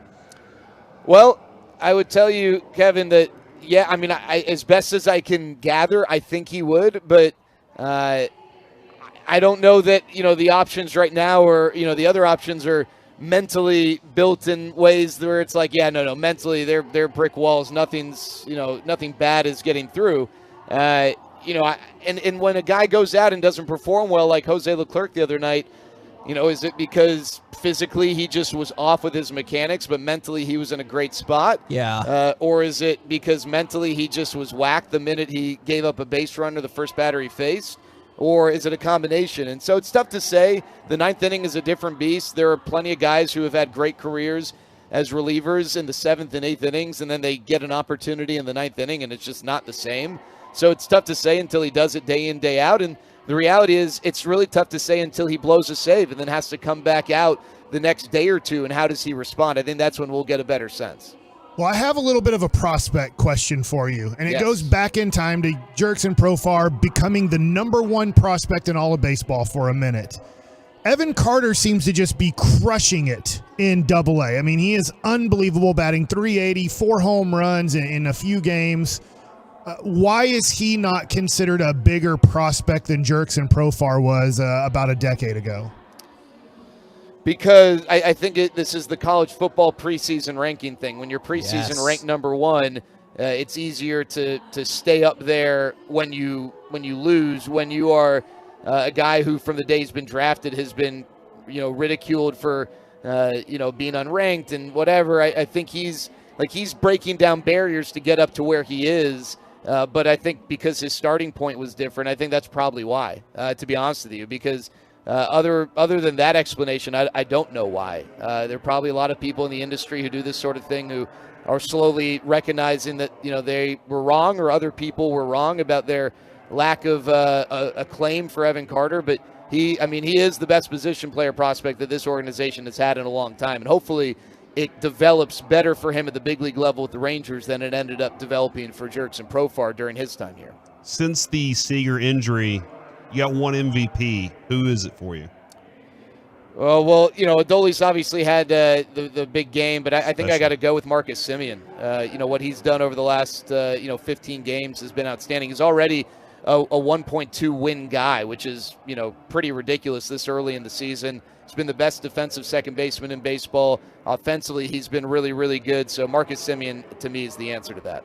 I want to make sure the temperature's not too high with you and Sean and RJ. Is there anything we can do to help you guys bridge the gap here? Yeah, I mean, Sean's hands aren't even big enough to wrap around a baseball bat, so I don't know how much I can really take with that. Bobby Belt, I mean, I don't even know what he's got going on with his hair. Is he trying to do a chili bowl from the 90s, or does he even? I don't know. And RJ's RJ, so. It is Jared, I feel like we made it worse. That was better. progress. That was progress. I think you made it better. But thank you very much for your time. Look forward to hearing you on the call, and we hope we never run afoul of you. See you guys. We're the KNC Masterpiece right here on 105.3 The Fan. We Corey, have, by the way. we try to cram as much content in as possible. The Washington Commanders decline the fifth-round option on Chase Fifth-year Young. option, yes. No, fifth-round option. Fifth-year They're like, yeah, we'll option take a fifth-rounder for on him. Chase Young. We do not want that fifth-rounder. Coming up next, it's Rangers, Reds, first pitch 11:35. Pregame starts next. We'll be back tomorrow. Full show, 10 a.m. to 2 p.m. KNC right here on The Fan. Bye. The more you listen,